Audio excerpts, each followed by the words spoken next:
This is the class awakening ceremony at Lijiang Academy. All the students have gathered here to receive the class that will determine their future. The students come out one by one and choose one of the 3 classes available to them. Some are luckier than others, while some are stuck with a useless class for life. But when it's our hero Yi's turn, something happens that shocks everyone. An angel appears and promises that with her power, no monster will ever be able to stop him, because she will now always be with him. She gives him a choice of 3 unique hidden classes: Light Mage, Sacred Priest, and Saint Knight. Our hero chooses the Saint Knight class because it is the most balanced and has no weaknesses. When the ceremony ends, Yi can barely make his way through the crowd of students who want to recruit him to their teams. Even one of the teachers has to push everyone aside to invite Yi to the principal's office the next day to discuss an important business proposal. But our MC is in no hurry to agree to anything. The most important thing is that with such a rare class, he can finally earn money to pay for his sister's medical treatment. Back in his room, the young fighter sits quietly before opening the system window. He notices unspent stat points and a significant boost in his attributes.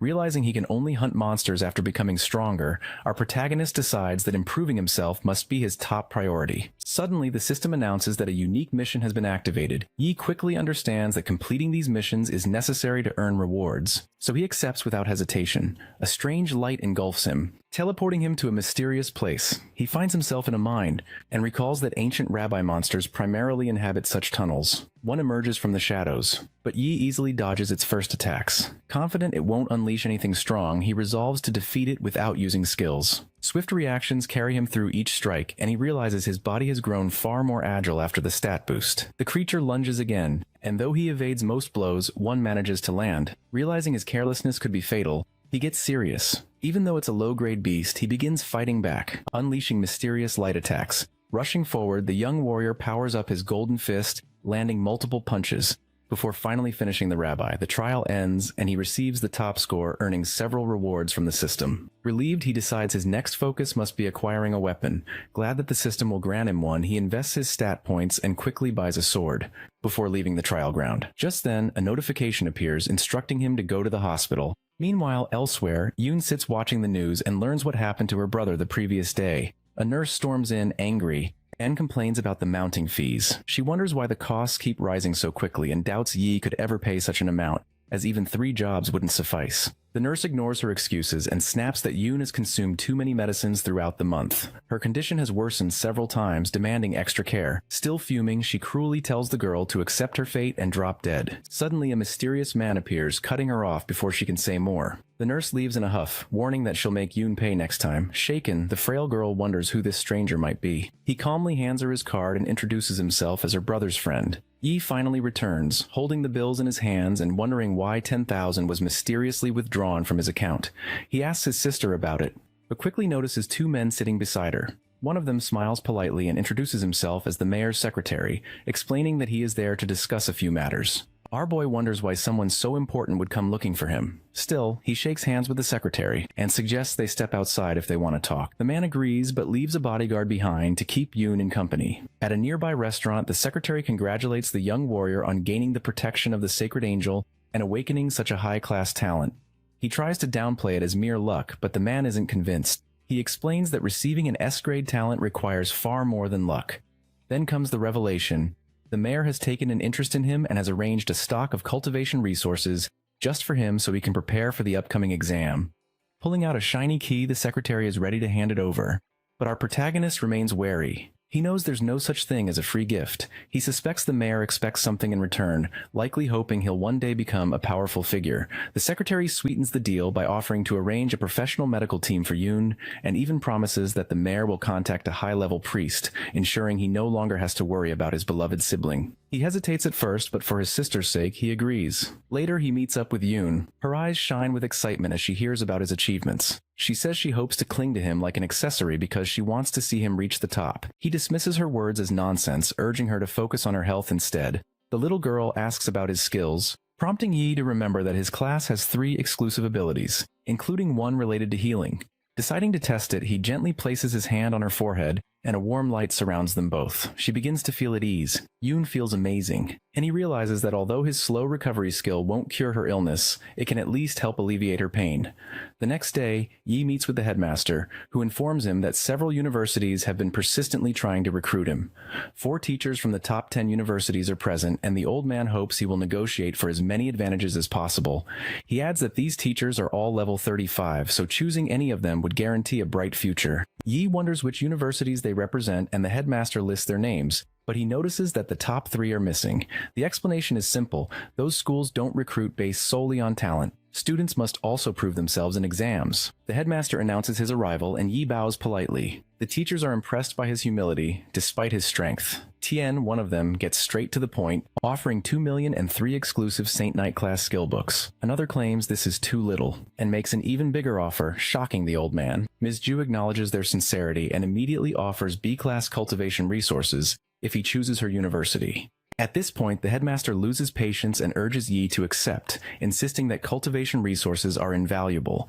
To everyone's surprise, he declines them all. The woman asks why, and he confidently replies that he only wants to join one of the top 3 universities. But since other races are involved, it's nearly impossible for an ordinary human like him to enter those schools. Tien releases his aura, saying he had hoped he wasn't so naive. He knows about the boy's background and how difficult life was before receiving his talent. The pressure overpowers him, making it hard to stand. The teachers warn that even if he enters a top university, he won't receive proper attention and will remain at the bottom. Just before he collapses, the headmaster intervenes, urging Tien to calm down. Miss Ju, however, notices that Yi managed to withstand the powerful aura, even if only briefly. It makes her realize he's special. Tien regains his composure but declares he's no longer interested in recruiting someone who lacks both skill and a good attitude. The other teachers also decide to leave, but the headmaster pleads with them to reconsider. Ms. Ju gives Yi a reality check, reminding him that their country is full of elites and that, with stronger races and competition, it will be difficult to reach the top. Still, the young fighter is determined to prove her wrong with his exam results. With a month left, he's confident his system will help him level up quickly. He announces that he's definitely going to join one of the top 3 universities.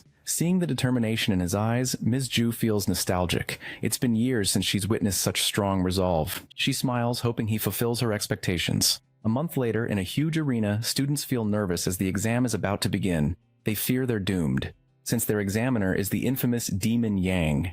As they chat about Yi, some call him arrogant for turning down such generous offers, but when he appears, his overwhelming aura silences all doubts. He has completely transformed. The door begins to glow, displaying all the exam information. The students react instantly when they see the challenges ahead. Cat monsters are notorious for their speed, while minotaurs rely on thick skin for protection. Only 5 people are allowed to enter as a party. Before they step inside, the teacher warns everyone to use their return scrolls and leave the secret realm immediately if they encounter a threat beyond their abilities. Dying inside the dungeon means losing their life for good. The timer starts, and the students rush into the mysterious map. Some decide to go alone, like our protagonist, while others form teams for better chances of survival. The audience murmurs, expecting that elite-class students will likely go solo to claim all the resources themselves. One girl points toward Yi, walking casually despite being surrounded by dangerous monsters. The exam director loses his composure and starts yelling at the headmaster, questioning why such a valuable student would be wandering alone in the map. He fears the boy might die in the dungeon, wasting all the effort spent on his awakening. The headmaster, however, stays calm and assures him that this young fighter isn't just any kid. He's someone they trust, and he likely has a plan. As soon as the monsters leap toward him, Yi pulls out his axe. He cuts through them with ease, the result of a month spent grinding up to level 10 and raising his stats to 13. Confidence surges. Our boy feels ready to ace any top-ranking exam. When the creatures hesitate, he charges forward, swinging his weapon and cutting them down one after another. With his talent and the Sacred Angel's protection, even his axe has grown sharper and stronger. Although the exam limits everyone's weapons to 3-star bronze, his buffs allow him to enhance it further. With the blade of pure white now at level 5, Yi destroys several monsters in an instant. The weapon is so powerful it can kill any low-level creatures with a single strike. The audience erupts in cheers, stunned by his display of strength. One teacher points out that he's faster than the cat monsters themselves, his speed having risen dramatically. Another adds that his magic is sharper too, bolstered by high intelligence stats. Each attack lands with perfect precision, convincing them he's a combat genius. A third notes his iron determination and strong will to fight. Still, the night map isn't just about power. It overwhelms fighters with sheer numbers. Even veterans risk collapse when their stamina runs low.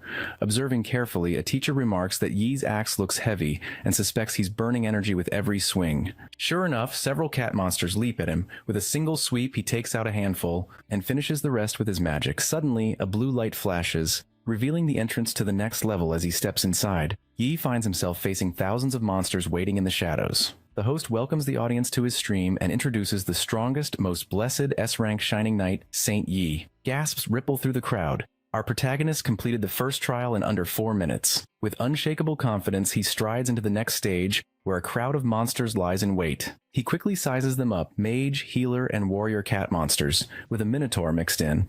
The first stage might have been easy, but this one is packed with highly trained foes, each presenting a real danger to his life. With a wild roar, the horde charges, intent on killing. Suddenly, mysterious dark magic coils around him. The cat mages have cursed him. Warriors rush in while the healers prepare to support them. Despite this, Yi only smiles and praises their teamwork, drawing the cross of the sacred light. He unleashes divine energy, disintegrating almost all his enemies within seconds. His class teacher, who once thought the Saint class existed only for support, watches in awe. The young knight proves otherwise. His abilities stand at B grade as well.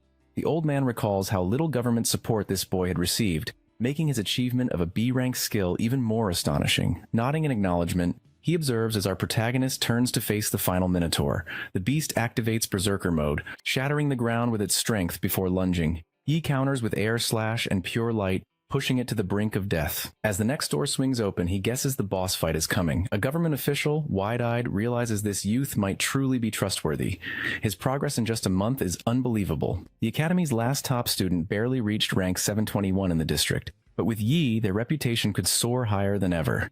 Suddenly, a nervous student points out that he has recklessly entered the boss room without resting. Panic sets in for the official, but the headmaster remains calm, suggesting that this young warrior surely has a plan.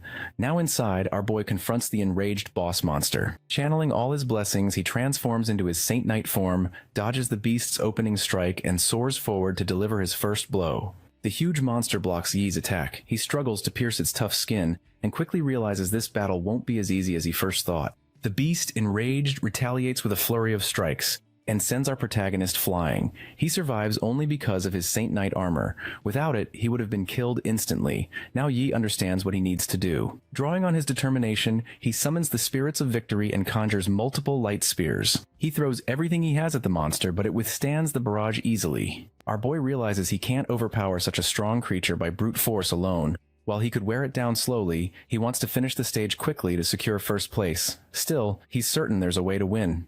Yi notices the creature is much slower than he is. If he keeps attacking from all directions, it won't be able to defend against every strike. As he lands a heavy blow, he makes another discovery. The Minotaur may have immense life points and endurance, but its resistance is lacking. The damage he's dealt is starting to add up. Determined to end the fight, Yi unleashes several high-damage abilities at once. He knows timing is crucial. If he runs out of mana, he risks disqualification. Although he hadn't planned to go all out, he uses everything he has. Finally, he brings the beast down. He achieves an SSS rank on his exam clearance, becoming the top student in the district. Even he is shocked by the result. Before arriving in this world, our protagonist faced tragedy. His mother died and his sister fell ill with a terrible disease. Despite everything, he kept moving forward. The appearance of the system gave him a second chance to fix his life, and he refuses to waste it. As he leaves the map, the system displays all the rewards he earned from the battle. People welcome him back, and a boy even calls him a god. Director John congratulates him, saying that solo clearing nightmare difficulty within 10 minutes is an unprecedented honor for the Second Academy. Based on his experience with the exams, John believes Yi has the potential to reach first place in Sukang District. Yi humbly replies that the praise is too much. Suddenly, a supercar arrives at the venue. The director informs him that the final results will be available in at least 3 days and promises to notify him immediately. Yi thanks the man, suggesting he rest and wait for the good news. Leaving the venue, our boy heads straight to the hospital. On the way in, he reflects on how, after their last conversation, Director John quickly kept his promise. Yoon was moved to a deluxe suite with a professional medical team monitoring her condition around the clock.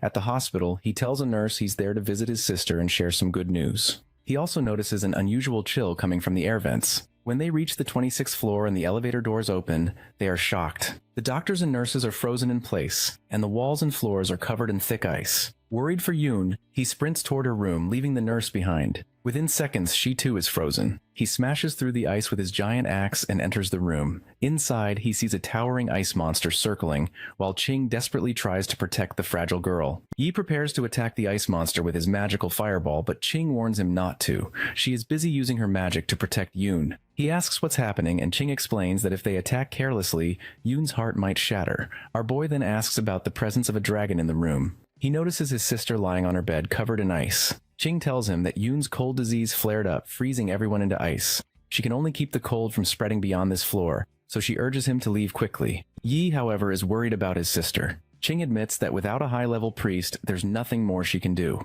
Our protagonist quickly assesses the situation and commands his system to use all his skill points to upgrade slow recovery. The system activates, informing him that slow recovery level 4 enhances slow regeneration level 10. This will gradually restore health and mana to teammates within a certain range for a set period. It also notes that it's using enhanced slow regeneration. Ching is surprised by the power of the Saint Knight's healing skill. It even surpasses the abilities of a level 23 priest like her. While completing the healing process, he tells her he will hold the situation here and instructs her to inform Secretary Zhao immediately, asking him to call a high-level priest as soon as possible. Ching explains that high-level priests have packed schedules. Secretary Zhao had only managed to book an appointment with her for next week, so even if they call now, the priest will not arrive in time. Yi insists she should still tell Zhao. If he can bring a high-level priest here, our boy promises to do anything for him in the future. Understanding, she quickly leaves. Yi reflects that Yoon has endured this burst of cold every night for the past year, suffering intense pain because of the cold aura. He knew the cold had been getting worse, but didn't realize it was severe enough to affect the outside world. As he pushes himself, the freeze shatters the window and begins spilling outside. Yi is still holding back the cold when the ice dragon lurches at him. Suddenly, someone throws a fireball at the beast, hitting it on the head. The fireball ricochets around the room. He yells at the person to stop and not to touch his sister, but the attack accidentally hits him and knocks him away. A female saint appears, challenging the dragon. Wielding a magical spear, she attacks its head and commands it to leave. She increases her magical power, fights fiercely, and eventually defeats it. She then tells Yi that it's over, asking if he is the one she has heard about. She drives her spear into the ground, releasing magical rays that thaw out the frozen doctors and nurses. She introduces herself as Cui Lie, a level 35 secondary awakened priest from Qingyun City. Yi expresses his gratitude. Cui explains that Director John asked her to treat Yoon in advance. She adds that if John hadn't told her about Yi, she wouldn't have broken the rules and fought the cold for so long. It seems the director was truthful. When Yi asks about his sister's disease and whether it can be cured, Cui explains that the leaking cold energy solidifying into a form is a sign of bloodline awakening. He is shocked by this revelation. She elaborates, when the Eternal game first appeared, many players chose characters from other races. Elves, giants, demons, and more. When the game merged with reality, those players gained the traits of their chosen bloodlines. For example, people with elven bloodlines have greener eyes and longer ears, while humans with giant bloodlines can grow up to 3 or 4 meters tall. Over the past 200 years, these players intermarried with humans, diluting the bloodlines. Over generations, most lost their special traits and powers, except in cases of bloodline awakening. Shui warns that bloodline awakening can bring both fortune and misfortune. A successful awakening means the person can control the powers of other races, greatly increasing their level and learning abilities. However, failure can result in paralysis or death. She explains that Yoon's body cannot withstand the power of her bloodline, which is likely a rare, freezing bloodline. For Yoon to survive, she must change her constitution. Shui says that as far as she knows, only a treasure called the Freezing Lotus can change a human's constitution. This artifact is extremely rare. The last one appeared at an auction 30 years ago and sold for 1,300 million by an anonymous buyer. She tells Yi that Yoon will be unable to suppress the cold, which will fully erupt in 3 months. Another option would be to use a powerful sealing skill to lock away the bloodline, but she warns that using this skill would prevent Yoon from leveling up in the future. Chui tells him to contact her once he's decided. 5 days later, Yi is doing his daily workout routine. After completing his daily mission, the system prompts him to choose his reward. He asks for stat points, thinking that he usually selects them as his daily quest reward. Constitution and intelligence are important for a Saint Knight, but he knows not to neglect other stats. Following his usual pattern, he distributes his points across 4 stats using the 2, 3, 3, and 2 method for balanced development. The system then announces that he has completed his achievement mission and congratulates him on earning first place in the Sukong District exam. It informs him that his rewards will be issued according to his results and proceeds to list the skills and grades he has earned. A newscaster announces that the first place winner is the Black Horse from Zhongli City. She also shares that this individual was only level 10 upon entering the realm, and that his class awakening ceremony triggered a divine phenomenon, a clear sign of his destiny as the top contender. Secretary Zhao informs the media that he always believed Yi would succeed after witnessing his awakening as a Saint Knight. That conviction led him to advise the government to increase their investment in the young fighter. Inside a bustling restaurant, people are abuzz with talk about the new champion. Some discuss whether a Saint Knight is a support class, while others express skepticism. One man argues that he doesn't like Yi, pointing out that it usually takes a long time for such a class to clear a realm alone, especially for someone who is only level 10 tackling a nightmare realm solo.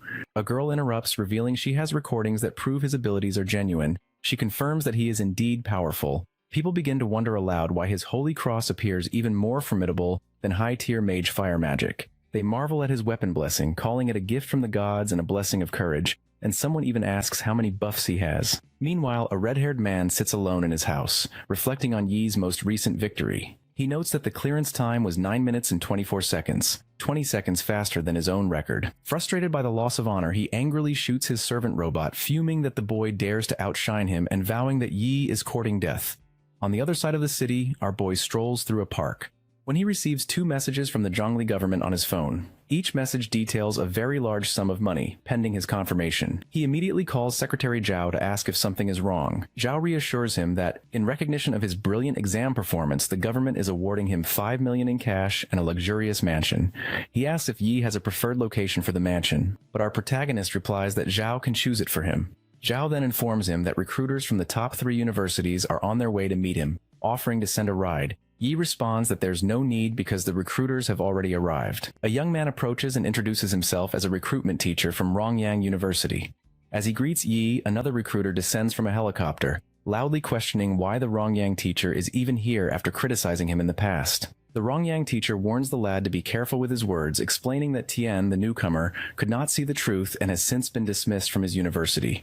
He then offers Yi a place at Rongyang University, along with a 4 million yuan incentive. Not to be outdone, Tian, representing Modu University, counters by promising to double whatever offer Rongyang University makes. He is confident that Modu will secure the enrollment and urges everyone else to leave. Suddenly, a woman with large wings appears beside Yi and, without warning, scoops him up and begins to fly away. She introduces herself as a representative from Qingjing University, boasting that the school offers nothing but the best cultivation resources, including grade A resources every year for 4 years. While soaring through the sky, another winged woman intercepts them, arguing that recruitment should depend on resources, history, and fame. She insists that Sukong University can match anything Qingjing offers and questions the need for kidnapping. She warns the first woman that unless she puts Yi down, she shouldn't be blamed for what happens next. Back on the ground, Tian ups the ante again, promising that Modu will provide not just grade A cultivation resources, but also a full set of golden grade equipment every year. The first winged woman then clarifies that she is not kidnapping him, and she urges Yi to make his own choice. The second woman introduces herself as Mei, recruitment teacher from Sukong University. She explains that Sukong values strength above all, and that students who reach the school's Earth or Heaven rank can earn grade S resources. She points out that Sukang has won first place in the past 4 freshman exchange contests, demonstrating their ability to cultivate top talent. The 2 women trade barbs, each defending their university's records and achievements, with Mei insisting that Sukong's wins should spur Qingjing to work harder. Amid their arguments, Yi considers his options. All the universities offer similar benefits, and any one of them could guarantee his bright future. But if he truly wants to become even stronger during his university years, he knows he must carefully choose the school that suits him best. As the recruitment teachers argue among themselves, our boy suddenly shouts his decision, causing all 3 to turn and stare at him. He informs Mei that he has chosen Sukong University. With a touch of magic, she conjures the university contract in front of him, explaining that it is Sukong's special recruitment contract. She encourages him to review it and sign if he finds no issues. Meanwhile, Ms. Sun, concerned that Sukong has once again taken the lead, tells Yi that if he finds it difficult to adjust there, he is always welcome to visit Qingjing. Mei, showing little patience for her rival, calls Ms. Sun a stubborn asshole. As Yi reads through the contract, he becomes curious about the mention of staffless casting, a skill typically reserved for high-tier mages. He asks Mei about Ms. Sun's level, and she replies that the mage is level 42, second awakened. She adds that the world is much larger than he realizes, and that upon entering Sukong, he will encounter even more young and powerful individuals. Feeling confident after acquiring the system, he believes that no one his age can rival him. He is eager to enter Sukong, face strong opponents, and grow even faster. Recognizing his burning desire to compete, Mei calls him an interesting boy. Once he signs the contract, it begins to emit magical lights. Mei swiftly takes it and tells Yi he will have a week to pack his belongings, as she will return to take him to Sukong then. He is surprised, wondering if the semester starts so early, but Mei whispers that special recruits will have access to the highest level of cultivation and training. Their strength will increase rapidly, preparing them for better performance in the upcoming National Freshman Exchange Contest. The next day, Yi, accompanied by his sister Yoon and sister Qing, visits his new mansion. Secretary Zhao informs him that the mansion has been gifted by the city government. It boasts 3 floors, the second floor featuring a specialized training room, the third floor offering a spacious balcony and leisure area, and the total area measuring nearly 1,000 square meters. After showing them around, Zhao says he will leave them to rest, but before he can depart, Yi requests a favor. He explains that Yoon is still not fully healed and remains physically weak, so even though Sister Qing will be staying with her, he hopes Zhao can also help look after Yoon for a while. The secretary agrees gladly. Meanwhile, Mei waits for Yi in her car. She reminds him that Yoon needs to take the pills from Priestess Chui every week, have Sister Qing check her health daily, and that Zhao will arrange for her to start school in a few days. Mei also tells Yi that Yoon should listen to Zhao's instructions. Yoon hugs her brother, assuring him she understands. As Yi and Mei drive away, she asks if this is his first time traveling a long distance, and he confirms it is. She tells him to be ready. Suddenly, their car lifts off and enters a portal, transporting them to Ning City and then into Ning University City. Mei explains that large-scale universities are generally under military control, and that Priestess Chui needed to request special permission from the city government to use a miniature teleportation magic array. Upon arrival, Mei points out that Sukong University works closely with the military, which allowed them to build a massive teleportation array near the campus, making travel safe and convenient. As Yi looks out, he sees the university perched on a mountain, with countless humans, monsters, and giants streaming through the school's gate. Yi listens as Mei instructs him to check in, but before he can respond, a sudden commotion catches his attention. Someone is thrown in front of him, and before he can react, an angry girl kicks the man, shouting that she already told him she didn't want to talk. She warns that the kick was just a taste. If he bothers her again, she won't be so lenient. The unfortunate boy is revealed to be young Master Jen, while the fiery girl's name is Chili. Among the onlookers, a girl whispers that Jen tries to flirt with the new juniors every semester. Our protagonist studies Chili closely, noticing that her magic patterns hint at a demonic bloodline. Ms. Mei calmly explains that many students and teachers in University City carry different bloodlines, advising him not to be surprised in the future. He reassures her, saying she need not worry regardless of race. As long as they stand with humanity, he won't be hostile, nor will he blame the entire demon race for his father's death. Mei then presents him with his student ID. Examining it, Yi wonders if the number represents his ranking score. She takes the chance to explain the school system. Every year has its own ranks, with stronger students placed higher. Freshmen are initially ranked based on entrance exams. He's startled to discover that he is ranked Iroro 1, the strongest among the new intake. Mei cautions that this rank is temporary. A freshman competition in a month will reshuffle positions. From now on, he'll be the target, with everyone eyeing his spot. Our boy answers firmly that since he has achieved first place, he doesn't intend to lose it. Mei continues, detailing the school's score system. Freshmen gain points according to their rank, which can be exchanged for meals, equipment, potions, skill books, and even rare S-class skills and resources.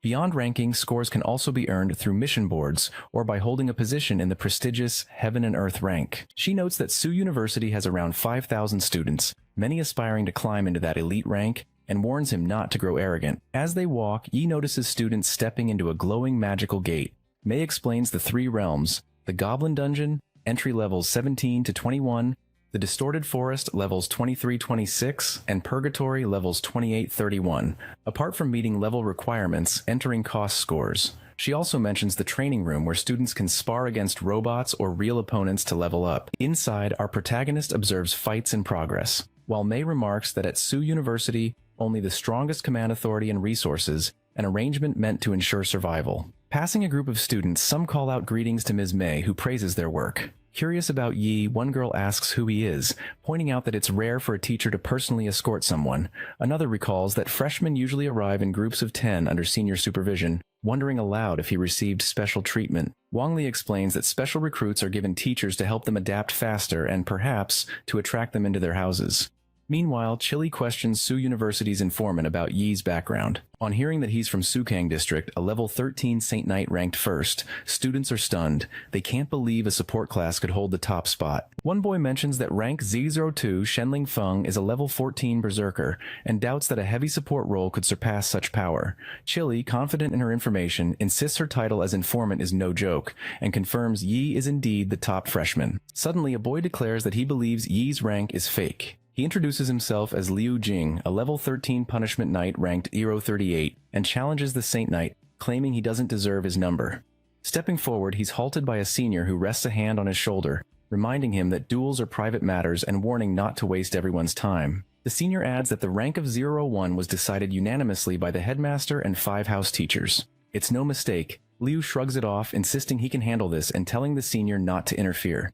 Excitement spreads through the crowd as whispers fly that Liu is trying to use Yi as a stepping stone. Some argue it's natural, since the Saint Knight class isn't known for its strength. Our protagonist asks Liu what his true motive is. The challenger proposes a wager. If he wins, he'll demand nothing. But if he loses, Yi gets 100 scores. Considering his reputation and wanting to set an example, Yi raises the stakes, demanding 300 instead. Liu hesitates, knowing he only earned about 400 for his rank, and the crowd murmurs that he risks losing nearly everything. Yi turns his back, taunting that Liu can walk away if he lacks courage. Pressured, the punishment knight accepts the terms and tells him to step into the ring. Yi, however, dismisses the idea. If Liu isn't kneeling within 3 moves, Yi will win. Yi and Liu stand in the ring with Mei acting as referee, setting the rules and instructing both to count down 3 seconds before acting, emphasizing that no killing moves are allowed. As the countdown ends, Liu charges forward aggressively, launching his blood slash. He leaps into the air, sword raised, aiming to overwhelm his opponent with a deadly strike. However, our boy responds with a single powerful kick that sends him flying out of the ring. Liu crashes into the wall and collapses, blood streaming from his nose and mouth.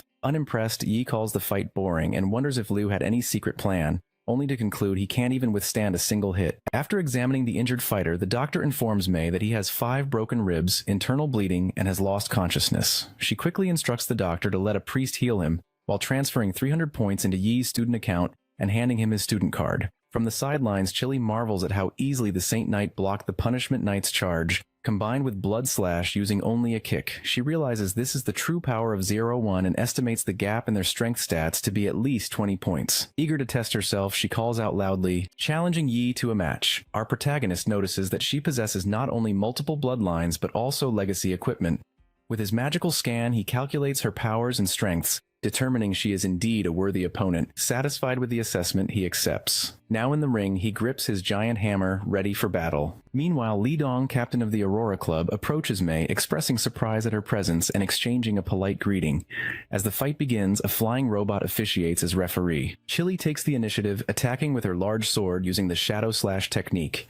He counters with Typhoon Smash, their weapons colliding in a burst of sparks. She steps back, re-evaluating her opponent's strength, realizing just how powerful and monstrous he is. Determined, Chili escalates with Demonic Slash. Our boy, delighted to finally face someone head-on, welcomes the challenge. She delivers a rapid uppercut followed by an enhanced stab, but Yi retaliates with Shockwave Slash, then unleashes Mountain Crushing Hit. The battle rages across the ring, weapons clashing again and again. Watching intently, Li concludes that without a trump card, the spiritual swordsman is destined to lose, though the doctor believes the two appear evenly matched. Relying on her enhanced block technique, Chili notes that while she once blocked 1 out of every 3 swings, now it's 1 out of every 2. She reflects that most heavy weapon users conserve stamina by defending and retreating, waiting for an opening. Yet Yi shows no sign of restraint or fatigue. She wonders if he is reckless or simply supremely confident. The weight of the Warhammer keeps forcing her to defend rather than attack, and concern grows. Deciding to escalate, Yi invokes the Gift of God, the Gift of Courage, and wields the Spear of Victory. Chili braces with Phantom Slash, wondering when he will unleash his full power. Suddenly, he launches a ferocious strike, overpowering her and slamming her to the ground. The Warhammer halts mere inches from her head as he asks if she wishes to continue. Admitting defeat, she concedes, acknowledging she cannot stand against such overwhelming force. Yi questions her, noting she did not go all out, refraining from using her swordsman skills or dark elemental powers. Surprised by his perception, Chili admits that since this is only a spar, she chose not to reveal her trump cards. and points out that he himself did not fight at full strength, referencing his exam video. With a smile, she asks him to add her on social media, hoping to spar again in the future. After the fight, Yi receives guidance from Ms. Mei, who advises him to let go, and he accepts her advice. As they walk outside the school, she explains in detail that the freshman dormitory is located on a small mountain.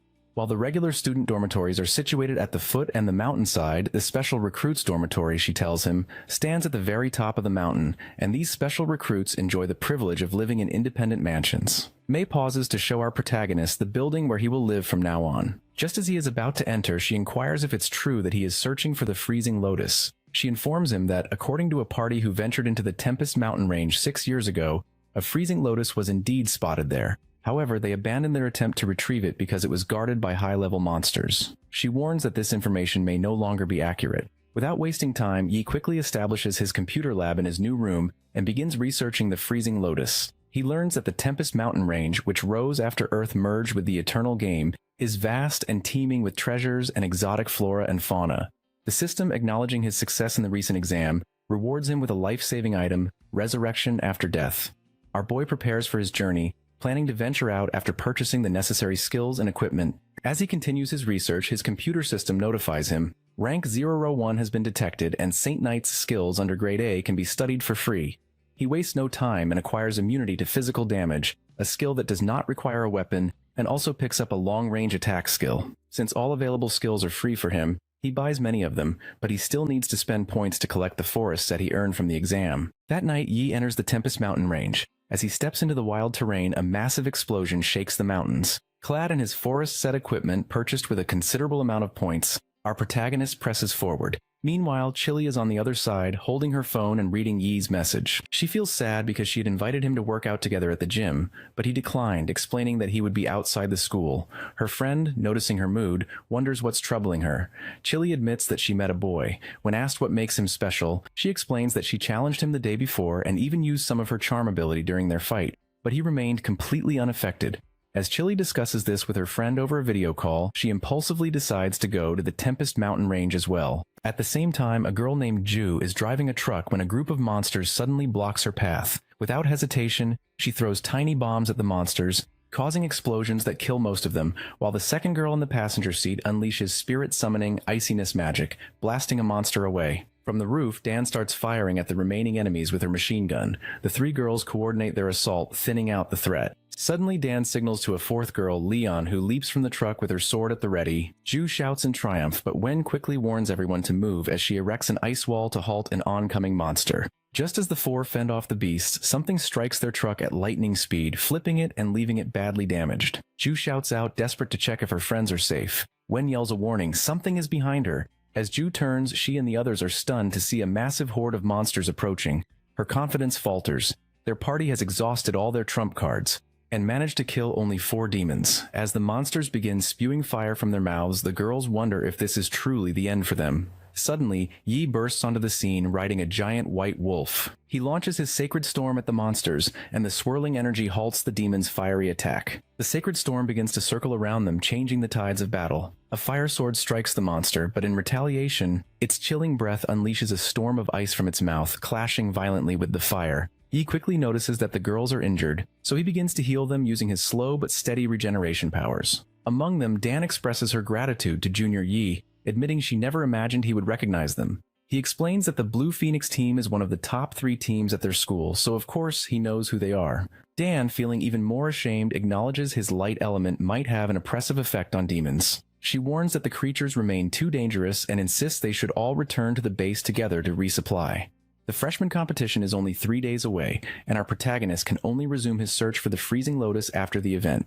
He agrees to her suggestion. After this exchange, Dan turns to Ju, who activates her screaming metal soul of speed phantom ringing. Once activated, Ju soars into the air, piloting the gleaming GX Spider-Mac. Suddenly, a huge robot appears nearby. Seated inside, she calls her team members to board quickly, emphasizing there's no time to waste. Yi then asks Senior Sue if the Tempest mountain range has always housed demons. Sue responds that their team has entered the outer area of the range many times, but this is their first encounter with such creatures. She agrees that they should return to base and notify the military. Yi inquires whether a mage is monitoring the entire area in the military zone. Sue explains that the range contains many monsters. So to prevent them from escaping and threatening the cities, the military has established a resupply and trading base at the entrance. The army also protects the Mage's Tower, which monitors monster movements within the mountains. She adds that while there is surveillance, the demons they encountered are considered low level. Our boy, however, finds it hard to believe that level 20 platinum demons can be classified as such. Sue clarifies that the Mage Tower mainly focuses on epic and legendary monsters deeper in the range, and anything below its minimum detection setting might go unnoticed. She then questions why, if there is a dimensional crack, only low-level demons are coming through. Sue reasons that the military would exterminate such foes immediately, and if the crack could let in level 30 demons, it could also let in those much stronger. Sending weak ones would only waste lives and expose the crack's location. Suddenly, more demons descend into the forest, illuminated by a powerful ray of light. Yi urges the girls to leave. He promises to catch up with them later. Sue, concerned for his safety, warns that they have no way of knowing how many demons are out there and that it's too dangerous to go alone. Our protagonist mounts his wolf and together they race toward the site of the demon landing. Meanwhile, a small group sits hidden in the woods, debating whether to help the lone fighter they see. Ultimately, they decide not to intervene, believing they are too trapped and powerless to protect even themselves. Not far away, a girl battles demons with fierce determination. She observes that the enemies move in groups of 10, scattering across the plain, making escape to the resupply base impossible. Resolute, she prepares to fight them all. Suddenly, Yi arrives and unleashes his thunderfall, sending bolts of fire crashing into the demons. In seconds, many of the monsters vanish. The girl looks back in surprise and relief as our boy approaches on his wolf. Before he launches another fireball at the advancing creatures, he shouts to Chiranto, "Get out of the way." A giant demon bellows so loudly that Chiran is forced to cover her ears, bracing herself against the overwhelming sound. A giant demon named Berserk appears at the fight, launching an assault alongside the other demons. Chiren quickly warns Yi to run, explaining this is the demonkind's berserk mode, and she suspects the creature's power has doubled. Calculating the odds, she believes if she self-destructs, there's a 90% chance she could kill Berserk and protect him. As she contemplates this desperate plan, Yi unexpectedly grabs her, lifting her onto his lap while riding atop his massive wolf. Now both rider and mage flee together as the enormous demon attacks. Our boy unleashes a punishment of light upon the pursuing horde, waves of radiant energy raining down to strike their enemies. While they escape, Yi remarks that everyone aspires to the mage class because of the appeal of long-range monster killing. He observes as the demons begin to fly toward them, and within moments they are surrounded. Counting quickly, he estimates 180 closing in, enough that he could handle with area of effect skills were it not for their scattered formation. The commotion has drawn every demon across the plains to this spot. He transfers magical powers to Chu, instructing her to move left, attack, and avoid getting too absorbed in direct combat. He bestows slow regeneration, Blessing of Dawn, Weapons Blessing, and Gift of God upon her, marking her forehead with each saintly buff. The girl notes all the new powers displayed on her device. He leaps down from his wolf and tells her to go now. With a single mighty swing of his warhammer, he crushes many demons at once. Chiren immediately feels the difference. Her stats have increased by 25%, nearly doubling her power, a boost she knows no level 16 or even level 25 Saint Knight should be able to grant. Suddenly, a giant demon leaps in front of her, but Yi's wolves dispatch it before it can harm her. Trusting his orders, Chiren moves as directed. Meanwhile, our protagonist continues to decimate the horde. But soon a group sneaks up behind him. Before they can strike, she hurls her sword, killing them instantly and saving him. He realizes that classes wielding holy light draw the attention of the most demons, and now nearly every fiend from the plains is converging on their position. Deciding the time has come, Yi casts an enormous fireball at the monsters, shouting for Chiranto run. She recognizes he is now harnessing the protection of holy light. Activating his holy cross, Yi calls forth its power. Many demons begin to melt away as gigantic burning crosses fall from the sky, igniting infernos that encircle the horde. A powerful storm sweeps through, hunting down any that remain. Elsewhere, those who had refused to help Chiren watch in shock, questioning each other about Yi's identity. One man consults his boss about announcing themselves, but the leader quickly calculates that except for himself at level 26, the rest of his team are only level 24 and could hardly handle 10 demons together, let alone solo. He concludes Yi is far too powerful and orders them to try befriending him. Suddenly, Ju and her 3 friends arrive in their robotic vehicle. She shouts that they've come to help, but as they approach, they see all the demons already slain. Yi and Chiren stand victorious with their giant wolf,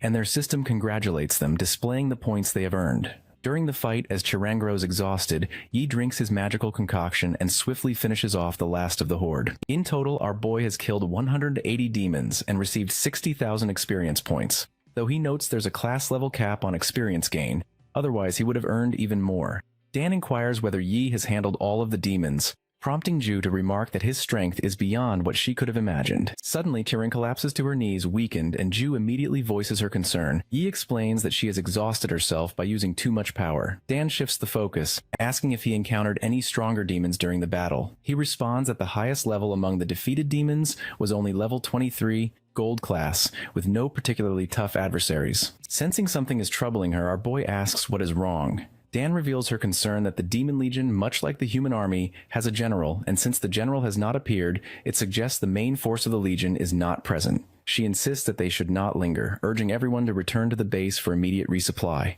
The group agrees and begins their retreat. As they leave, hidden observers in the bushes, another group, watch them closely.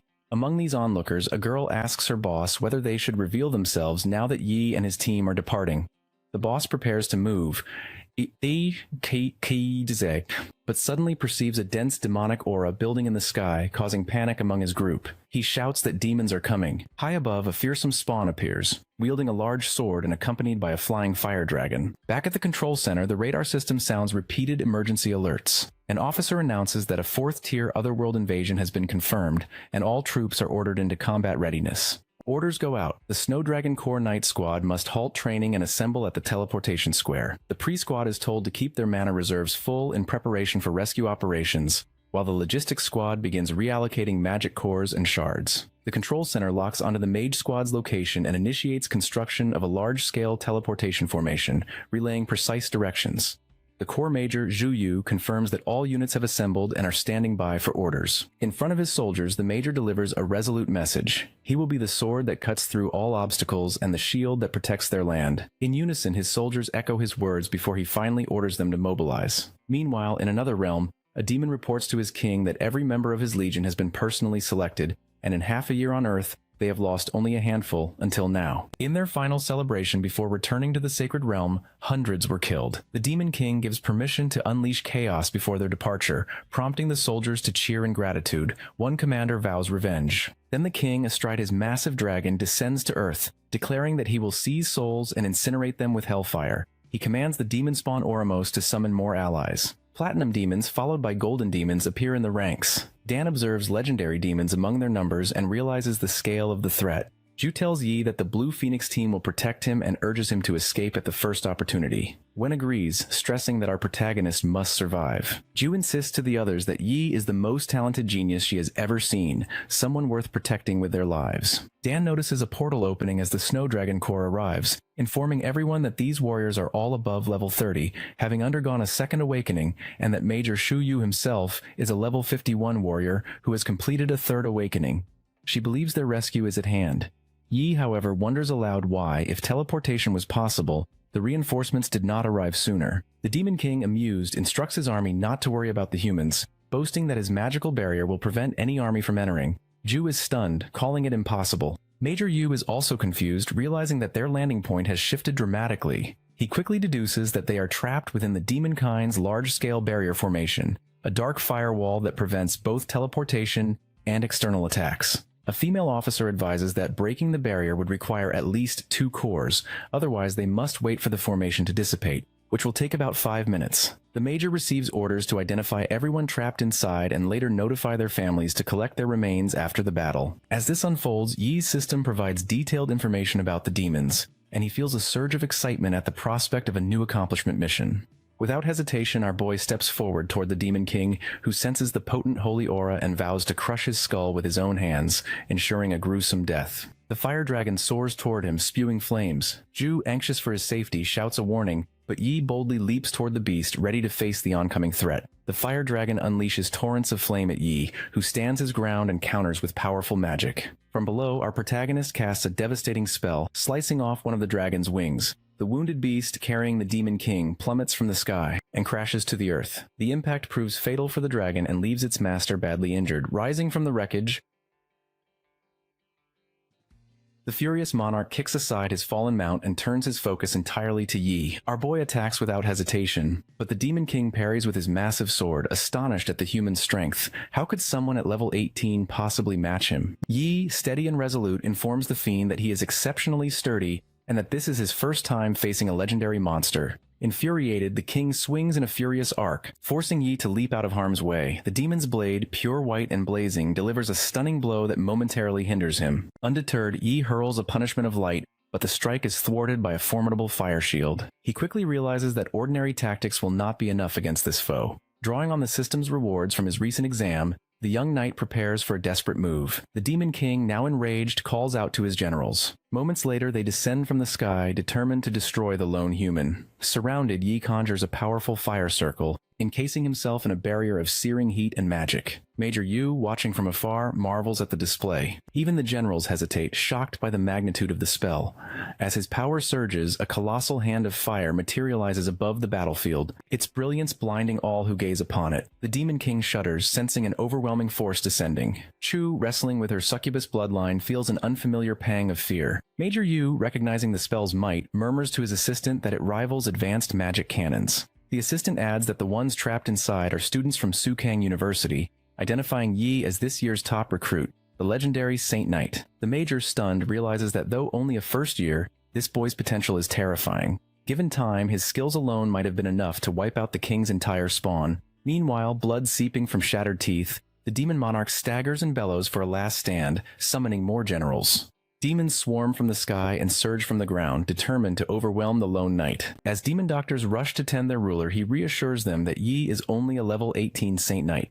One healer speculates that the youth must be out of mana after such exertion, and that sheer numbers will be enough. The king nods, convinced victory is within reach, but Yi knows the truth. The mighty god hand has drained him dry, and his gear's recovery is too slow. Just then, the system delivers a message. A one-time secret skill from Saint Knight Hall requires no mana and ignores all passive skills. Upon activation, it channels the God of Light's power, dramatically boosting all 4 of his stats in proportion to his durability. Every divine and light-type skill surges, while health, stamina, and mana regeneration increase 20-fold. The effect will be short-lived, followed by crushing weakness, but its might is absolute. Suddenly, a massive ray of radiant light tears down from the heavens. Striking the earth with unrelenting force, the Demon King stands frozen as the blinding column persists, terror gripping every creature present. At its heart, a female angel with immense wings descends. Her holy presence ignites the demons, and one by one they burst into flames, chaos erupting across the battlefield. The feathers of the angel's wings brush against the demons, and instantly they ignite in flames.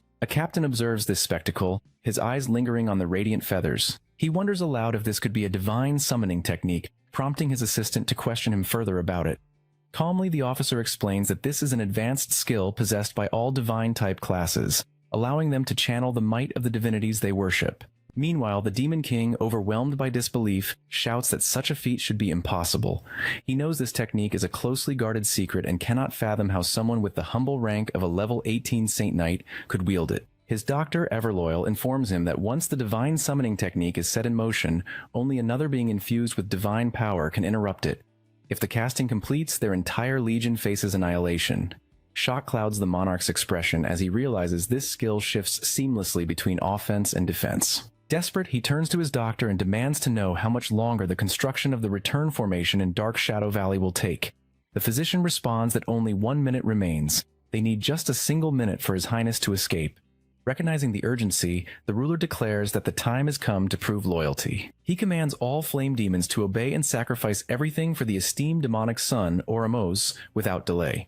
The demon doctor is the first to comply, offering his life by splitting himself in two, and channeling all his energy to his master. Following the sacrifice, 3 more generals willingly give up their lives, each transferring their power to the king, who grows stronger with every passing moment. As this dark ritual unfolds, an angel bestows upon Yi the power of the divine. She tells him that God once said, "Let there be light," and our protagonist feels an overwhelming surge of strength. A radiant light bursts from his hand and strikes the Demon King, who retaliates with all his might. Yi's newfound power shatters the enemy's attacks, forcing the monarch to summon his solar flare, a technique revered as the strongest innate skill among the flame demon kind, where fire is condensed to its absolute limit. The Demon King, consumed by fury, screams at Yi to die. His attack lands squarely, and he briefly savors a triumphant belief that Yi has fallen. But from the midst of the blaze, our boy emerges unscathed. The tyrant recoils in horror, Unable to comprehend the disparity in their strength, he curses aloud, realizing they are not even on the same plane of power, and quickly turns to flee, hoping the return formation is ready. Yi, resolute and unwavering, proclaims judgment in the name of God. He calls out death and unleashes a torrent of fire at his foe, striking him with devastating force. The Demon King collapses, writhing in agony and shouting about his completed mission, his glory, and the Holy Realm before succumbing to his wounds. The remaining demons, now leaderless and encircled by rocks, panic as they realize the demonic sun is gone and the return formation is destroyed. With no way back to the Holy Realm, despair sets in. From above, Yi falls from the sky, exhausted. Chiron immediately orders the priest to check on his condition. He collapses onto the ground, consciousness slipping away as he gazes at her. Soon the Major and his soldiers arrive. He directs Team 1 and Team 2 to search for survivors, while the rest of the Legion follows him forward. Later, Yi awakens to find Chiron standing before him. She gently informs him that he has finally regained consciousness after sleeping for 2 days, and she will go notify the others of his recovery. Before leaving, she moves closer, kisses him softly, and thanks him for saving her life. After she leaves the room to inform the others, Yi checks the system for his daily mission. He looks through the rewards from his previous missions, and the system notifies him of the benefits he has received. His body now resists death, and all his injuries heal much faster. Our protagonist feels a surge of happiness as he realizes he has acquired a talent that heals wounds, aware that many classes possess similar abilities, though their effects always differ. Curious, he takes his knife and makes a cut on his chest, then watches in astonishment as the wound heals within 2 seconds. As he stands there, one leg begins to tremble while he reviews the system's information. He lingers over a new ability, the Holy Flame Halo, and wonders about its potential. The system reveals that it is a divine skill, and Yi recalls that it had once informed him about the Sacred Angel's protection, reminding him that the Sacred Angel is now bound to him. His affinity with the light element increases dramatically, and the effectiveness of all light and divine type skills is greatly multiplied. When he activates Holy Flame Halo, light and flame type damage is boosted by 40%. Yi wonders if, with both Holy Flame Halo and Punishment of Light active at the same time, he could function as a dual-element mage specializing in both light and flame. Stepping outside his room, Yi encounters an army officer waiting for him. The man introduces himself as Vice Captain Wang Liang of the Snow Dragon Legion, a mage, and thanks him for his timely defeat of the demonic sun and the destruction of the return portal. He explains that they have captured many demons as prisoners. He responds politely, assuring him it was nothing significant, though inwardly he wonders what business Wang has with him. The vice captain explains that Captain Shu should be present to thank him personally, but pressing matters prevented it, so Wang has come in his place. He describes how Yi's final strike destroyed half of Dark Shadow Valley, yet managed to preserve evidence of a demonic descent, which allowed the Legion to uncover crucial secrets about the enemy. Captain Shu is currently reporting these findings to the higher authorities. Opening his system, the vice captain conjures countless screens in front of them. He explains that these are resources accumulated by the Snow Dragon Legion over centuries, and invites Yi to select whatever he desires. Our boy points to the grade treasures and indicates he's interested in the S-grade treasure known as the Freezing Lotus. Wang searches through the system and soon locates it, displaying its full details. Yi is pleased and Wang agrees to grant it, explaining that the treasure costs 100 million points, equivalent to 3 years of his own salary, and that Yi will need to claim it from the captain. The mage further informs him that the Freezing Lotus is stored in the Legion's headquarters warehouse, and that Yi should remain here for a few more days while arrangements are made. If he grows bored, the Legion can arrange for someone to assist him in hunting monsters in the valley. Yi apologizes, explaining he must return to school for the freshman competition the following day, and requests that the Freezing Lotus simply be mailed to his dormitory. Wang laughs, regretting he forgot Yi is still a student, and promises the treasure will be sent to Sukang University within 2 days. He adds that if Yi encounters any danger he cannot handle in Tempest Valley, he should contact the Snow Dragon Legion immediately. Yi thanks him as the vice captain exits the hall, leaving our protagonist to contemplate his extraordinary new abilities and the future that awaits him. On the other side, Sue steps out of the girls' bathroom after her shower, only to be joined by her 3 friends, Ju, Wen, and Dan. Ju, ever the strategist, turns to her captain and wonders aloud if they should invite Yi to join the Blue Phoenix team, seeking Sue's opinion. Lee voices her doubts, reasoning that with his strength he might prefer hunting monsters solo since it's more efficient for someone with that kind of power. Wen challenges that assumption, arguing they shouldn't dismiss the idea without even trying, and reminds them that their leader wants Yi on the team as well. Dan teases Sue, mentioning she has noticed her sneaking glances at him several times. Eventually, Sue, after considering her friend's encouragement and teasing, gives in and heads to Yi's door to make the invitation herself.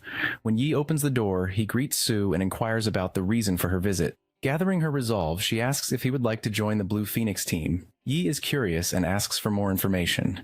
Sue, partly joking, tells him that Ju and Dan would be heartbroken for a while if he refuses, though Yi suspects she isn't entirely serious. She then explains their true intention. They want to thank him properly for saving them in Tempest Valley. Suddenly, Sue steps forward, hugs him tightly, and kisses him, declaring it his special thanks. Without waiting for a response, she says goodbye and leaves, leaving Yi standing there, puzzled by the idea of a special reward and special thanks. Meanwhile, inside the headquarters, the captain is making a detailed report. According to their investigation, the demons invaded half a year ago and have been hiding in Tempest Valley ever since. Their findings suggest that demons have learned to travel across worlds using medium-sized dimensional cracks. One officer questions the certainty of this information, realizing the implications. The captain explains that until now, otherworldly creatures could only invade their planet through large dimensional cracks, which never lasted long, so the threat was manageable. However, with countless medium-sized cracks scattered across the planet, the situation changes dramatically if creatures can now traverse those as well, potentially threatening planetary extinction. Another officer confirms these results have been meticulously verified, but there is a fortunate limitation. Only monsters under level 30 can pass through medium-sized cracks. Hearing this, one officer insists they must act quickly, ordering Senator Yang to alert all major legions in the country and assign guards to every medium-sized crack without delay. He also directs Senator Jiang to attend an international meeting, share their findings, and observe other nations' responses. A female officer wonders if all this intelligence was gathered because of an 18-year-old. Captain Shu displays Yi's image, confirming that the boy responsible is indeed him, a new Saint Knight, top-ranked in the Sukang district, and a freshman at Sukang University. Shu further explains that Yi used a divine summoning technique in Tempest Valley to defeat the demonic sun, destroyed their returning formation, and made significant contributions to the operation. A male officer remarks on how rare it is for a Saint Knight to rank first, while another wonders aloud about his family name, speculating if he could be a descendant of the legendary Frozen Joe family from Sukang District. The head officer orders Senator Wang to investigate further when she returns to the university. Headmaster Wang Hui agrees. Before concluding, the head officer instructs Shu not to keep all the promising students to himself and to report if Yi shows even greater potential. Back at Sukang University, a flying robot hovers above the campus, announcing to all students that the freshman competition will begin promptly at 10 o'clock in the morning.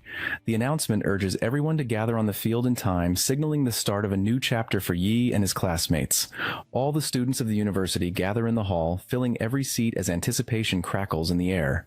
On stage, the housemasters of the different houses stand in a row, prepared to address the student body. Wu Meng, the housemaster of Warhouse, steps forward and begins to speak. With a commanding presence, he announces that the freshman competition will take place in two phases. The first phase is the Secret Realm Challenge, where rankings will be determined by the difficulty level chosen and the speed at which it's cleared. The second phase is the Free Challenge, where everyone receives 3 opportunities to challenge someone ranked above them. If they win, their positions are switched. Behind the housemasters, Mei stands anxiously, scanning the crowd as she wonders where Yi and Jiang are. The rules are strict. If they do not show up soon, they will lose their qualifications for the freshman competition. Regret tugs at her, thinking she should not have told our protagonist about the unverified freezing lotus. Among the students, whispers ripple through the crowd. One asks about his whereabouts, and another speculates he must have forgotten about the competition, or perhaps has not returned in a month. Some feel relieved, seeing the absence of a powerful competitor as an opportunity, while a red-headed student mocks him for wasting a month instead of training, assuming he lacks the courage to participate.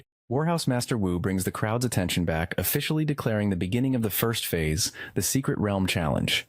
The Silver Secret Realm opens, and he proudly announces that this year's freshmen are not only the strongest, but also the largest group in the university's history. He urges them to unleash their full potential. For the first time, in addition to easy, hard, and nightmare difficulties, a new Abyss difficulty is available. Murmurs spread. One mentions that they've unlocked Abyss, another calls it ridiculous, recalling that Abyss is dozens of times harder than Nightmare. A determined girl vows to sweep the Abyss clean, while another loads his gun in preparation. Wu signals the start, and the system projects the Bear Monster Nest Secret Realm, its levels, difficulties, and the names of students who manage to open each one. He then notices the absence of students numbered 001 and 03 and inquires about them. Mei steps forward, explaining that Yi and Jiang have gone to the Tempest Mountain Range for experience and haven't returned yet. Wu's face hardens with fury. He stresses to her that the freshman competition determines the direction and resources for future training, questioning how they could be late for such a pivotal event.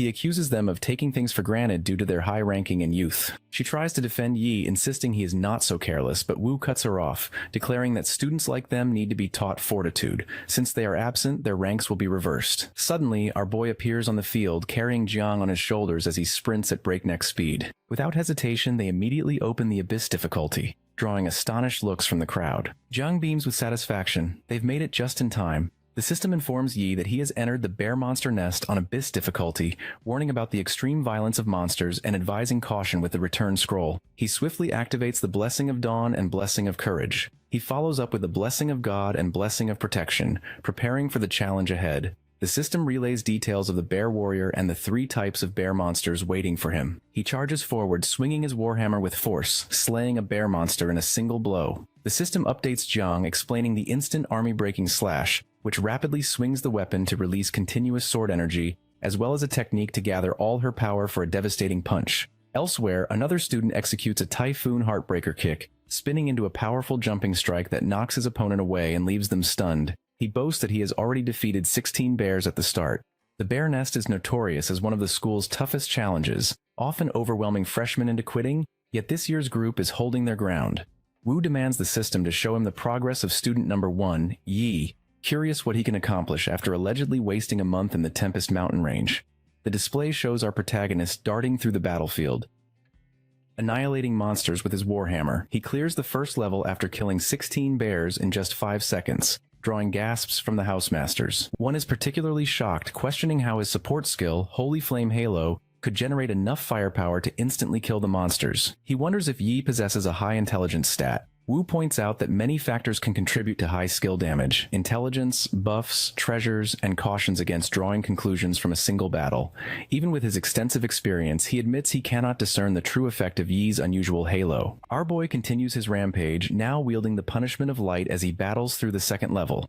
The system congratulates him on clearing it after killing 200 monsters in only 1 minute and 23 seconds. He then dispatches another foe with a move he calls the Spear of Victory. The system announces he has cleared the 3rd level after just 3 minutes and 29 seconds. Finally, it declares he has conquered the Abyss-level Secret Realm in 4 minutes and 57 seconds, earning a triple S grade and setting a new record. Rewards and points are listed in detail. The narrative reflects on the significance of talent to a class's strength, explaining that in the beginning, Yi relied on his S+ grade talent to awaken the rare Saint Knight class during the ceremony. He realizes that such generous rewards must be a privilege reserved for those who clear secret realms of silver grade and above, since he never received anything similar when he broke the record in the bronze secret realm. As he examines his new abilities, he quickly decides that strong protection is most suited for tanks and doesn't offer him much value. Rapid Step seems useful, but Focus Halo immediately stands out as superior. In real combat, reaction time is crucial. After all, the stronger the enemy, the faster their attacks, and the more vital it becomes to respond accurately in the chaos of battle. Focus Halo not only reduces the risk of his skills being interrupted, but could even turn the tide of a fight if used at the right moment. The system notifies him that he has cleared the Abyss-level Secret Realm and asks if he would like to open additional levels. Meanwhile, the Housemasters continue to discuss his performance. A senior remarks on Yi's powerful combat style and flawless elemental control. Wumeng adds that his quick thinking and adaptability made the most of Abyss difficulty. A younger one points out that Yi is remarkably well-rounded, excelling not only in magic attacks, but also in buff skills and close combat prowess. However, a female housemaster notes that the Saint Knight class is so balanced that, as his level rises, he will need more points to maintain this versatility, which could eventually make his results seem ordinary. Wu agrees, mentioning that he plans to have a talk with our boy after the competition ends. Another young housemaster reminds him that Yi has yet to declare which house he will join, suggesting they let him choose before approaching. The old master concurs, noting his exceptional talent in elemental magic and his suitability for the elemental house, where recruitment has already begun. The headmaster, entering the conversation, observes that everyone seems eager to recruit him, and laments that he missed the chance to witness the performance firsthand due to his late arrival. Now Yi finds himself entering a dark, ominous chamber. At the center, atop a mound of human bones, stands a throne, and on that throne sits a human skeleton. He recalls that the term evil gods does not simply refer to the god of darkness, but rather to deities that are mad and chaotic, fundamentally different in nature. Faith in the gods of light or darkness demands pure, unwavering devotion, while worship of evil gods requires the offering of fresh life and souls. He remembers the infamous Bloody Abyss incident from decades ago, where a tertiary awakened class holder, a secret follower of the evil gods, orchestrated the sacrifice of an entire city. Millions perished in an instant, and the perpetrator's power soared from level 54 to 89 before the Patrol Legion and army ultimately destroyed him. The souls consumed by the evil god could not be restored, and since then, the nation has enforced a strict ban on worshipping such beings. Those caught are executed without mercy. Still, the promise of rapid power tempts many down this forbidden path. The system now provides details on a terrifying new foe, the bear monster ghost. The ghost regards Yi with a chilling hunger, wondering aloud how long it has been since it last tasted fresh human flesh, savoring the anticipation of its next meal. He understands that he is facing an undead foe, completely immune to physical attacks, and knows that any martial artist would be astonished to see this final boss. Our protagonist boldly challenges the bear ghost monster, daring it to come at him. The enormous creature responds with contempt, telling him his efforts are useless before launching an attack. Yi remains calm, carefully observing its movements, analyzing every step and gesture. The monster admits that his holy light is powerful, but insists such power holds no meaning in the face of the immortality granted by the great lord of Exia. Noticing the intensity of that radiant glow, the bear ghost decides to reveal his trump card, warning that resistance is pointless, and taunting by questioning how much energy the boy has left after this display. The ghost boasts that upon his next resurrection, it will mark the time of Yi's defeat. Unfazed, our boy challenges the monster's confidence and unleashes enormous waves of magical fire. Hurling them at the towering specter, the ghost catches fire yet defiantly screams that Yi cannot kill him. With deliberate circular movements of his arms, the Saint Knight conjures an even greater blaze, directing the inferno toward the bear ghost. Overwhelmed and unable to withstand the fire, the monster wails, calling desperately for his lord Exia and lamenting that his powers are fading. Ultimately, the spectral foe vanishes, consumed by the flames. The system congratulates Yi on clearing the extra level, reporting that he completed it in 1 minute and 12 seconds, and then lists the rewards he has earned. He examines his prizes, feeling a sense of accomplishment as he prepares to return to his own world. Reflecting on the experience, Yi recalls sensing a faint, violent power when he first entered the space. The energy was not elemental, but it felt reminiscent of the strength he harnesses during divine summoning. He suspects it to be a remnant of some evil god's influence. When the bear monster resurrected for the first time, he noticed the sinister energy weakened slightly, leading him to deduce that there is a limit to its resurrection. The true strategy for passing this level, he realizes, is to repeatedly defeat the creature, forcing it to drain the evil god's supply until it is depleted. Meanwhile, another student battles his own bear ghost, shouting in frustration that extra levels are truly the hardest parts of any secret realm, and that he will need to defeat it 10 times to succeed. He feels relieved that he managed to raise 2 levels earlier, knowing it gives him a significant advantage. Soon, the bear monster stands before him once more. While the other student remains locked in combat with his adversary elsewhere, an elderly housemaster briefs the others about Yi's achievements, revealing that he used an S-rank skill, and by coincidence discovered a shortcut. Another wonders whether other freshmen should be allowed to try this shortcut. A female housemaster agrees and remarks that their Saint Knight has his own secrets.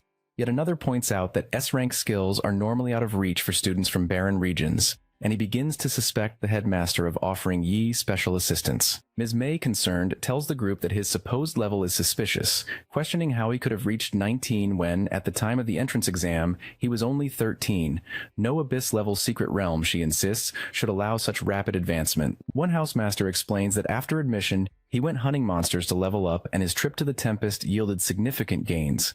He was already 18 before entering the realm. For someone capable of single-handedly annihilating the Flame Demon army, the freshman competition is trivial. If not for the competition's influence on resource allocation, Yi would not have participated at all. Suddenly, he notices a red-headed student standing nearby who wonders how Yi could be present and whether he cleared the realm ahead of him. The redhead finds it inconceivable, believing he must have left earlier after failing the extra level. As someone carrying the reputation of one of Jiangning's 8 great families, Shen refuses to believe he could lose to someone from the barren north. At that moment, Yi catches sight of Qiren falling from a height and rushes to save her. Grateful, she acknowledges that he finished even faster than she did. Playfully, she asks if he is a few months older, suggesting she should call him brother, and he agrees. Together, they notice many other students struggling against the monsters. Suddenly, Miss May arrives and urgently calls the medical team to administer first aid to the injured. An hour later, all the students have returned to the university, most of them wounded. The Warhouse Master announces the official end of the first phase of the freshman competition and proceeds to reveal the rankings and clear times.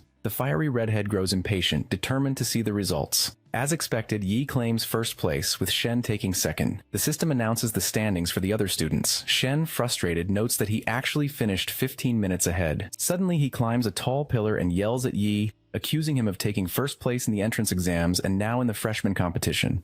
Shen vows that regardless of how he did it, he will defeat him in the next phase and make sure to crush him. The Warhouse Master then declares the beginning of the second phase of the freshman competition, the free challenge. He explains that each participant has 3 opportunities to challenge others, with a 5-minute rest period between bouts. Immediately, a student challenges rank 154, another targets rank 86, and then, amid the crowd, Shen steps forward and challenges Yi directly, inviting him to a battle to determine who truly is the strongest. Shen already waits for Yi in the flying fighting ring as Chiron approaches, quietly explaining that the opponent is the second-ranked contender, a sign of a great family from Jiangning, blessed with a rare fire dragon bloodline. She shares that he harbors a grudge against Yi, whose sudden rise shattered his dream of taking first place in the Sukang district. Despite Shen's reputation, our boy calmly tells her that the berserker is much weaker than he appears. Though the rival himself is oblivious to this fact, without hesitation, Yi leaps onto the flying ring and addresses Shen directly, hoping that he will push him to the limit. Full of pride, the berserker challenges Yi, declaring that it will be Saint Knight versus Berserker, a true test of strength. The match begins in a flash. He wastes no time launching a fire punch empowered by his blood berserk skill. The headmaster observes with keen interest, recognizing the signature technique and noting the urgency to finish the fight quickly.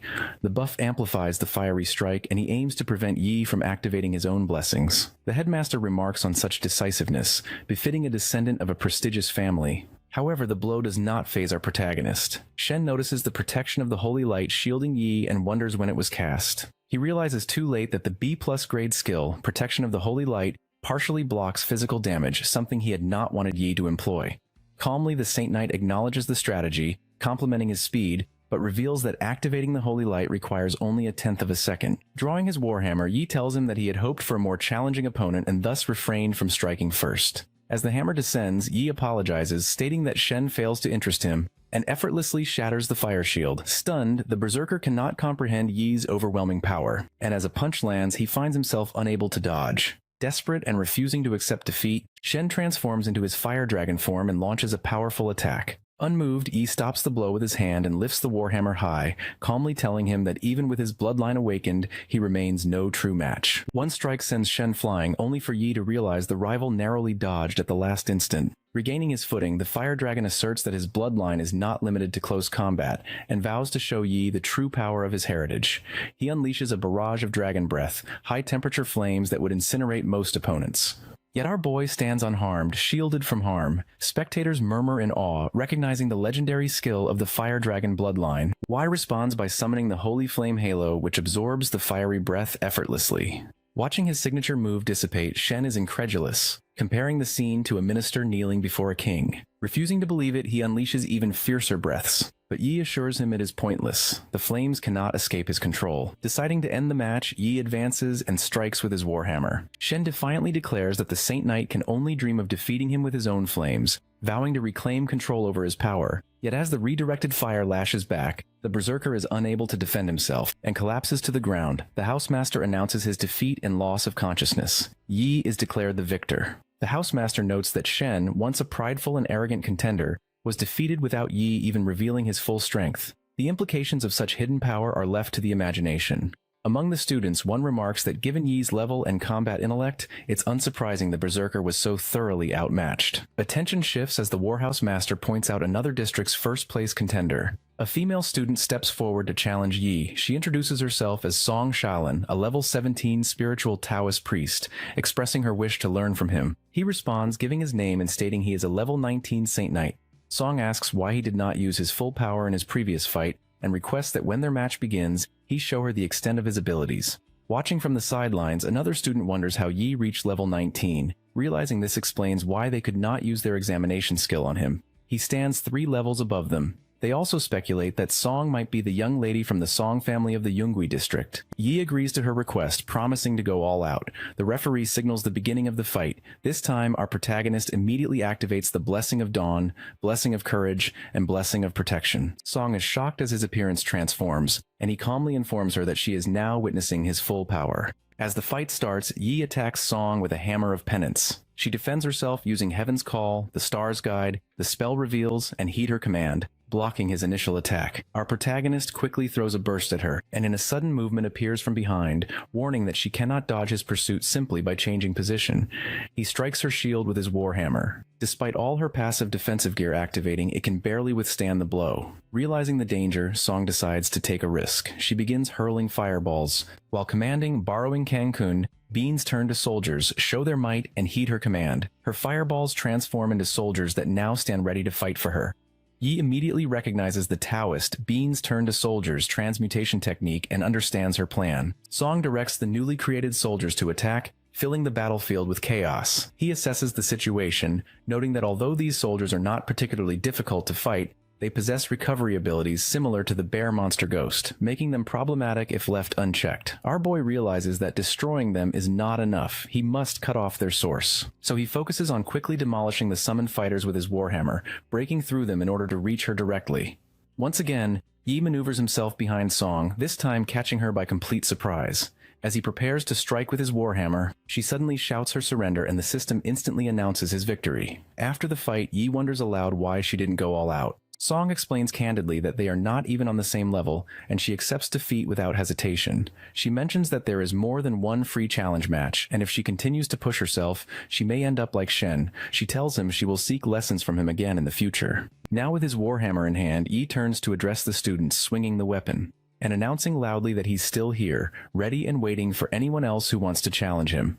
Among the crowd, one asks another if Yi is that person they met when younger, revealing his own number, 156, and asking the other, number 172, if he is interested in a match. Meanwhile, the Warhouse Master observes that Phase 2 is nearly over, and realizes it will soon be time for the houses to recruit the freshmen.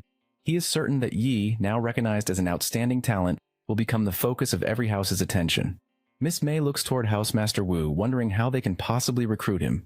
Wu reassures her not to worry, revealing that he is well prepared and determined to bring Yi into his house. Elsewhere, in another match, the system announces that Wang Li is the winner, and his rank rises to 10 while Shen drops to 16. Wang congratulates Shen on a good match, while Shen, lying on the ground, mulls over how everyone is challenging him when he is severely weakened. He feels as if they all want to trample on him while he's down, and burning with resentment, vows that once he recovers from his injuries, he will make them all regret it. The system finally announces the overall results. Yi takes first place, Shiranus in second, and Song is in third. The headmaster steps forward, declaring that the free challenge matches are over and the freshman competition has come to an end. With all the ranks now rearranged, the students' accommodations and points will also be updated. He encourages everyone not to worry if they find themselves ranked lower with fewer points, reminding them that as long as they work hard, there are many ways to earn points at the school. The Warhouse Master announces that it is now time for the house arrangement session, and he introduces the 5 house masters, each of whom will explain the educational philosophy of their respective houses. He begins by reminding everyone that although the dark age of invasion by otherworldly races is over, many still perish on the battlefield, and the mission of combat academies is to cultivate students' strength and increase their survivability. The housemaster of the Element House explains that their house recruits classes that primarily use elemental powers, promising to lead students to uncover the truth of the elements. The Armament House housemaster follows, explaining that their philosophy is to maximize the use of weapons, rather than relying solely on skills, and inviting students to join if they wish to become the strongest with just their bodies and weapons. The Tactic House housemaster addresses the crowd, announcing that the Tactic House seeks to train tactical students to command operations. She notes that any class can join and stresses the importance of a top-tier commander class in reducing the mortality rate of an entire legion. The Logistic House housemaster then welcomes students from lifestyle classes, emphasizing that while they do not focus on combat, they offer the most professional education for lifestyle classes. A competent logistics line, he reminds them, is the backbone of any operation. The Warhouse Master concludes the introductions, announcing that all houses have now been explained and inviting students to register with the system to choose their intended houses. Shiran turns to Yi, asking which house he plans to choose. The Warhouse Master quietly whispers an offer to be his personal mentor if he joins the Warhouse. He explains that each mentor can personally select an elite student and that the house's resources will favor that student. He adds that he has prepared special welcome gifts, 3 Grade A skill books, and 1 Grade A resource exchange request. Not to be outdone, the Elemental Housemaster approaches, urging Yi to consider their house and promising a set of legendary equipment. The Armament Housemaster hurries over as well, telling him that anything that can increase his strength will be his to use if he joins their ranks. All the Housemasters begin to compete for Yi's attention, pushing forward with their offers. The War Housemaster jostles the others, insisting he arrived first, while the Armament Housemaster argues that sincerity is more important than order of arrival. Just as the tension rises, the Headmaster shocks everyone by offering to take Yi as his personal disciple. All the Housemasters are left speechless. The Headmaster turns to him and explains that he will perform a bloodline forging technique if he accepts. When Yi asks what that means, the Headmaster describes it as a forbidden grade spell that, when used in conjunction with the blood of another race, grants a special bloodline. This technique will drastically enhance his physical capabilities, and he will receive additional free points and skill points every time he levels up. One student is astounded, exclaiming that casting a forbidden grade spell immediately is outrageous and unprecedented. Another, more informed, explains that Headmaster Wang Hui's disciples stand at the very pinnacle of China's associations. The Tianyu Association's president himself is a disciple, and if Yi becomes Wang's disciple, he will gain the support of Wang's extensive network and rapidly rise to the top. Shen can only stew in frustration, thinking our protagonist is blessed with incredible fortune. If not for him, Shen would be in first place and could have received such powerful support from Headmaster Wang himself. Chu, meanwhile, observes quietly, convinced that with a new bloodline, Brother Yi will only become stronger. The old Housemaster bursts out in laughter, never expecting our boy to be so exceptional that even the Headmaster would personally vie for him. The Headmaster, unfazed, tells everyone that there are plenty of surprises still in store regarding Yi, and reveals that this reward is actually something the Snow Dragon Legion's captain specifically requested he deliver. Shen's mind races as he spots the gold medal in the Headmaster's hand, finding it hard to believe. Not even the Shen family of Ningan's great 8 families possesses such a medal. Why does Yi receive an honor not even granted to them? Song, equally astonished, wonders if her eyes deceive her. Isn't that an honor medal? Shirin clarifies for him that it is indeed a gold medal, recounting how her grandfather fought on the front lines for years and earned only a silver medal. She points out the inscription. It is awarded in respect to those who have made significant contributions to the civilization of China. Yi himself is baffled, unable to grasp how or when he contributed so greatly to his country. The Headmaster addresses him directly, explaining that he is well aware of Yi's actions in Tempest Valley, which more than merit the Outstanding Achievement Gold Medal. Our protagonist is taken aback, thinking to himself that it's hard to believe a medal of such caliber could be awarded simply for defeating a demon legion. There must be a hidden reason behind it. Still, he thanks the Headmaster sincerely. The old Housemaster chides him for his stiffness, telling him to call the Headmaster teacher. He accepts the offer, addressing the Headmaster as his teacher and expressing his honor at becoming his student.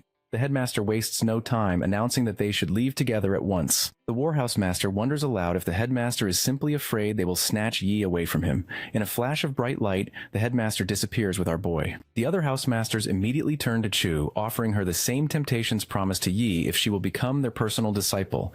Housemaster Wu warns Old Song not to deliberately oppose him, while Old Song fires back that since Yi has already been recruited by the Headmaster, there's no way he'll let Jiang Qiran go to Wu. Meanwhile, the Headmaster leads Yi to his private mansion, explaining that this place is mostly used for storing valuable items, and that our protagonist can always come here if he needs anything. Today he will guide Yi in choosing the materials required for the bloodline forging technique. The Headmaster lays out several diagrams and begins to explain that, while most are drawn to the forbidden grade spell itself, they overlook the real core of bloodline metamorphosis, the source blood. He tells Yi that a regular human's bloodline potential is extremely limited, and as one's level increases, the stat gains from each level up weaken. This is why when most classes reach their limit and cannot level up further, they choose to merge with other race blood to enhance their power. The teacher notes that naturally, with tertiary awakening, each level demands a tremendous amount of experience. He is currently level 64, a stage where most otherworld monsters are leader-level bosses, rarely defeated easily. The Headmaster reveals that he has prepared 3 source bloods for Yi, each from a divine race, Angel, Titan, and Dragon. He explains that the bloodline forging technique can only grant a single unique bloodline, so Yi must choose carefully from these 3. The Angel source blood is extracted from an angel's corpse, members of the God of Light's divine race, and merging with it will grant Yi extremely high light affinity. The Titan source blood comes from those who worship the God of Thunder, and who are naturally gifted in controlling lightning. Merging with it will vastly amplify any of his lightning-type abilities. The Dragon source blood, on the other hand, comes from the direct descendants of the Dragon God, containing the purest dragon lineage, and will allow Yi to exert a natural pressure over all beast races.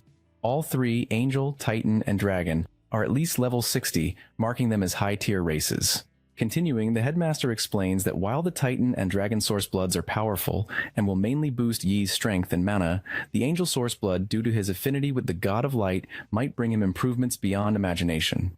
After some thought, our boy informs his teacher that he chooses the Angel Source Blood. Wang, pleased, notes that Yi seems highly compatible with this option and mentions that he is his 5th student, with 4 seniors whom he will introduce in due course. Yi then asks, unable to contain his curiosity, why he would receive a gold medal for his deeds. Surely eliminating a demon legion is not enough for such recognition. The teacher, deciding to be candid, reveals that Yi's actions at Tempest Valley exposed the enemy's plan, leading the military to discover that otherworld creatures can slip into China via medium-sized cracks. Yi grasps the significance of this, asking if it means there are already many otherworld creatures hidden across China. The teacher confirms this, stating that initial investigations have found evidence of hundreds of such cracks, though for now the invaders are low-level enough for the Legion to handle. He adds that legions nationwide have been mobilized to eradicate these threats, and that the Academy's mission system will offer related tasks. As his instructor, he hopes to see Yi grow as strong as his seniors and one day offer his strength to the nation. The headmaster then informs him that there are still more preparations to complete for the bloodline forging technique and recommends that he rest first. He hands Yi a box-shaped teleportation device, instructing him to use it at 9 o'clock the following morning. Left to his thoughts, Yi checks his system for daily routine updates, considering what he should do next. He recalls that the final result of bloodline forging depends not just on the source blood, but also on his constitution and luck. Remembering the S-grade potion he obtained after slaying the demonic prince, he checks its details and learns it will be effective for the next 12 months, so he drinks it without hesitation. The system congratulates him on obtaining an S-grade treasure, the Longning fruit, and he reads its details carefully. Deciding there is no reason to wait, he prepares to visit his teacher. On the other side, the old housemaster comments to the headmaster that obtaining even a single vial of angel source blood is extraordinary, since the corpse of an angel is so rare that it could spark wars between several legions. Wang simply replies that he has waited a long time for someone like Yi, and now that he's here, there is nothing to hesitate about. He is fully satisfied with his choice.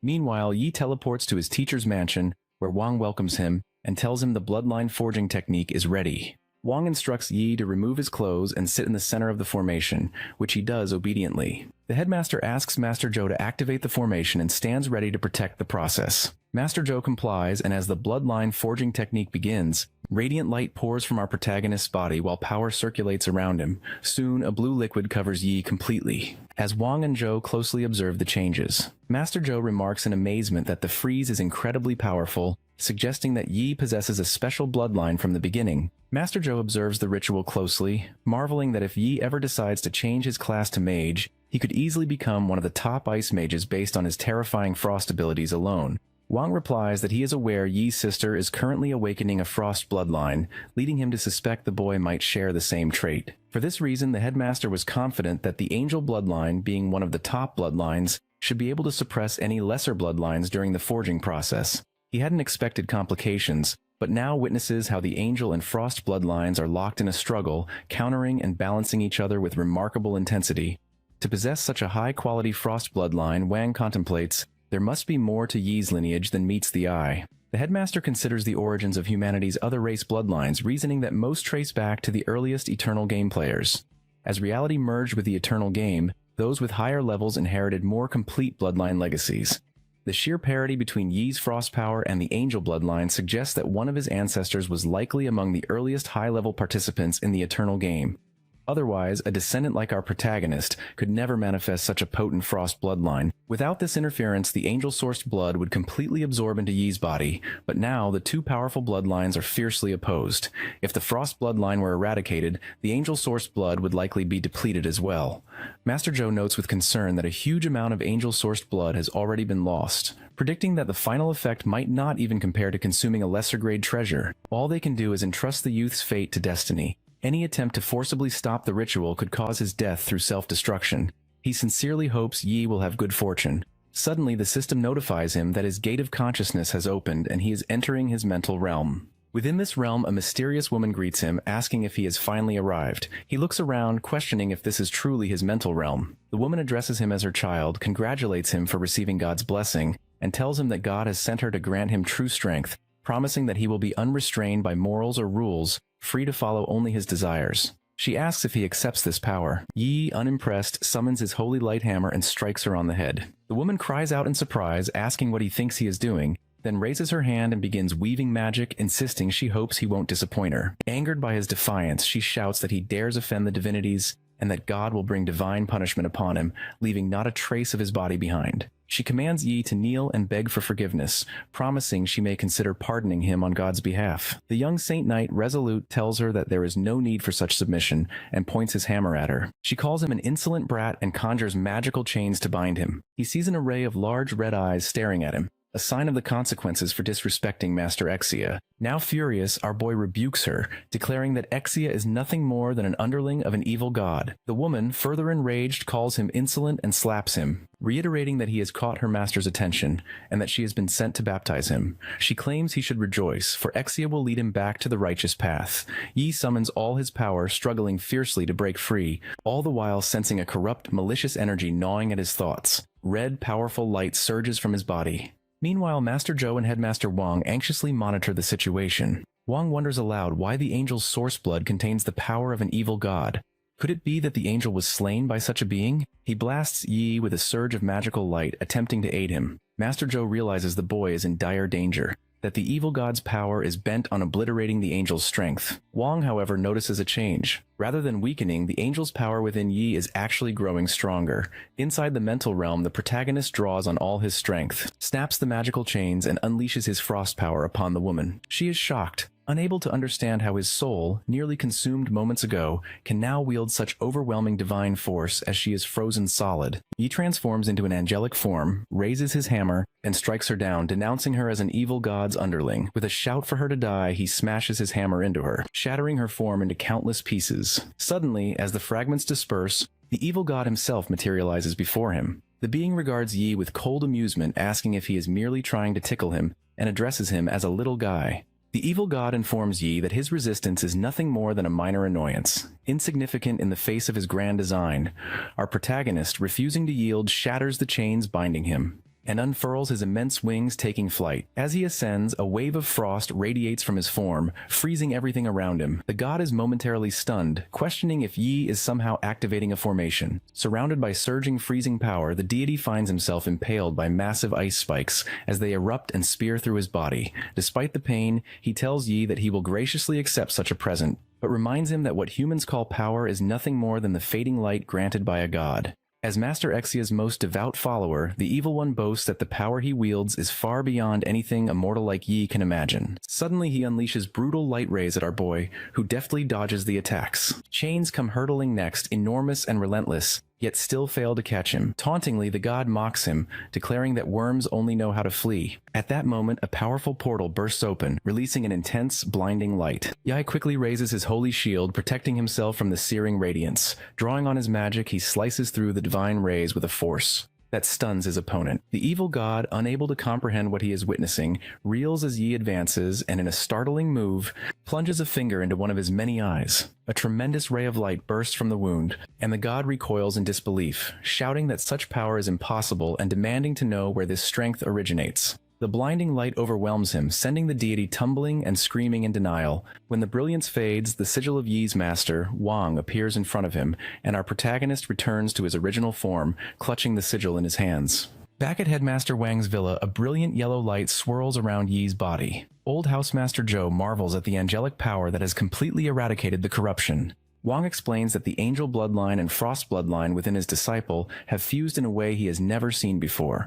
Above Yi's head, an angel materializes, and holy protective circles orbit his body. As a glowing holy sigil appears on his chest, the angel gently lays her hand on him, channeling divine power into his form. He opens his eyes, revealing the unmistakable sign of a holy cross shining within them. Zhou remarks to Wang that Yi is truly fortunate, having received the God of Light's blessing in his moment of crisis and thereby averting disaster. Our boy stands steady and transformed as Wang moves closer and asks how he feels. Yi, feeling the surge within, replies that his power has undergone a dramatic, qualitative improvement. The system promptly informs him of his new special bloodline, the Six-Winged Angel. It lists the details of his inherited talents and all the new abilities at his disposal. He tells his master that he has gained the Six-Winged Angel bloodline and inherited 2 bloodline talents. He was astonished by this revelation, recognizing how rare and supreme the Six-Winged Angel truly is. Headmaster Wang, pleased, congratulates his disciple and points out that the forging has been a resounding success. He confirms that the six-winged angel bloodline is the highest among all angels, and assures Yi that the talents he has just inherited will continue to evolve, reaching S+ grades as his level increases. Our protagonist then asks about a legendary bloodline technique, the S+ grade Angel Physique. The system responds instantly, presenting details about the Angel Physique Plus technique, its attributes, and unique powers. It also warns him that until he reaches level 50 and fully absorbs the angel bloodline, using this technique will leave him weakened each time he invokes it. Headmaster Wang instructs Yi to activate the secret technique now, eager to see firsthand how much his power has increased. The system immediately prompts the activation of the bloodline technique, Angel Physique S+, encouraging our protagonist to release the full potential of his bloodline. As a descendant of the six-winged angel, the higher Yi's level becomes, the more power he can draw forth. He channels Angel Physique, and immediately his body becomes a vessel for the overwhelming power of angels. Elemental energy surges around him and a radiant energy circle appears on his forehead, releasing torrents of elemental force. Master Zhou is astounded by the magnitude of the elemental energy waves. The headmaster watches with growing satisfaction, declaring it excellent, and estimates that, with this bloodline secret technique, Yi's strength has increased at least 5-fold. Wang inquires about his condition, and Yi reports that his body is brimming with unprecedented strength. The light and ice elements feel as if they are his most loyal companions, completely at his command. Suddenly, a nearby robot begins to sound a warning, alerting them to high-level elemental energy and activating level 3 defense protocols, while streaming detailed data about the phenomenon. Unfazed, Wang muses that six-winged angels truly are the darlings of elemental energy. He quickly tells our boy to deactivate the secret technique before the room's defense system reacts more aggressively. Yi complies, cooling down and ceasing the flow of energy. Zhou asks if something is wrong. Wei explains that while the secret technique drastically improved his strength, even without combat or prolonged use, his entire body now feels sore and bloated. The headmaster explains that the bloodline's secret technique exponentially increases Yi's power, but the six-winged angel bloodline is simply too potent for him to handle without consequence at his current level. He advises him to reserve this technique as his final trump card. With the six-winged angel bloodline, 2 evolutionary talents, and an S+ grade bloodline technique, Angel Physique, Zhou concludes that for other freshmen to catch up to Yi is likely just a dream. Based on the signs of his bloodline activation, Zhou speculates that Yi's sister's frost bloodline might be equally formidable. Wang recommends that if Yi wants his sister to awaken her bloodline in optimal condition, he should have the freezing lotus refined into a frost pill for her. He mentions that the university's specialized pill forging department can handle the order directly through the school system. Yi confirms he understands, and Wang instructs him to rest well. Before leaving, Zhou asks the headmaster about the earlier danger, how Yi was touched by the power of an evil god. He emphasizes that if anything had happened, it would have been a tremendous loss for Sukang University, and even for the country itself. Wang assures him that it was only by the God of Light's protection that Yi survived and promises to launch a thorough investigation, determined not to overlook a single clue. He teleports back to his university residence, already contemplating the process for forging the frost pill.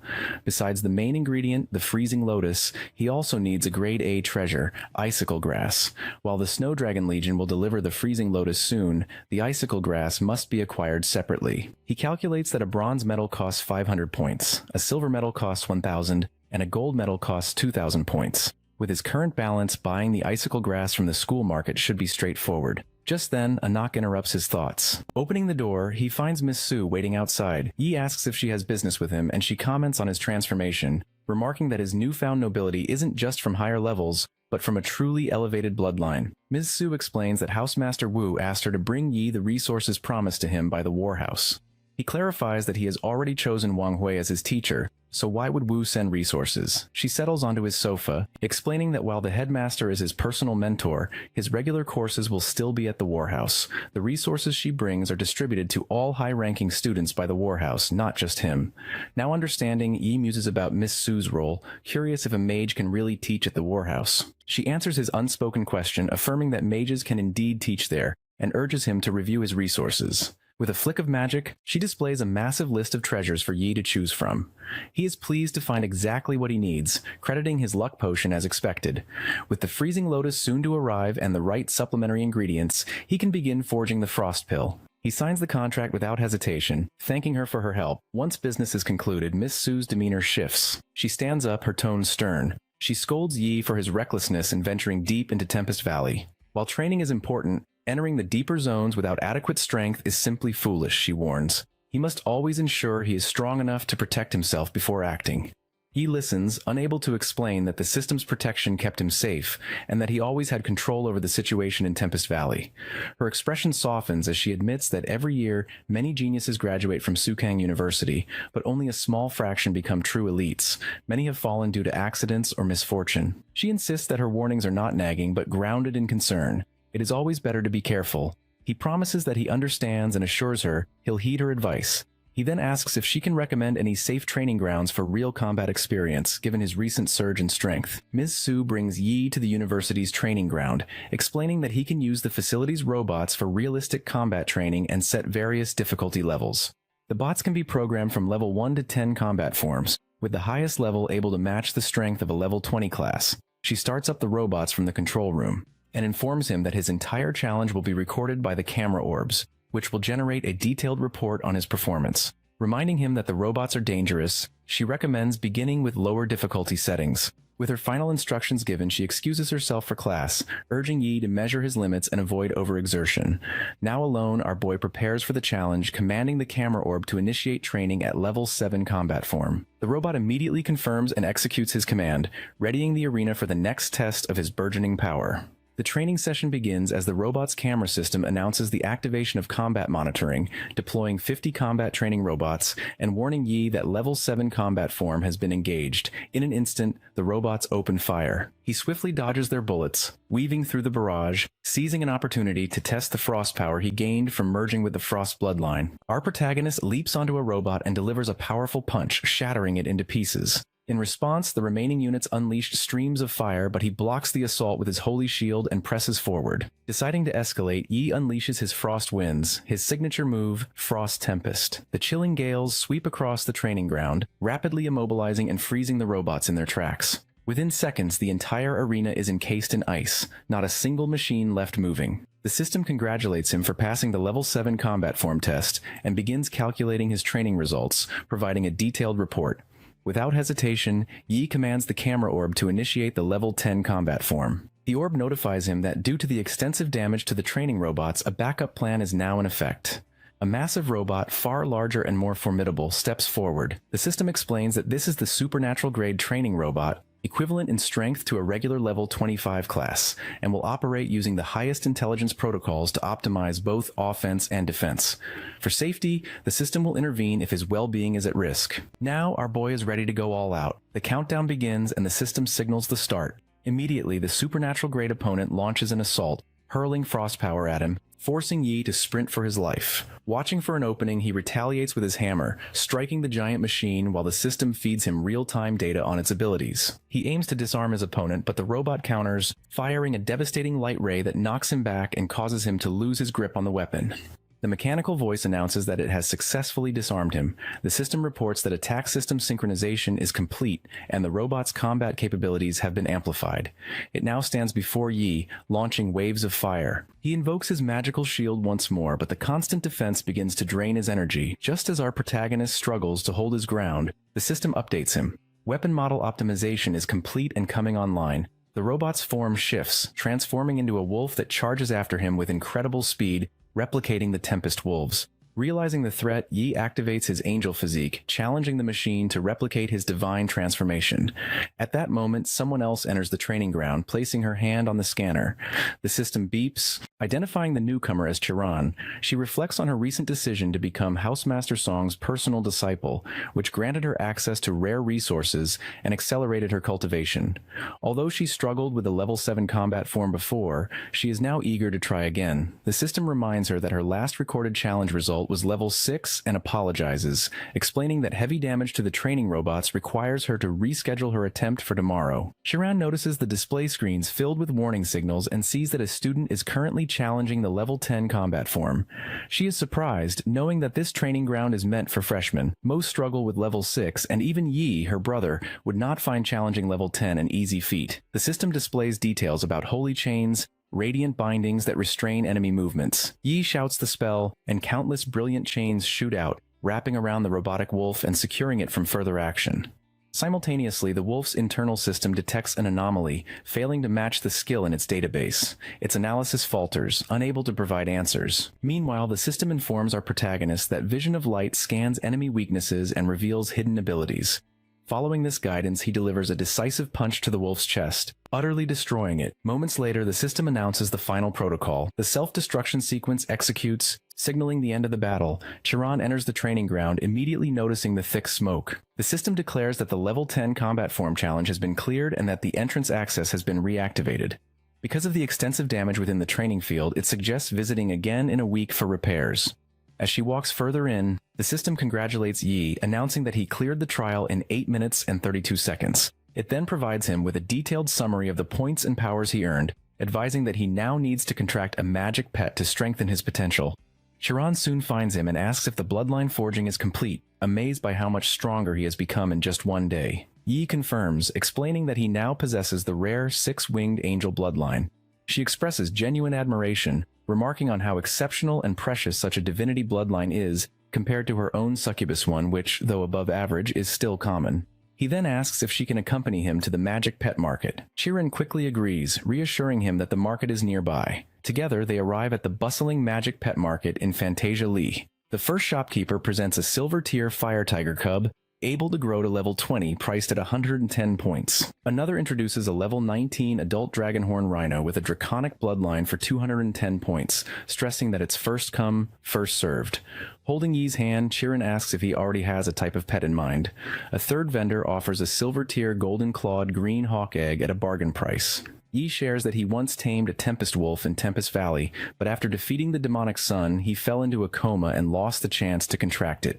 Now he hopes to find a Tempest Wolf cub with wind elemental skills. A nearby shopkeeper responds immediately, revealing he has exactly that. Introducing himself as Liu Jie, a third-year logistics student and level 22 trainer, he proudly explains he raised the cub himself. Trainers like Liu, Chiron notes, belong to specialized skill classes, and their pets are often of higher quality. He agrees. Liu presents the cub, saying it is about 10 days old, its mother a silver-tier Tempest Wolf, and his examination confirmed silver-tier talent. He offers it for 60 points. Yi asks about gold-tier cubs, but Liu explains they are rare in the entire market, promising to notify him if one appears. The young knight decides to examine the offered cub. The cub roars as soon as Yi takes it in his hands. Chiron observes that it looks far too small and malnourished, but Liu reassures them that Tempest Wolves are naturally small at birth. Despite its condition, Yi insists on purchasing it, telling her that there are no useless pets, only useless masters, and he has great hopes for the cub. She supports his decision. Liu includes a contract scroll with the 60-point purchase, allowing Yi to bind the cub. Within seconds, the Tempest Wolf undergoes a dramatic transformation, rapidly growing stronger. Onlookers notice the event, and one man wonders if the dark purple light indicates a legendary tier magic pet. Another customer even offers 1,000 points for it. Chiron congratulates him, realizing the cub was a devolved legendary pet that regained its true tier upon receiving Yi's magic. Liu regrets the sale bitterly. She then asks if he has thought of a name, and he decides to call it Gray. Now desperate, Liu demands either an additional 1,500 points or the contract's removal in exchange for a refund. He warns of consequences if he refuses. A nearby shopkeeper points out Liu's negligence in verifying the tier, while a woman whispers that Liu has the powerful Liu family's backing. An old man mutters that, fair or not, he may not be able to keep the pet. Confused and angry, he exclaims that he has never heard of someone demanding more money after a sale. Flames flicker around him as his fury grows. He glares at Liu, warning him to stop dreaming and leave. Feeling the killing intent, Liu collapses to his knees, admitting he sensed death in that single glare. Yi kicks him back, forcing him to beg for forgiveness and insist it was a misunderstanding. He promises to let Yi keep the cub. With a stern warning to stay out of his way, Yi departs with Chiron and Gray, leaving the market behind. Chiron asks Yi if she can visit him to play with Gray in the future, and he warmly agrees, telling her she can come by any time. In the market, a girl points out to her friend that she believes that's the #1 freshman Yi. Her friend wonders aloud if he's the one whom the headmaster personally recruited as a disciple, mentioning she's heard he even received a gold medal. Meanwhile, a man in the crowd remarks that Liu has always acted with impunity thanks to the Liu family's authority, but now he has finally provoked someone he shouldn't. Suddenly, a tall man demands the crowd make way for him. Liu Wu has arrived, intent on standing up for his brother. As Liu desperately begs his elder to get justice for him, Liu Wu shocks everyone by punching his own brother in the face. calling him useless trash and questioning if he even understands what it means for a freshman to be awarded a golden medal. He tells him it's his fortune that they let him go, warns him not to linger and embarrass himself further, and orders him to leave as far away as possible. Stunned and humiliated, Liu can only wonder what mistake he made to anger such a formidable existence. Back with our protagonist, he notices the purple winds swirling around Gray, realizing that, as expected of a legendary tier Tempest Wolf Cub, it can instinctively wield its wind powers even at such a young age. He thinks about whether the luck potion he used is still in effect, and if perhaps more good fortune is on the way. Just then, the doorbell rings. An army officer introduces himself as Zhao from the Snow Dragon Legion, handing Yi a large treasure box and explaining that this is the S-class treasure their legion promised him, the Freezing Lotus. Zhao asks him to please accept it, then informs him that now that the treasure has been delivered, he will return to the legion for duty. Yi thanks him, asking Zhao to pass along his gratitude to the captains as well, and marvels at the speed and efficiency of the Snow Dragon Legion. Less than 3 days have passed since he left Tempest Valley, and already his reward is here. He quickly opens the treasure box and takes out the Freezing Lotus. Thinking that if he can forge it into a freezing pill, Yoon's bloodline awakening crisis will be solved. Seeking more information, Yi consults the system about the freezing pills. The system provides all the relevant details, and as he reviews them, he realizes he can't book the forging service online. He'll need to go to the pill department in person. Without delay, he heads over and finds a girl at the reception desk. Politely, he asks if Sershin is available to help forge a pill, and she explains that Sershin is in a meeting, but she is his student, Lin Yi, and can assist him. She asks what kind of pill he'd like to have made and offers to answer any questions. He presents the Freezing Lotus, explaining that he needs it forged into an S-class freezing pill. Lin Yi is surprised, remarking that she thought he was just a freshman and asks how he came to possess such rare treasures. She informs him that since he already has the Freezing Lotus and Icicle Grass prepared, all he needs to do is pay a 900-point production fee and leave his contact information. Once Sir Tien finishes forging the pill, she'll let him know it's ready for collection. He agrees, transfers the fee, and provides his information. Meanwhile, in the university canteen, one student tells another that recently, many places have discovered otherworld creatures. He asks if his friend has heard that numerous guilds and legions have been ordered back from the front lines. Yi overhears their conversation, as another student explains that his friend in the Legion said it's because signs of otherworld creatures have appeared all across the country. Suddenly he is pushed from behind, and turns to find Song Shaylin, who expresses surprise to see him in this class as well. She explains that her personal mentor is Housemaster Wu, so it looks like they'll be classmates from now on, and she politely asks Yi to look after her. He responds in kind, asking her to look after him too, but Song laughs and says Yi is so strong, asking her to protect him is impossible. Still, if he ever needs her help, he only has to ask. At that moment, Miss May enters the classroom, greets the students, and introduces herself as the teacher responsible for monster studies and intelligence. Before starting the day's lesson, she announces important news. As the rumors said, there have been large-scale invasions by otherworld creatures within the country's borders. While these invaders are not particularly strong, the government is taking their presence extremely seriously, raising the alert to level 3 combat preparation and significantly increasing resources allocated to schools. As a result, resources distributed to students based on their rankings at Sukang University will rise by 70%, and rewards for completing school missions will also be much greater. Furthermore, the Abyss mode of the school's 3 realms will be opened, though students will need to purchase Abyss stones with points to unlock access. A student excitedly comments that the nation has poured in massive resources to cultivate strong talent at any cost, and he's eager to finally access Abyss mode for more XP and increased mission rewards. It seems clear the school is preparing for something big. Miss May quiets the students with a flick of her fingers, reminding them that regardless of how many resources they receive, their job as students is to focus on getting stronger. She instructs everyone to open their textbooks and begin the day's lesson. As they get started, one student tells another that he tried to challenge the Goblin Dungeon's boss yesterday and lost several hundred points after being defeated. His friend replies that it's his own fault for trying Nightmare difficulty and asks if he regrets it. The first student admits he hadn't expected the final boss to be so tough. Yi considers his own situation. Now that he's level 19 and has the Frozen Lotus, there's no need for him to risk returning to Tempest Valley. Abyss-level Goblin Dungeon is the perfect spot for him to farm experience. After class, Yi finds Chiron waiting for him outside. He asks what brings her here, and she admits she heard that the school's 3 realms have increased their rewards and wants to invite him to try them out together. He laughs, saying that's exactly what he was planning to do as well. The two of them head to the training ground, where Chiron asks which difficulty level he intends to challenge. He tells her he's going for Abyss level, then asks about her choice. She says Abyss level is too difficult for her, as the gap in their strengths is simply too wide, and she can only attempt the hard difficulty for now. He reassures her by gently holding her hand, promising that once he clears Abyss level, he'll team up with her for another challenge. Chiron makes him promise, then covers her eyes and says she'll challenge hard difficulty first, telling him to do his best. Yi reminds her to stay safe. Suddenly, a commotion erupts nearby as a student shouts at Jiming, demanding to know why he's there. He announces to the crowd that it's been ages since anyone from the Earth rank attempted a realm challenge, and asks if Jiming doesn't know that breaking a dungeon record earns an achievement talent. Without special encounters, it's nearly impossible to earn one, so it's no wonder she'll hurry over. At that moment, the realm's door swings open and the system repeats Yi's earlier words, declaring that it's boring and he will go ahead and challenge the Abyss realm. The Goblin Dungeon's difficulty is set to Abyss level, with entry limited to those between levels 17 and 21.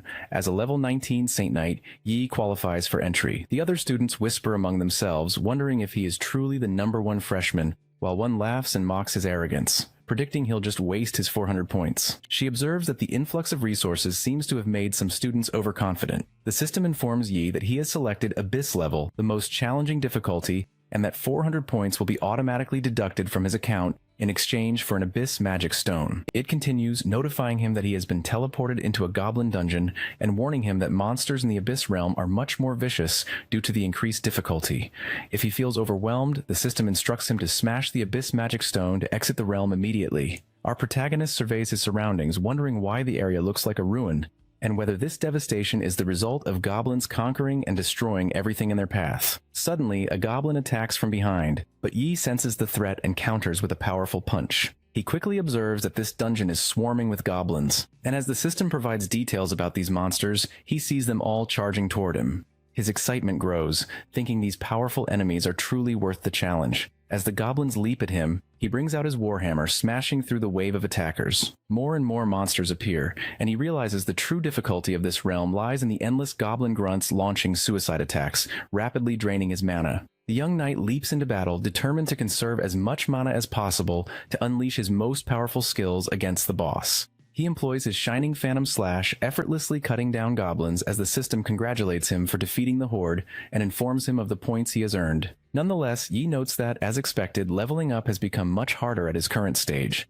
Despite having defeated so many goblins, he is still a long way from reaching level 20, and hopes that defeating the boss will yield enough rewards to help him advance. He pushes open a massive door, wondering where the final boss awaits, and suddenly the Goblin King appears before him. The system immediately provides details about this new foe, who challenges the intruder with a sneer, calling him a foolish human and welcoming him to the land of death he has prepared. The Goblin King berates him for slaughtering his people so carelessly, then lets out a furious roar, commanding Yi to die. Our boy leaps into the air and strikes with his warhammer, only to find the attack has little effect. He quickly realizes this boss is far stronger and faster than expected, likely a strength type, yet with impressive speed. He attacks again with his full power, but the Goblin King activates the dominant body skill, reflecting him away and taunting him by asking if he's only capable of leaving scratches. Yi understands that relying solely on physical attacks is ineffective.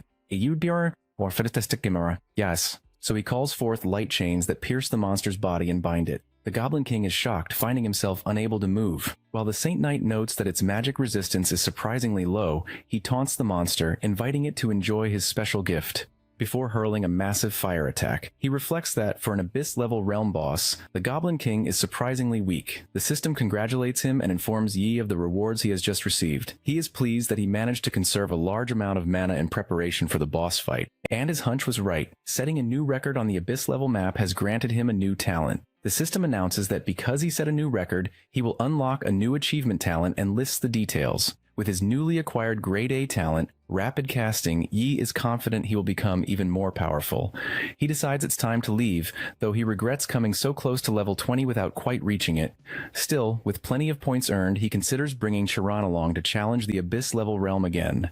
Back at the university, the scorecard displays the top 6 students and their respective points. One student mentions that no one has cleared the Abyss realm until now. It's simply too hard, as anyone who enters is instantly surrounded by hundreds of silver-tier goblins and would die if they didn't escape quickly enough. enough. As expected, the Abyss level is brutally difficult. Another comments that only Earth rank elites like Shiming stand a chance. Chiron, relieved that she chose the hard difficulty, passes without issue and now hopes her brother Yi can succeed. Another says he heard the Abyss-level realm was added to the freshman competition, and surprisingly, a lot of people passed, but his friend confirms that a level 19 Saint Knight named Yi got first place and set a new record.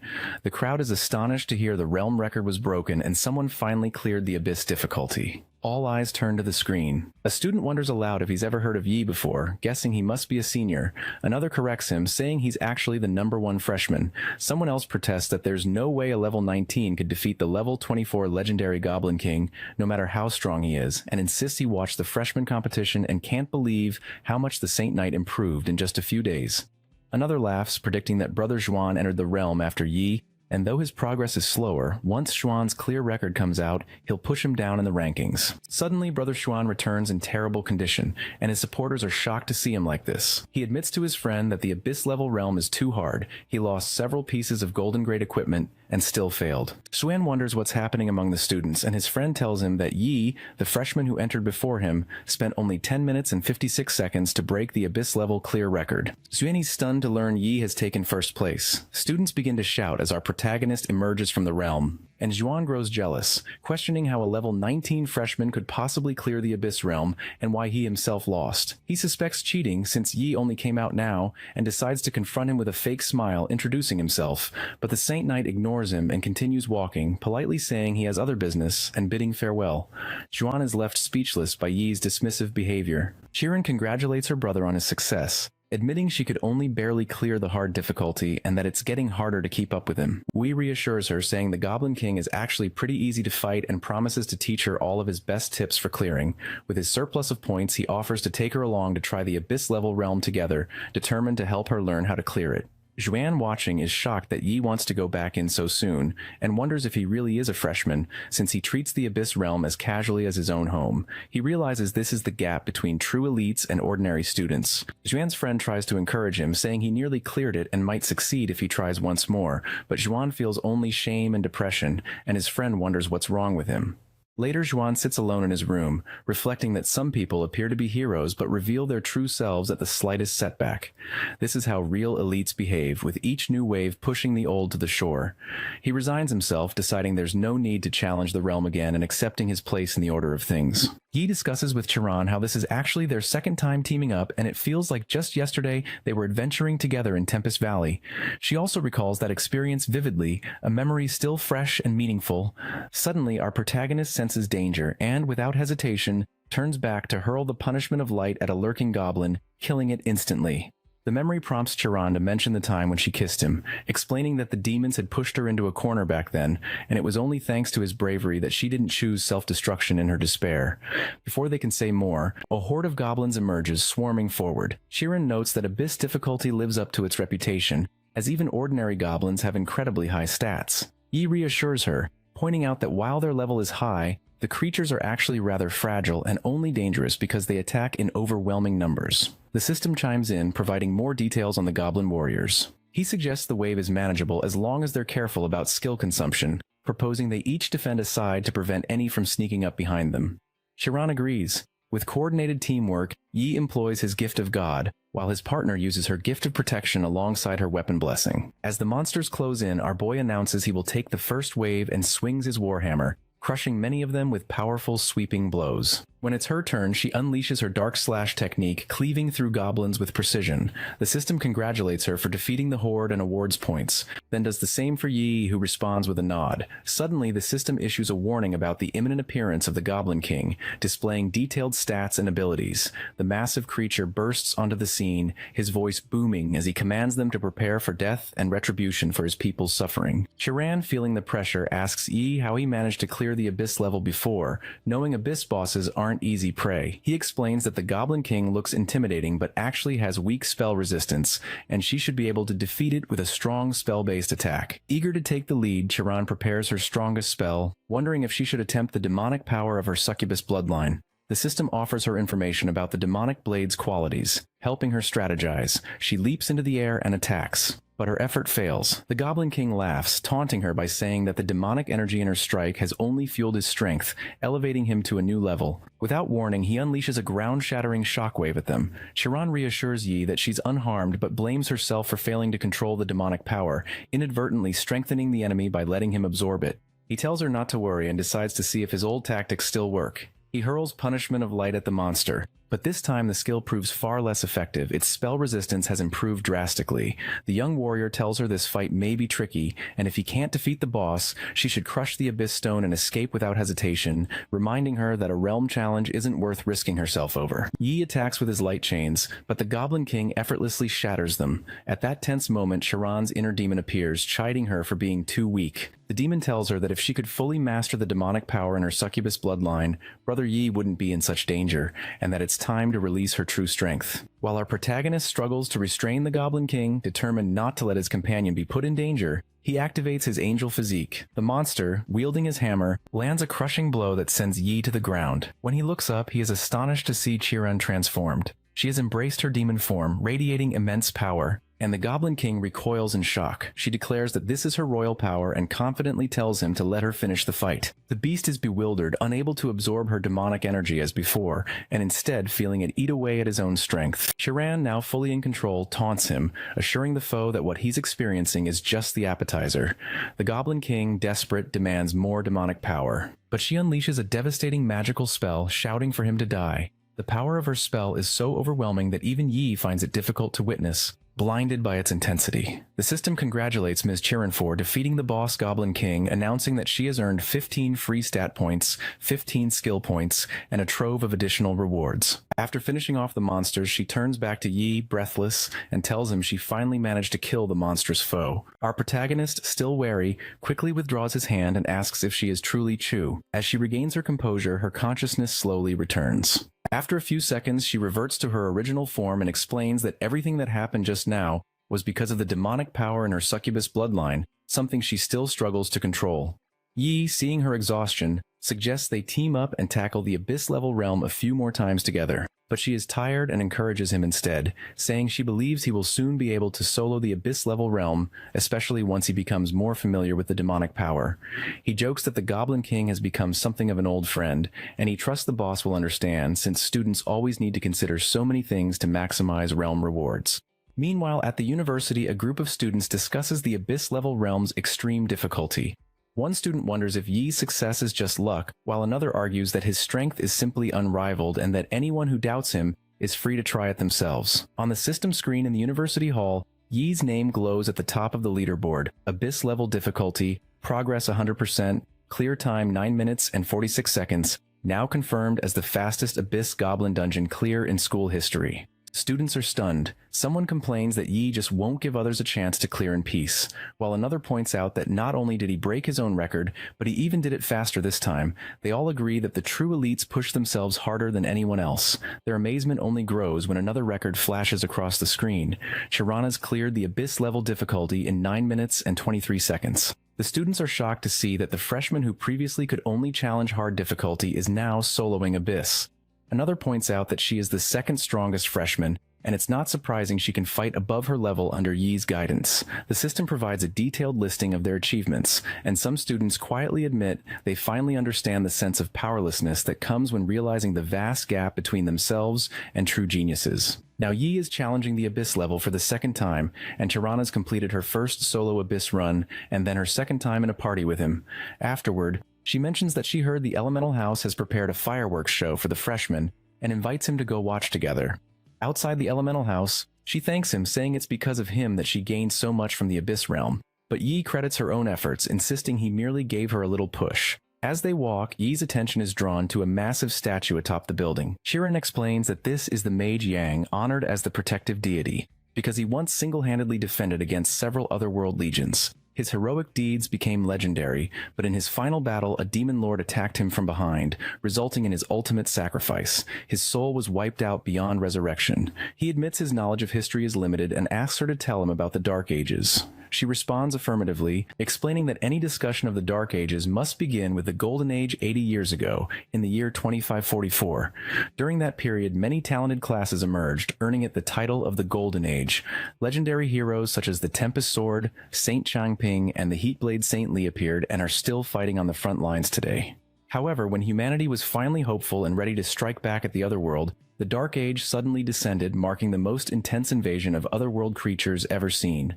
The elites of the Golden Age sacrificed everything in those battles. After 30 years of relentless war and the loss of millions of heroes, peace was finally restored. A peace now threatened by a new wave of invasions. Shiran confides that she hopes her fears are wrong, but she cannot shake the sense of foreboding. Yi comforts her, suggesting that this time the influx of otherworld creatures likely slipped through from mid-sized dimension cracks. They are not as powerful as those from the past, and even if darkness descends again, it will be the otherworld creatures who are unfortunate this time. As he finishes reassuring her, the fireworks show begins, lighting up the night with color. Later, Yi is traveling on a train, feeling grateful that he now has the frost pill, which will resolve Yoon's illness once and for all. At his mansion, Yoon nervously asks Ching why her brother is not back yet. Ching assures her not to worry, explaining that he called and will be home soon. Just then, the door opens and Yi enters, announcing his return. Yoon runs up and hugs him tightly, joyfully welcoming him home, and confirms she has been taking her medicine as promised. Ching is overjoyed to see Yi return home and immediately asks how long he plans to stay this time. He tells her he'll be home for 3 or 4 days, explaining that his main purpose is to complete Yoon's final treatment. The younger sister, always eager, asks if her big brother brought her any gifts. With a smile, our protagonist assures her he did. He presents her with a special reward from the Abyss-level realm, a horn that, when blown, will summon a golden-grade bear monster ghost to protect her. He tells Yoon that once she's fully cured, he believes she can become as strong as he is. Suddenly, the doorbell rings and Yi is delighted to welcome Secretary Zhao and Madame Chui inside. Zhao explains that he contacted the priestess the previous night, and she rushed over immediately. Madame Chui remarks that an invitation from Yi is not something she can take lightly, and he insists she overestimates him, thanking her sincerely for coming to help. She almost forgets to congratulate him and marvels aloud that not only did he find the freezing lotus, he managed to have it forged into the even more powerful frost pill. Zhao is astonished to learn about the pill, noting that S-grade pills are priceless and in high demand.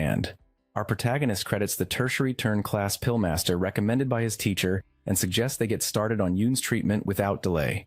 Zhao agrees, and they prepare to begin. The girl looks at her brother with concern, asking if this is really safe. Yi reassures her, telling her not to worry. She just needs to eat the pill, and she will awaken the frost bloodline, after which the power of frost will no longer trouble her. Yoon steels herself and gets ready. He explains to Madame Chui that he'll cast a series of buffs on his sister first. He starts with the blessing of protection, follows with the blessing of dawn, and finishes with the blessing of courage. The priestess senses the powerful aura of holy light, and despite being a secondary turn priest herself, notes that Yi's holy light is even purer than hers. He then asks her to activate the formation, which she does promptly, instructing Yoon to take the frost pill. Yoon eats the pill, and immediately the frost energy within her surges.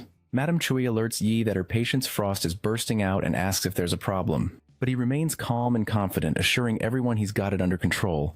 He applies his sacred flame to stabilize the frost, quickly mastering the frozen energy and noting that for him, it's a simple task. The young man predicts that after this first pill, this will be the last frost burst Yoon will ever experience.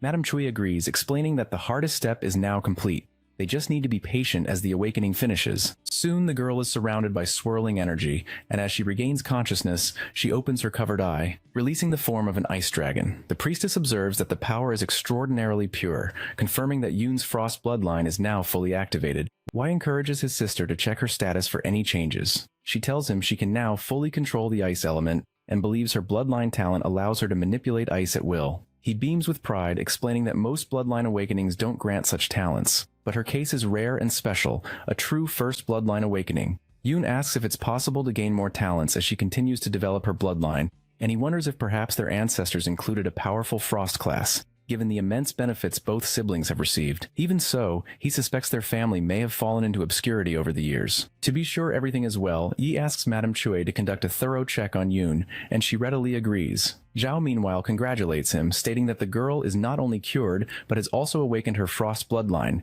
He shares that the mayor is taking her situation seriously, and has arranged additional resources to support her cultivation. Our protagonist thanks him and explains he'll need to return to school soon, so he'll rely on Zhao to look after Yoon. The secretary assures him it's an honor. The priestess turns to Yoon and asks if she's thought about what class she might want to pursue in the future. She immediately says she wants to be a mage, and Yi agrees that the class suits her perfectly. He promises that once she reaches level 10, he'll help her find a hidden mage class conversion book. Suddenly, her eye flashes red and she announces she can feel a dark power awakening within her, and it won't be long before its full strength is released. Everyone in the room is stunned. Madame Choi quickly examines her, worried she may have missed something, and questions the presence of dark power. She wonders aloud if Yoon really needs to go through with this. As the girl's new powers threaten to emerge, the priestess starts to say that she, the Princess of Dark Tears, Phantom Yoon, will... But Yi quickly intervenes, grabbing his sister and insisting on showing her the true power of frost. He drags her to another room, while Yoon pleads with Ching to save her from her brother, who she claims is about to kill her. The priestess remains troubled, pondering the nature of these dark powers now awakening in Yoon. Yoon warns her brother that she won't hold back. With a surge of power, she summons the spirits of ice, freezing everything in her path. Before launching sharp-edged ice blocks at Yi, he calmly raises his holy shield, blocking the icy assault. As the clash ends, he observes her closely and sees that her body has fully recovered. Now they can finally set up her cultivation schedule. She returns to her normal self, briefly worrying that her frost is acting up again and thinking she won't be able to cultivate with him. Quickly, Yoon reassures her brother that she's fine and it was just a false alarm. To lighten the mood, our protagonist brings out his pet Gray, using magic, and introduces Gray as his newly contracted magic pet. He tells his sister that the creature will keep her company over the next few days, and teases that she shouldn't blame him if Gray outperforms her. Delighted, Yoon hugs the little beast and promises she'll cultivate hard with Gray by her side. She then invites it to come closer, and together they sign the contract of darkness to become companions. Yi is relieved, feeling confident that he can now return to school without any worries about her well-being. Later, as he walks at night, Yi thanks Gray for all its hard work over the past few days. Suddenly, Miss May appears, having teleported to his location. He is surprised by her sudden arrival and wonders what brings her here. May explains that the National Freshman Exchange Competition is beginning soon, and that the team match requires 5 people per team. As the first-place winner of their freshman competition, Yi is naturally the team leader and must complete the team-building process. He assures her that this won't be a problem. May displays a list of the top 10 students from the freshman competition, excluding him, and tells Yi he needs to select 4 teammates. He asks if he can simply pick the next top 4 freshmen. She thinks his choice is a bit hasty, and reminds him that the team match is a marathon, not a sprint. Later rounds test stamina, and priest-class characters are important for recovery. She points out that while Yi as a Saint Knight can cast buffs, his recovery skills are weaker than those of a priest. May advises that most winning teams include a priest for support. Our boy is confident, explaining that as long as they defeat opponents quickly, they won't even need recovery. He believes he can take first place in the individual bracket and even solo teams in the group match if he activates his 6-winged angel bloodline. May privately reflects that his strength is on a different level, and with him, they might not need a priest at all. She agrees to submit his chosen roster to Housemaster Wu and leaves with a smile, confident in his abilities. Before she goes, May checks if he has finished taking care of Yoon's bloodline awakening.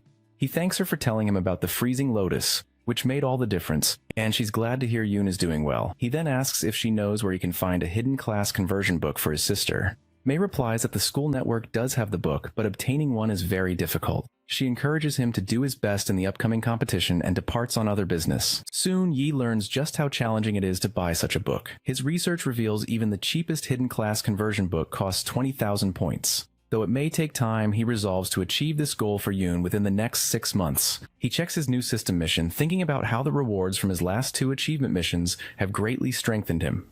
Meanwhile, in the university meeting room, the Housemasters convene to discuss the team match. Warhouse Master Wu presents Yi's team roster to the others, listing all the team members. An old housemaster questions why there isn't a priest on the team, and another worries that the lack of healing support makes the team too risky. However, an experienced elder argues that Yi's abilities more than compensate. After witnessing his bloodline forging, he's convinced that Yi alone can replace the role of a priest. He adds that the young knight provides buffs, has outstanding defense, and powerful attack skills, effectively covering 3 roles in one.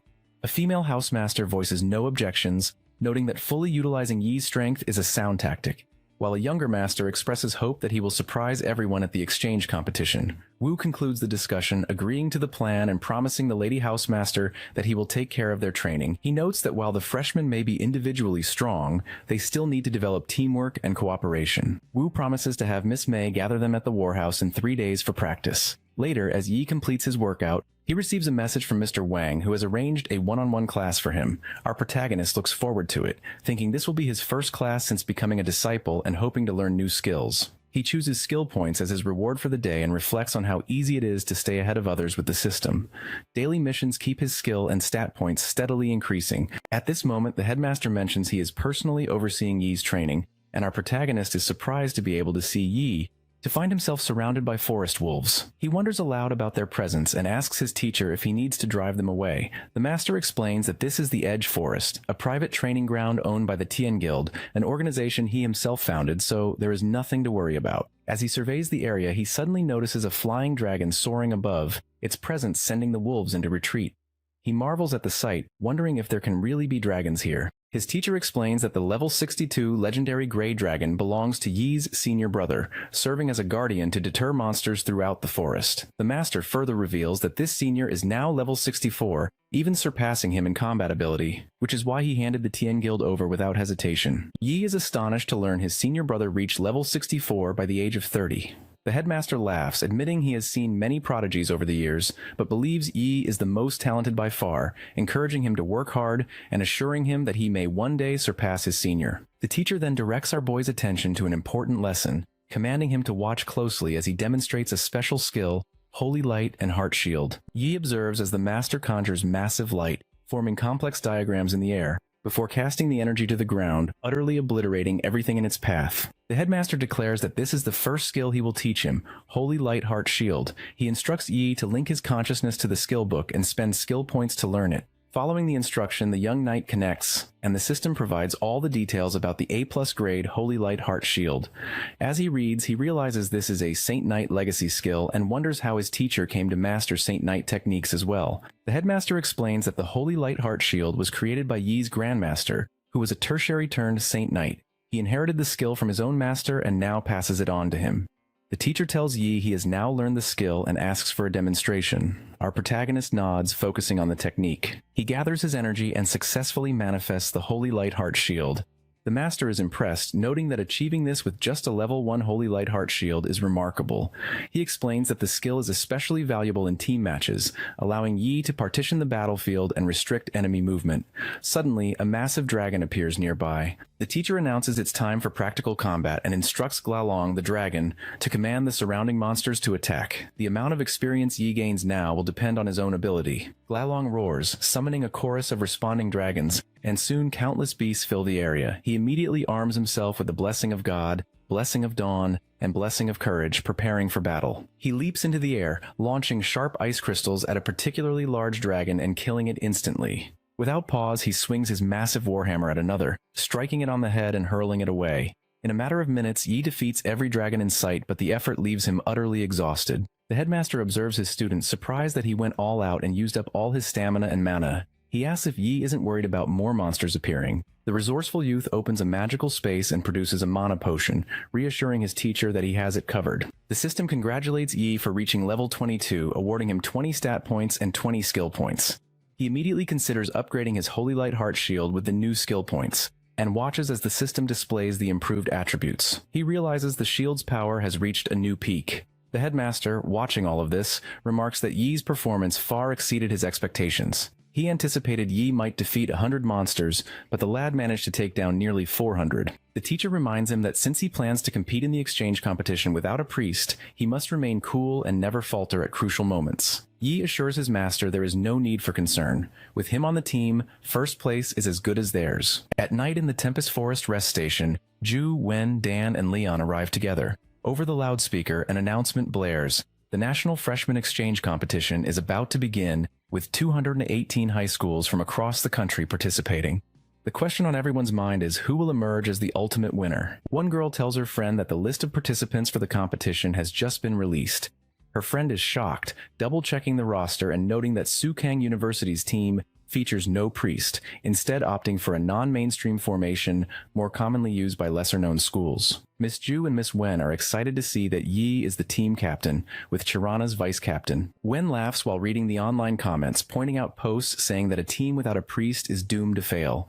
She finds it hilarious. Knowing most people underestimate our protagonist's strength, Ju agrees, confident that outsiders have no idea how powerful he really is. At the next table, Leon tells Dan to let the waiter know she'll be covering everyone's order tonight, and she quietly thinks to herself that with Yi on the team, the absence of a priest won't make a difference. The championship is as good as theirs. Meanwhile, at the training ground, the system congratulates our boy for clearing the level 10 combat form in just 6 minutes and 12 seconds. He notes that after reaching level 22, the practice bots in the training room have become far too easy, and the training effects are diminishing. He decides he'll need Miss May's help to arrange something more challenging. Calling her, he learns that Housemaster Wu is starting his special training today and is instructed to gather at the Warhouse Court immediately. As morning arrives, students are buzzing with anticipation for the National Freshman Exchange Competition. One says that he was so excited he couldn't sleep last night, and another agrees, saying he's eager for battle. Their school has won the competition 4 years in a row, and a third student nervously wonders what will happen if they fail to secure first place this year. Their teacher reassures them, saying that with Yi's strength, victory is all but certain. In the main hall, students and teachers gather in anticipation. As our protagonist enters, Song is delighted to see him, and she tells him everyone's been waiting. He apologizes to Housemaster Wu and Miss May for being late. Master Wu reassures him there's no problem and asks him to introduce his new teammates. Yi introduces level 18 warrior Wei Tai, who thanks him for the invitation, and level 18 mage Tang, whose rapid progress under Headmaster Wang's guidance surprises even Chu. He explains that Tang made significant improvements with their master's help. Master Wu calls everyone to attention, reminding them that time is short and he'll be brief. He'll be their trainer to prepare them for the team match, individual match, and survival match in the National Freshman Exchange Competition. Today's focus will be on their teamwork and combat coordination. Later, they will enter the Abyss-level Goblin Dungeon realm as a party, with the school covering all point expenses. Tang realizes now why Miss May urged her and Wei to reach level 18. With their strength pooled together, she feels confident they'll be able to dominate the Abyss-level realm, especially with Yi leading, who could likely solo it himself. Inside the Abyss-level Goblin Dungeon realm, Yi calls everyone together. He reminds them that this is their first time working together as a full party, so he'll take the lead with tactics. The team unanimously agrees to follow his direction. He assigns Wei to defense and aggro control, Chiron and Tang to physical and magic damage rolls, while Song and our protagonist will handle finishing blows and support. As they finalize their plan, a horde of goblins surges toward them. Wei charges in first, noticing her skill effects are 40% stronger than before, and asking if this is due to the captain's support. Yi unleashes the gift of God, blessing of dawn, blessing of protection, and blessing of courage in rapid succession. Tang is amazed by his casting speed, realizing he can cast 3 buffs in less than a second, quicker than even a professional mage. She immediately follows up with a sound of magic destruction. He warns Wei to be vigilant for sneak attacks. Suddenly, Wei and Chiran discover a magical shield among the goblins, and Chiran is puzzled by its presence as well as the new goblin archers. The system explains about goblin archers and their enhanced abilities. Yi understands the dungeon's difficulty has increased because there are more challengers, so the goblins have adapted with new offensive tactics. He annihilates the archers using Punishment of Light and informs the team he'll handle these troublesome enemies, leaving the rest to them. Wei wonders if the point of this challenge is to foster teamwork and questions fighting solo, but Shu reassures her and hurls her magical cards, causing explosions and decimating the enemy ranks. Watching from the side, Master Wu observes that Yi's casting speed has clearly improved since the freshman competition, and some skills are now almost instantaneous. Miss May notes that he must have gained a talent related to casting speed after clearing the Abyssal Realm, and his rapid growth is astonishing, especially considering he brought Chiranto challenge the Abyss level, and they quickly took the top positions as soon as school began.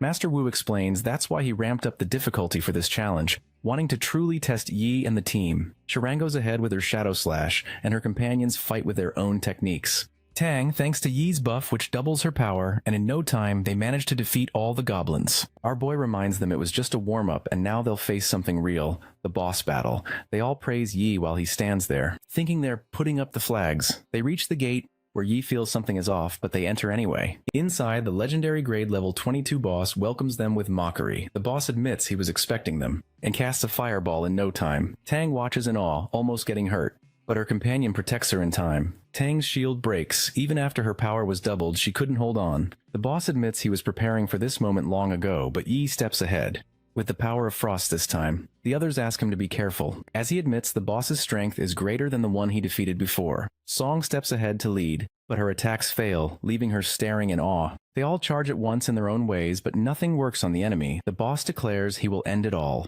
As he attacks with a purple beam of light, he steps forward and scatters it. When his team asks to try again, he informs them that the boss is too much for them to handle. He asks them to leave the rest to him. As he activates the Eye of True Sight, Yi instantly analyzes the enemy and decides to use his S+ grade bloodline secret to multiply his own stats. He knows the target is a special test from Housemaster Wu and decides to show his true power. The Angel's divine physique. Miss Su worries about the difficulty, but Housemaster Wu explains their current strength is extraordinary, though other universities have their own talents. He informs them that in an exchange competition, Winging University will be their opponents, so cruelty is needed. The boss mocks Yi, making him unleash the Shining Pulse. The enemy curses using his own attack. The purple and blue light scatters all around as their powers meet. Yi's team shields themselves, as one questions if it's the captain's true power. Song asks Chiran if our boy has used his true power before, and the reply confirms it's the first time. The boss keeps cursing and mocking as our boy uses the Holy Chain, which binds the enemy all over. He then uses the Spear of Victory, unleashing golden energy, and declaring their sides have changed. With the light flame storm, fire engulfs the boss as he roars. Yi's eyes glow golden. He charges forward using lightning binding this time. The boss realizes our boy wasn't using his true power. His eyes glow red as he apologizes to Yi for not being fun enough. Our boy agrees, admitting he planned to use the six-winged angel form but will save it for later. With his last attack, he sends off the enemy while the Housemaster watches, admitting Yi is too powerful. He asks Ms. Su for the training data of our boy from the field, and she gives him all the information. She informs him how Yi quickly completed the level 10 combat. Admitting it's good, our boy can directly prove his strength. The system clears their victory and they start receiving rewards. They all gain experience, while our boy gains stat and skill points too. Chiran comes to check on Yi, but he assures her he is all good and suggests checking the rewards the boss dropped. They receive a staff, shield, and ring of magic flame. Since keeping these requires a high level, they decide to try the weapons in action and convert them into points. When the team hesitates to share them equally, he tells them it's for the upcoming exchange competition. They all agree, vowing not to let down the school's honor. The team stands confidently, as Housemaster Wu praises their performance with applause. He admits he is surprised by Yi's performance, questioning him about taking first place in the exchange competition. Our boy replies confidently, and Housemaster Wu says that confidence is needed. Ms. Su explains that in the earlier matches, they will have Yi play a support role in order to conceal his true strength. She adds that at the right time, our boy will go out, overwhelm the opponent, and increase the chances of victory. Housemaster Wu says that they still need more practice, and Ms. Su agrees, saying their teamwork needs improvement. They decide to begin specialized training for their weaknesses starting tomorrow and ask the team to rest. They mention disciplinary measures, but refuse to talk about them for now and leave. He tells his team that they'll train hard for the exchange competition, and they cheerfully agree. Outside, some guys chatter about the Nightmare Goblin, admitting how hard it is to defeat. Tang and Wei Tai pass by talking about the Abyss-level challenge. The guys overhear their conversation as Tang asks about the captain's manageable buffs. Yi walks with his companions as one guy questions who they are for turning the Abyss into a speedrunning game. He is shocked to hear that they're the ones representing the school in the exchange competition. The guy also learns that Yi is the one who took first place in the clearing ranking. The team enters the realm only to be attacked by the boss, but Wei Tai manages to block his attack. She has enough strength to defend against the attack, but the boss mocks her with harsh words. He steps ahead, disarming the enemy with a single punch. He praises Wei Tai for blocking the attack on her own. While the other companions step ahead to fight, they have all gained more power and strength. The team leans forward, attacking in their own ways, and the last slash from Chiran cuts off the enemy's head.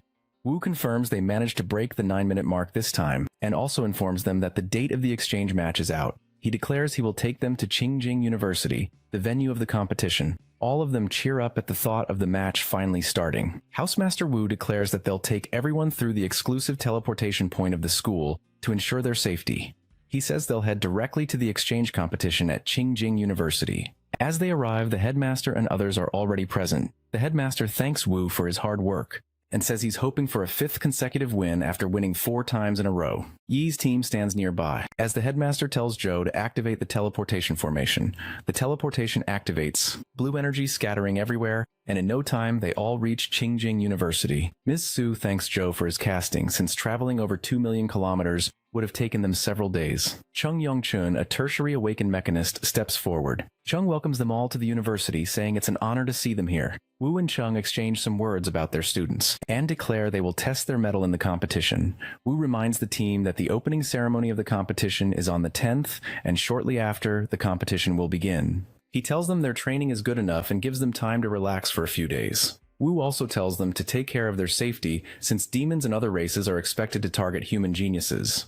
At the university apartment, Yi realizes he has a long way to go to reach level 24. In Secondary Awakening, he'll be able to learn B++ grade Saint Knight skills, and even an A++ skill. Thinking about the skills, he decides to complete the mission system set for him. The freshman exchange competition begins, and Sukang University is welcomed first. After seeing the crowd and cheers, Yi realizes why everyone wants to participate. Chiron steps in and tells him the audience will double in the finals. Their first round opponent is Rongyang University, who always feels unlucky to face them right away.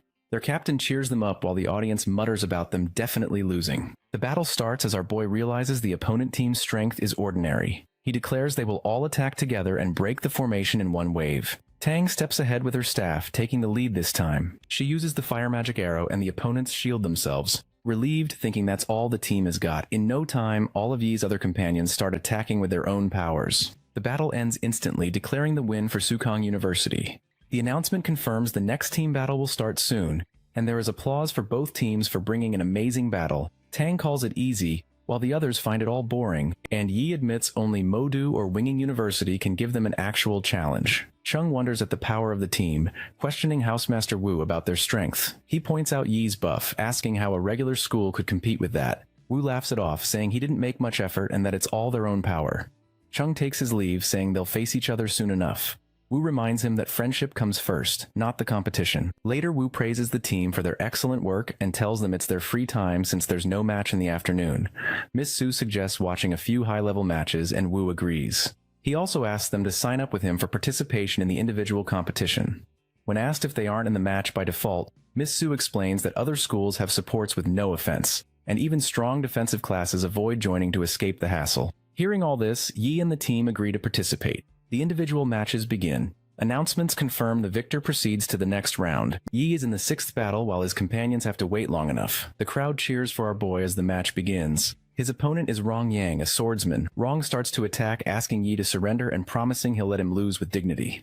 The fight begins and our boy dodges every single attack from his opponent, making Rong think that Yi is really fast. Before Rong can react, the protagonist freezes his feet and lunges forward to punch. His opponent calls it a cheap trick, thinking he blocked our boy's attack. Rong gets hit and is sent flying while his teammates stare in awe. The announcer declares Yi's victory, and the crowd starts shouting for him again. Zhu Yu, the lecturer of Qingjing, regrets not making enough effort. Nearby, Shaylin admits our boy's strength is not bad, while the priest, Zhou Xiao, thinks about Yi's speed, wondering if he awakened a frost bloodline. She leaves instantly, saying she has some urgent work. Xiao calls his dad, informing him about finding the frost bloodline awakeners, and mentioning the family name is Zhou. His dad is doubtful, so she decides to approach the protagonist and confirm.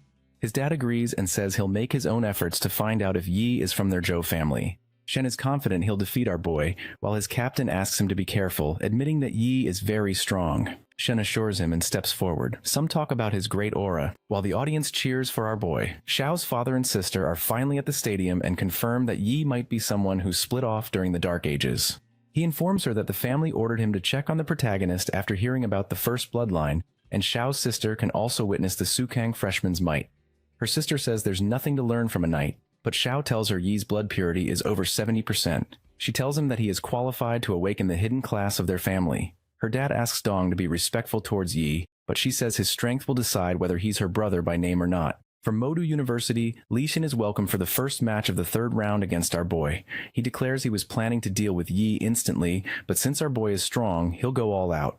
Our boy admits his opponent can't be underestimated, although he'll go down in one go if our boy uses Punishment of Light. He decides not to reveal his true power yet and admits close combat is the only choice. The match begins, and Shin's first move fails. He gets beaten down by our boy as the onlookers stare in awe. Our boy then uses consecutive holy punches as Shin struggles to escape such vicious waves of attacks. The last punch makes Shin surrender, and the announcement confirms Yi's victory. Our boy apologizes for not holding back his strength because the opponent surrendered too late. He uses a healing spell and leaves the rest to the doctors. The nurse confirms Shin's wounds will take a few days to heal, marveling at Yi's power. Xiao now sits with her family, admitting Yi surpasses the geniuses of their family.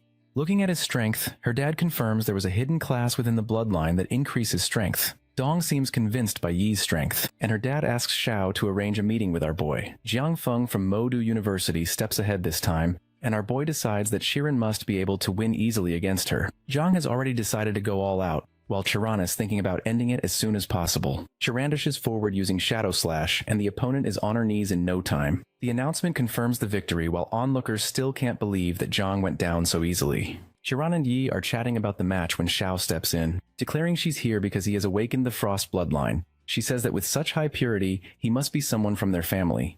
Yi looks confused, but his companion confirms it is an ancient family, admitting their strength can't be underestimated. Zhu adds that they are awakening the first bloodline, saying because of this desire, they might receive a lot of resources. Xiao confirms it, but our boy asks if she has any proof claiming that he's of the Zhou family. She tells him about her dad and the Examiner Stone, saying if he is able to resonate with the stone, he's indeed from their family.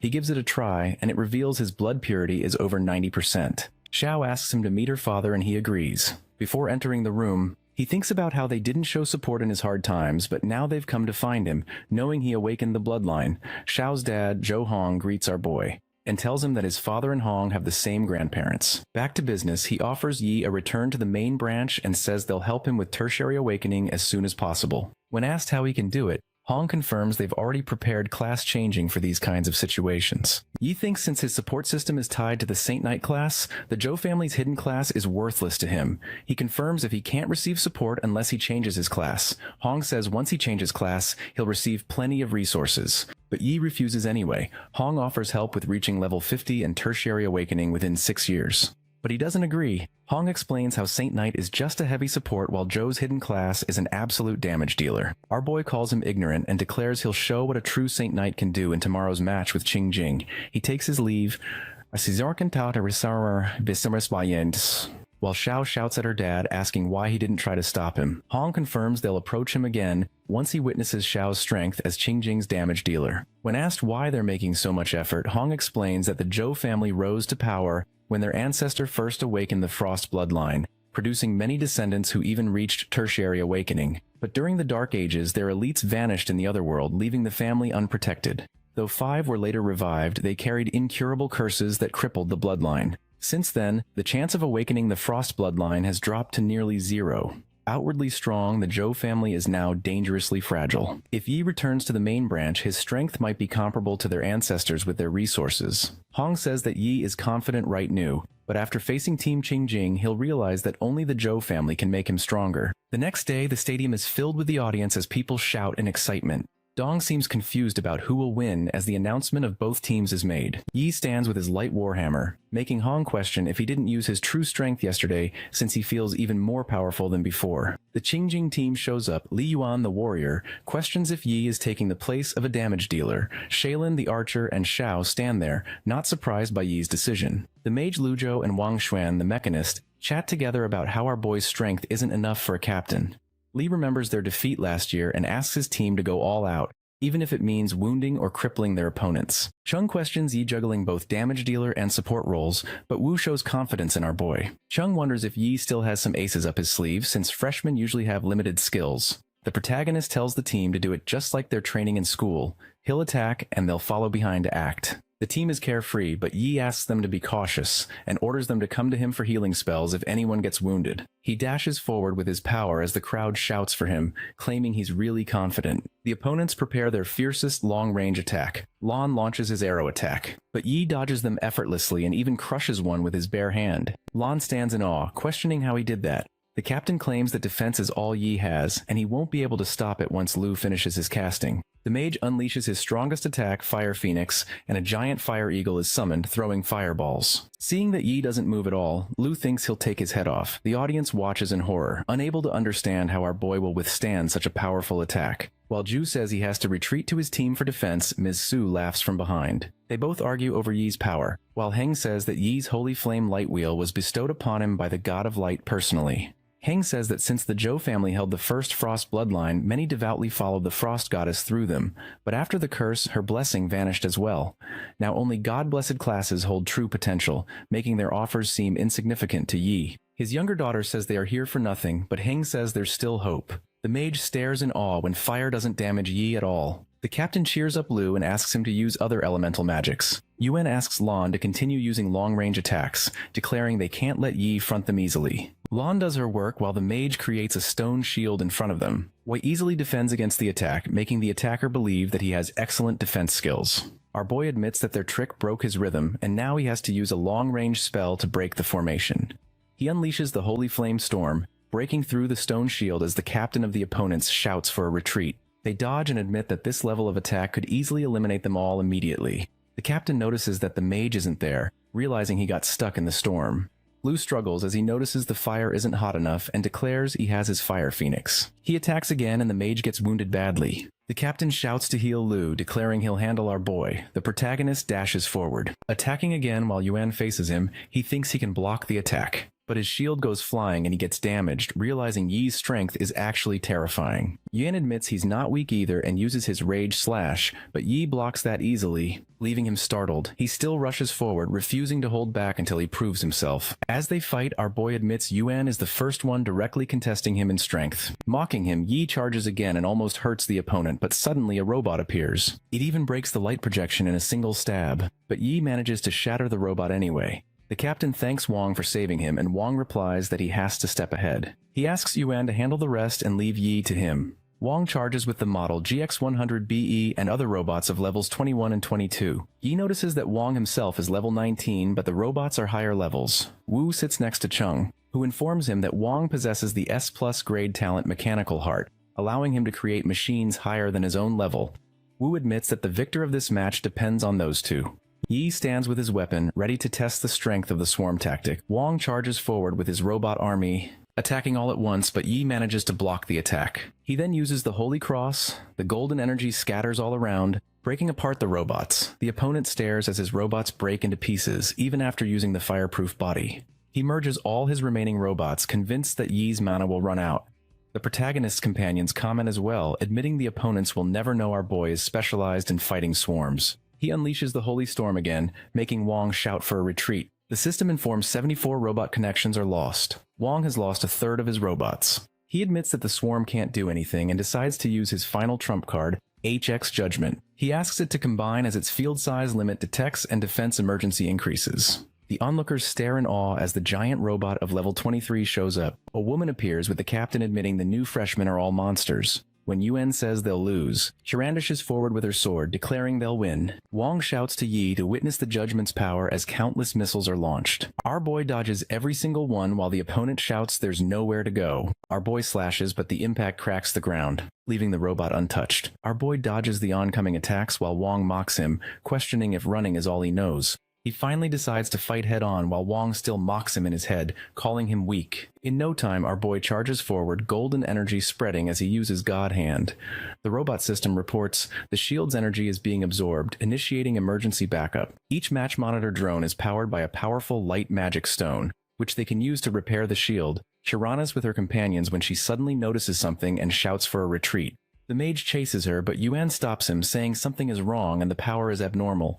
A giant golden hand tears through the sky, terrifying the onlookers and Wong. He recognizes the presence that only S-Class can project, thinking it's a tier above his A+ grade HX Judgment. The difference is huge. Wong shouts it's just a divine skill and he can't lose, admitting he can't be afraid even before fighting. He fights back, slashing uncountable times, thinking it worked. But the giant hand takes it all and slams the robot down, leaving an imprint of its presence on the ground. The opponents whisper their defeat while Wong calls out Yi's name, all wounded. The crowd cheers while Chung admits Sukong won't go down easily, although he thought they'd win this time. He calls Yi super powerful and an all-rounder. Chung admits that in his whole career, he hasn't seen a genius like Yi. Making Wu feel proud, the team chatters about the match, admitting they couldn't win without our boy. From afar, a woman sees Yi's performance and admits she wants someone like him in the Tien Guild. The priest team surrounds Wong, casting healing spells as someone shouts for them not to stop. The secondary priest team is called for healing while they mutter about how heavy-handed Yi is. Yuan admits that without the arena's protective shield, Wong might have died. The whole team apologizes to their housemaster Chung, but he comforts them. Yi is too powerful, and Qingjing University will take third place in the team match this time. The team confirms they can defeat Modu, but all the robots have been destroyed and Wong is badly wounded. In that case, Qingjing no longer has the members to fight against Modu. Wong is wounded, admitting Yi is powerful, but says that next time he'll obtain victory. Elsewhere, Heng apologizes to our boy, admitting the Saint Knight is indeed a powerful support and damage dealer. He keeps praising our boy, but Yi brushes it all aside, asking him to get to the point. Heng informs him that if he returns, the head of the family and elders will cultivate him with the power of the entire family. Within the Zhou family, yearly distribution of resources depends on individual ability. The family is divided into factions, the largest led by the elders and the family head. Though usually opposed, both sides have united regarding Yi. Our boy admits that this way he won't need to deal with tiring side matters if he returns to the main Zhou family line, but with his headmaster, he can still level up without the Zhou family's help. He admits he's afraid of disappointing them, and he has no plans to change class, though inside he thinks that he still has the system. Hang goes all depressed, thinking there's no hope for his family to rise, but our boy says he knows someone who can consider the Zhou family's hidden class. Hung informs him it also requires a specific purity level. Regular frost bloodline isn't enough. Our boy confirms that his sister's purity is 3 times higher than Hang himself.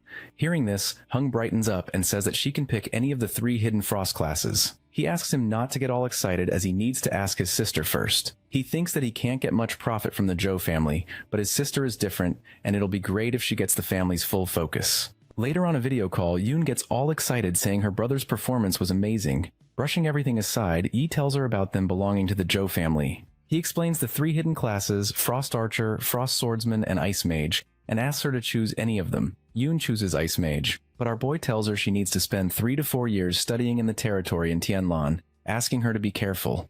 The call ends with them deciding to go to the Tianlan district. At the 4th round of the exchange competition, they will decide the right elites who shall enter the 5th round of the individual matches.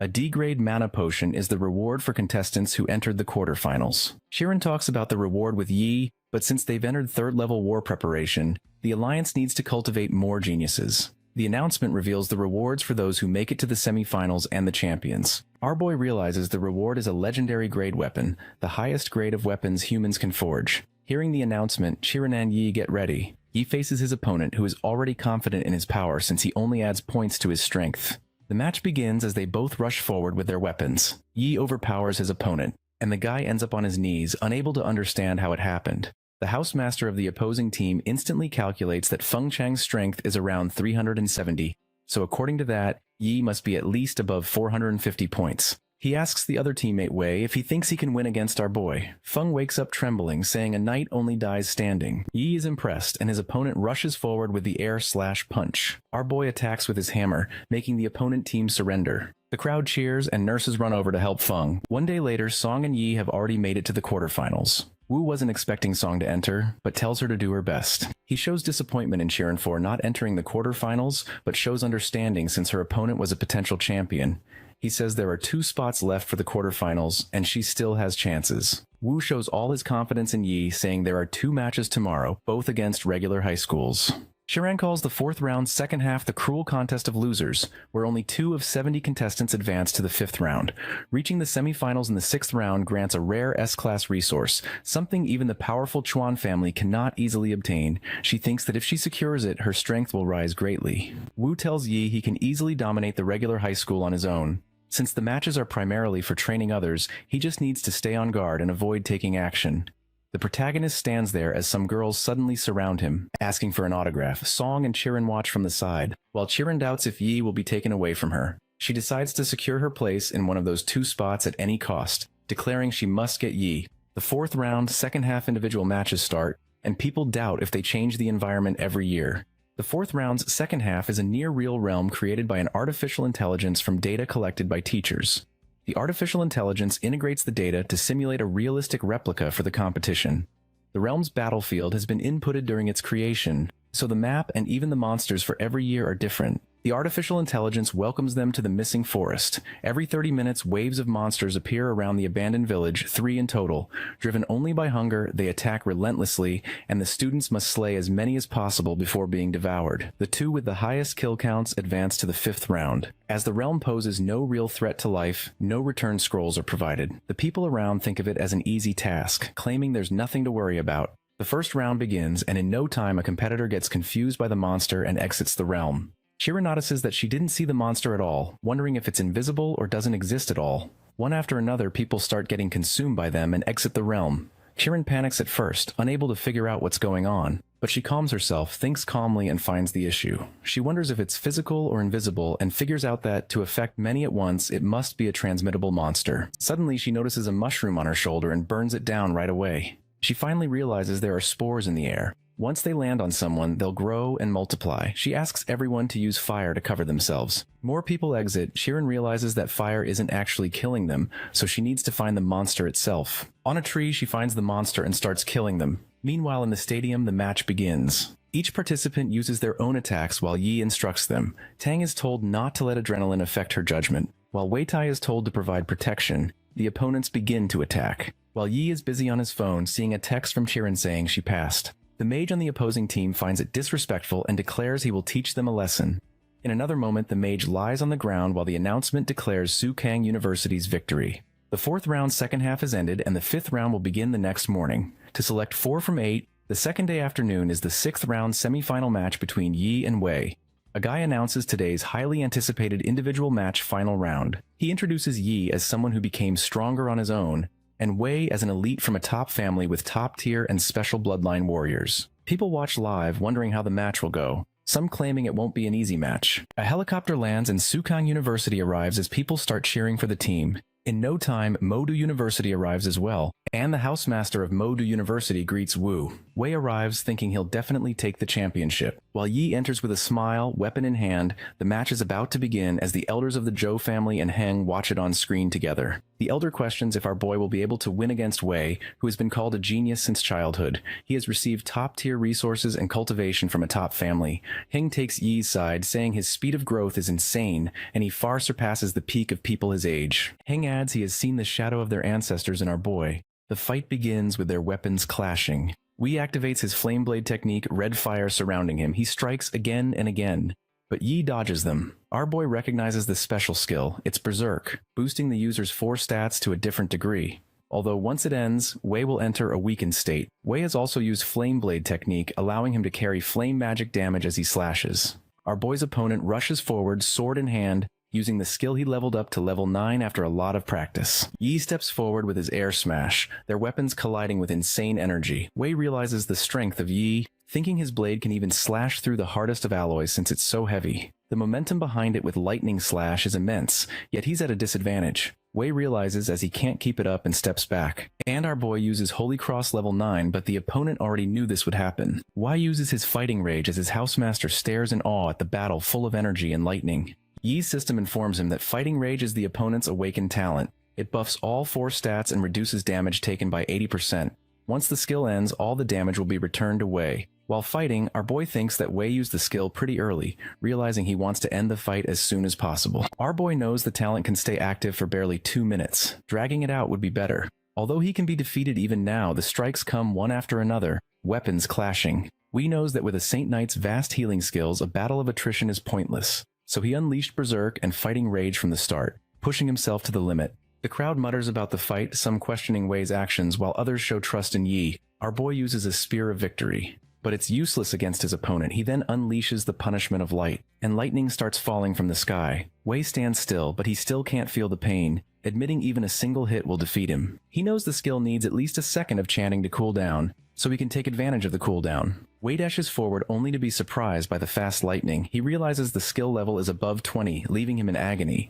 He knows Yi is just 10 meters away, yet the distance feels very long. The opponent uses the 1000 Shadow Blade City. As thousands of blades come down from the sky, he reflects on the legendary Wei family technique. Born from battles in the other world, it transforms the body into a weapon, merging souls with magic, and forging thousands of blades capable of annihilating a city of monsters. Though Wei has yet to reach his ancestors' level, even the early form of this technique is breathtaking. He finally gets serious and uses his own skill, thousands of miles frozen. The ice shield covers the whole area. Announcements clarify that the camera can't observe the area inside because of the ice-covered arena. The Elder reflects on the powerful technique as all the blades in the sky turn frozen and shatter, attacking the opponent. Yi wins the match as the crowd erupts with cheers. Wu is impressed. While the other teammates declare they've never gotten first place in the individual match before, Wei Tai says nobody will be able to threaten them now, declaring first place is theirs. Shirin tells Tang that she can disguise herself as a grand mage, while Yi says they'll relax tonight. For 3 centuries, the Eternal Game's fusion with reality has birthed countless dishes through monsters,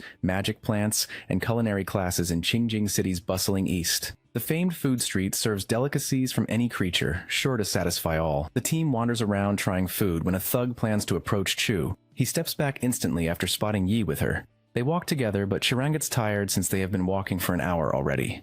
There are 6 street blocks connected to each other. It's not easy to finish walking. Song suggests that our boy and Chiran stay at the wine shop and they'll go get snacks. A woman tells them about the shop's specialty. It's 50-year-old apple wine. They both order apple wine, and Chiran gets drunk real quick. Our boy says she got drunk easily, even though, as a level 19, normal alcohol shouldn't make her drunk. Since apple wine is made with grade D treasure, it's understandable. Y realizes it's late and gets up, saying he'll go find the others. A woman approaches him, asking him to buy her a drink. He tells her to grab the apple wine from above, asking for 1,000 yen. She calls our boy interesting, claiming she likes him while Chiran stares from nearby. Chiran runs forward and pushes the woman away, but the woman whispers that Chiran isn't his girlfriend. The woman knows that the world thinks these 2 strongest freshmen are in a relationship, but the reality is they still need time to develop their relationship.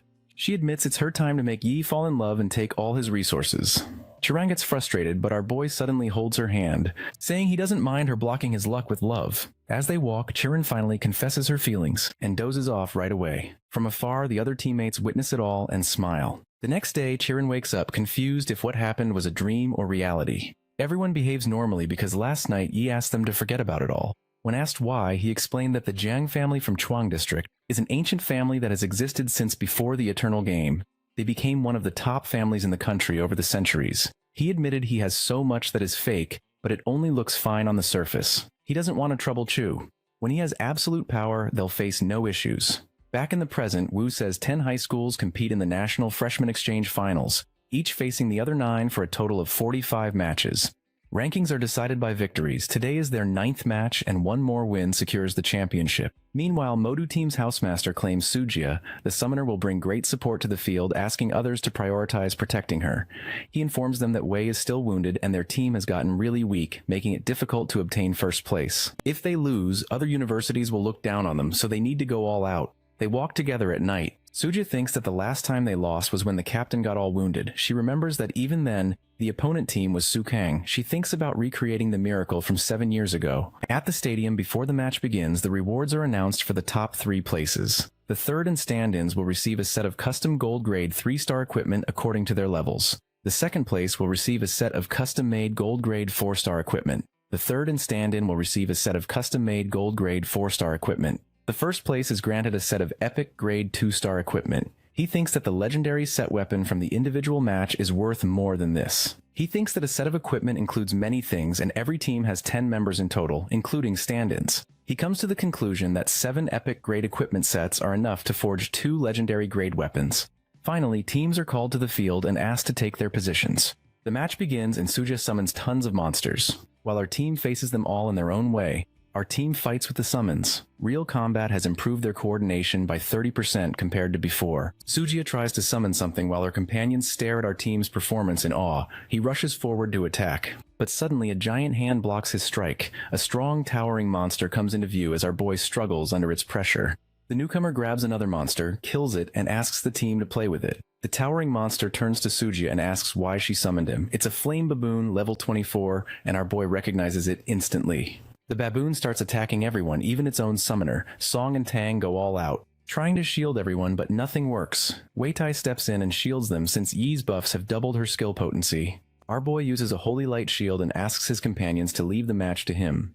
The teammates protest, but Yi makes it clear that he has his own ways to defeat the baboon, admitting he can't take care of them while fighting. His companions insist, but Yi informs them that one mistake and they'll be dead. Even if the priest revives them, they'll lose 30% of their stats. He asks if they can bear the loss, and he pats Chu's head, assuring them he can handle it. The onlookers stare at the legendary monster, while one claims Yi is doomed. Like equipment, monsters are ranked bronze, silver, gold, epic, and legendary. Though of the same level, their strength differs greatly. For instance, a bronze monster's charge is like an E or F class humans, while a legendary monster's charge rivals A or S class. Legendary monsters also have immense resistance, making them nearly unkillable. Even the Goblin King of Su Kang's Abyss is only epic, so the appearance of a legendary monster in the exchange competition is astonishing. Onlookers see all the teammates forfeiting. But Shirin stands there with our boy. Shirin wishes our boy luck and takes her leave. He rushes forward, slashing at the beast and managing to wound it. His appearance changes as he declares he has nothing to worry about since his companions have already left. The Modu team watches from afar, while the beast admits it can sense the unrivaled bloodline within our boy. Flame baboons are legendary from birth, able to dominate territories as soon as they appear. In the baboon's memory, its mother once warned of a few unrivaled bloodline races that must never be provoked. For the first time, the baboon senses such a bloodline from a human. It admits that if not for the human's weakness, it would have fled instantly, even at the cost of being harmed by summoning magic. The beast apologizes as it dashes forward, declaring it will use its full power now. The beast charges forward with its weapon, but Yi sends it flying. The elder of Zhou's family panics and asks to stop the match as Heng runs, claiming he's going to Wu now. Wu stands with other teams' headmasters who are already trying to convince him to stop the match. Heng enters, shouting they can't afford to lose Yi and demands to dismiss the match right away. Wu recalls what his master said about our boy. He said that as long as it's not a legendary beast above level 26, the protagonist can handle it. Wu calculates things and says that the monster is just level 24, 2 levels below 26. He declares that there's no way Yi will lose. They argue while our boy fights the beast. He uses Punishment of Light, making the beast roar in pain as he uses it again. The enemy shields itself. He thinks that Punishment of Light is currently a grade A, level 14 skill. However, his S+ grade talent boosts his light elements, and all his stats are doubled when he activates Angel Physique. He admits the current skill he's using could easily kill the epic grade Goblin King in the Abyss level realm. Although against this opponent, his attacks don't cause great damage, and it recovers immediately. The baboon charges forward, but Yi binds it with chains. Our boy believes he has defeated a legendary grade demon, but knows demons are restrained by light, preventing them from showing their full power. He resolves to research further to prepare for the next battle. Noticing the demon growing faster, Yi realizes its resistance to light is rising. Its adaptability is terrifying, and the very reason countless humans perished in the Dark Age.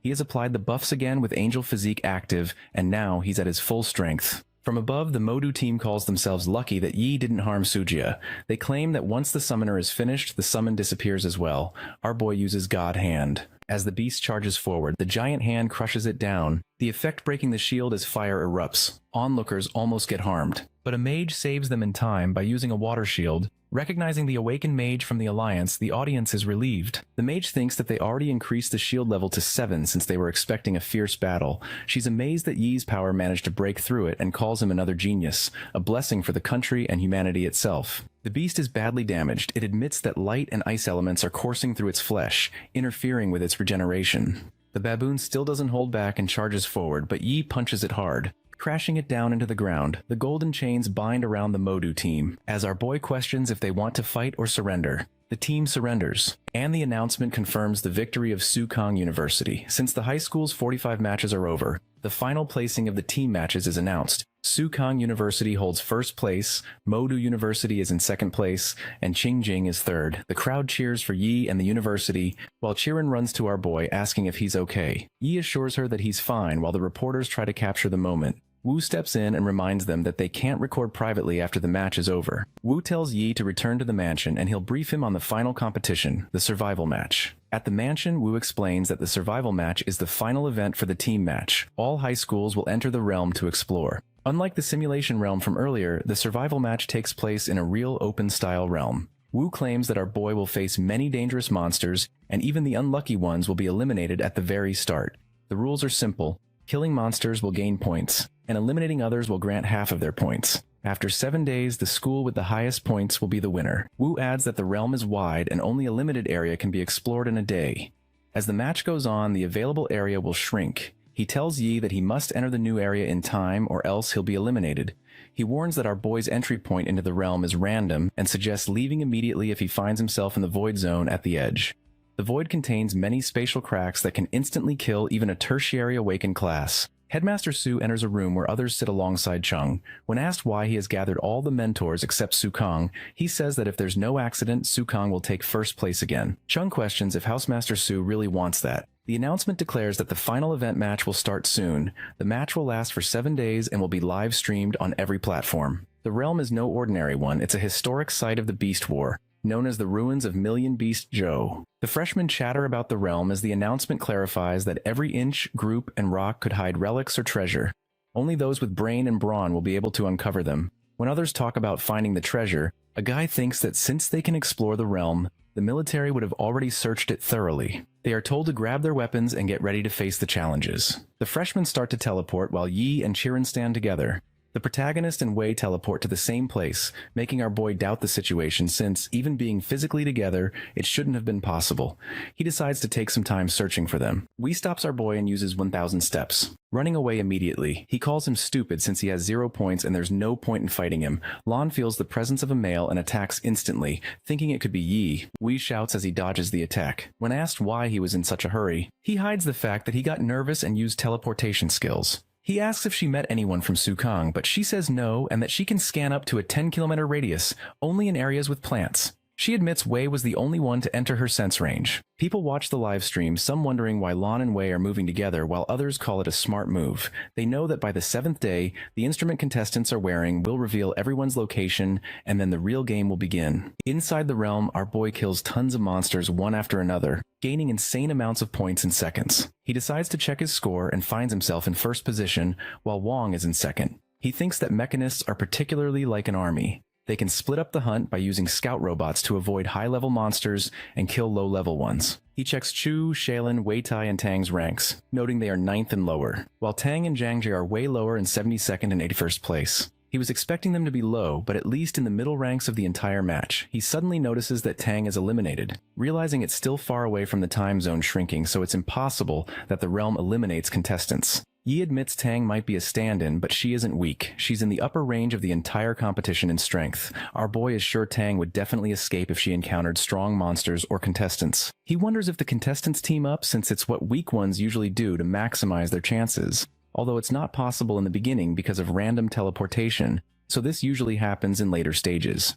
Suddenly, the announcement declares that the stage is about to shrink, and Yi starts running. He's far away from the first safe zone. In order to reach it in time, he has to run at full speed. As he runs, he spots the blue light, realizing it's Tang. Tang is fighting other contestants, struggling to hold on but manages to take them down. In no time, another rushes forward to attack, but she dodges and takes them down as well. Tang finds herself confronted by a cloaked man. He summons his beasts, intending to eliminate her quickly. Tang retaliates with her water arrow, but 2 of the creatures bite her arms, preventing her from reaching her staff. Despite the setback, she manages to draw a magic circle beneath herself without using her staff. When the spell activates, the entire area erupts in an explosion, slamming the cloaked man Li Jian to the ground. He is eliminated from the competition, and Tang earns 1,050 points. However, her mana is depleted and she starts coughing up blood. Meanwhile, another contestant, trapped under a flail, sends his dagger flying toward Tang in an attempt to finish her off. Just then, Yi appears and intercepts the dagger, with a swift kick sending it back to its owner. As a result, that contestant is eliminated and our boy earns 1,240 points. Yi then heals Tang and fixes a cold glare on the orange-haired contestant who had attacked her earlier. Intimidated, the girl, Luo Zheng, decides to forfeit, which grants our hero another 1,860 points.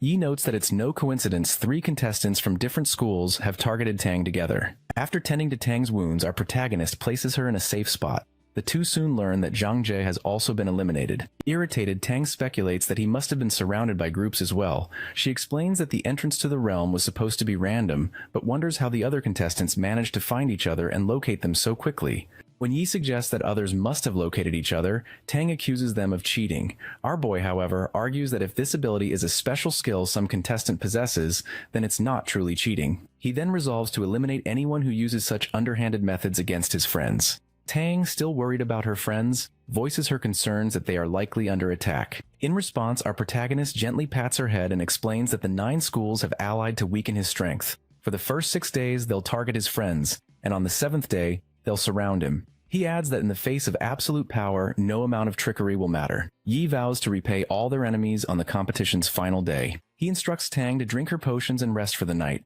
then decides to clear the area of monsters. At last, the final day arrives. An announcement declares that 74 contestants will begin the last battle, and everyone's information will be displayed on their smart brackets. This excites the observers, who note that only Yi, Chu, and Tang remain for Sukang. Contestants from every school converge on the battlefield. They notice Yi and Tang approaching, while Charan is positioned in the northwest. Wei observes that 18 people are heading toward Charan and tells her to take 5 people and eliminate Charan while the remaining 47 wait to confront our boy together.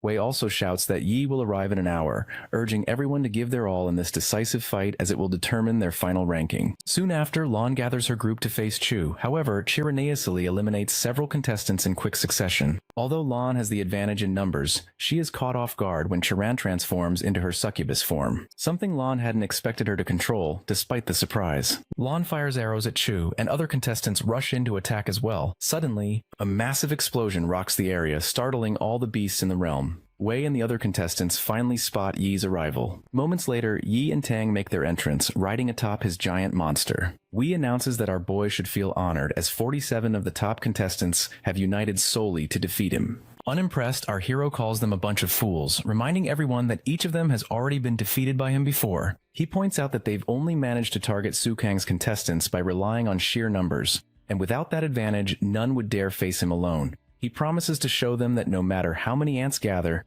they can never overcome a dragon. With those words, every contestant activates their abilities and charges at our protagonist. Yi leaps from his giant monster, powers flaring, and begins striking down contestants one after another, moving with incredible speed. Soon, a herd of beasts is sent to attack our boy, but he activates his angel physique and quickly dispatches every beast in his way.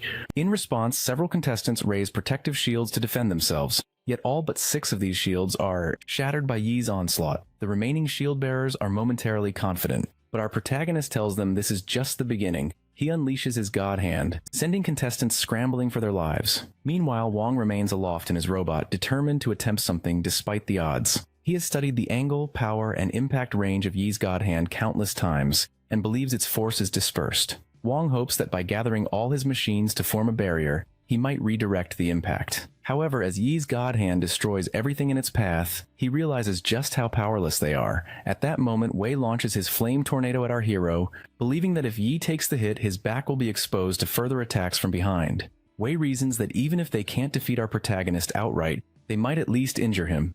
Every contestant unleashes their attacks at once, but Yi responds with the punishment of light, eliminating Wei from the competition.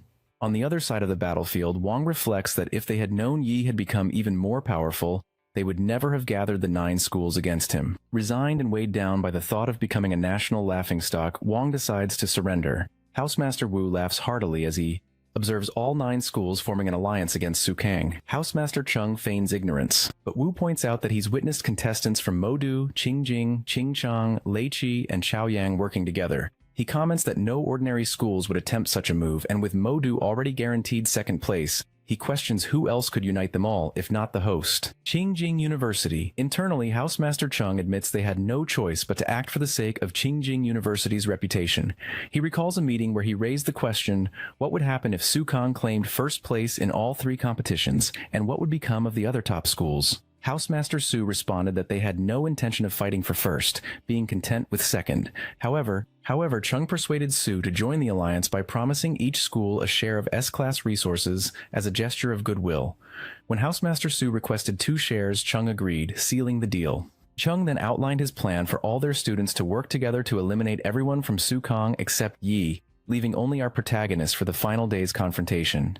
Back in the present, Wu asks why the esteemed guests have fallen silent. Addressing Housemaster Feng He, Wu warns that this will damage his reputation, but Feng He calmly replies that cooperation is a standard tactic in competitions of this nature. Wu remarks that schemes like these won't hinder Yi because the truly powerful never fear a challenge. Within the realm, when Wong presses the surrender button, the system notifies him that teleportation is disabled. He's not alone. None of the other contestants can teleport out either. Suddenly, a portal opens behind our boy, and from it emerges a gigantic monster. Watching the screen, Wu wonders aloud why such a creature has appeared. The realm's entrance becomes stuck. When the spatial mage finds herself unable to use magic, observers begin to panic, worrying that the students inside represent the nation's future, and fearing ridicule if other countries witness this on the broadcast. Suddenly, the livestream cuts out, causing further panic among the spectators. Meanwhile, inside the realm, Wong warns our hero to watch his back. Yi reacts swiftly, attacking behind himself, and narrowly avoiding injury. When he swings his hammer, the monster suddenly vanishes. He asks Wong if he recognizes the beast,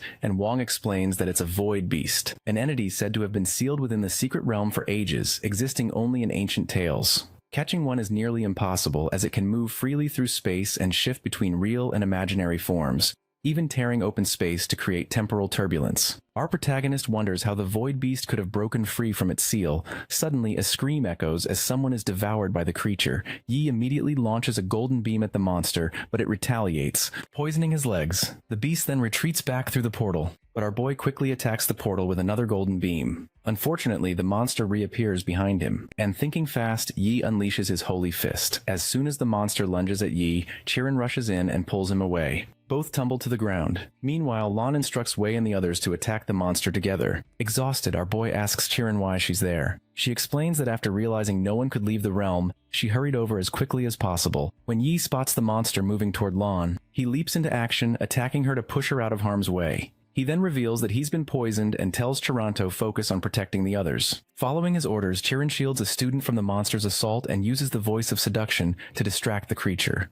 Wei tries to confront the beast, all the while wondering out loud where it could have come from. The monster meanwhile mocks their efforts, claiming they are defying the god of time.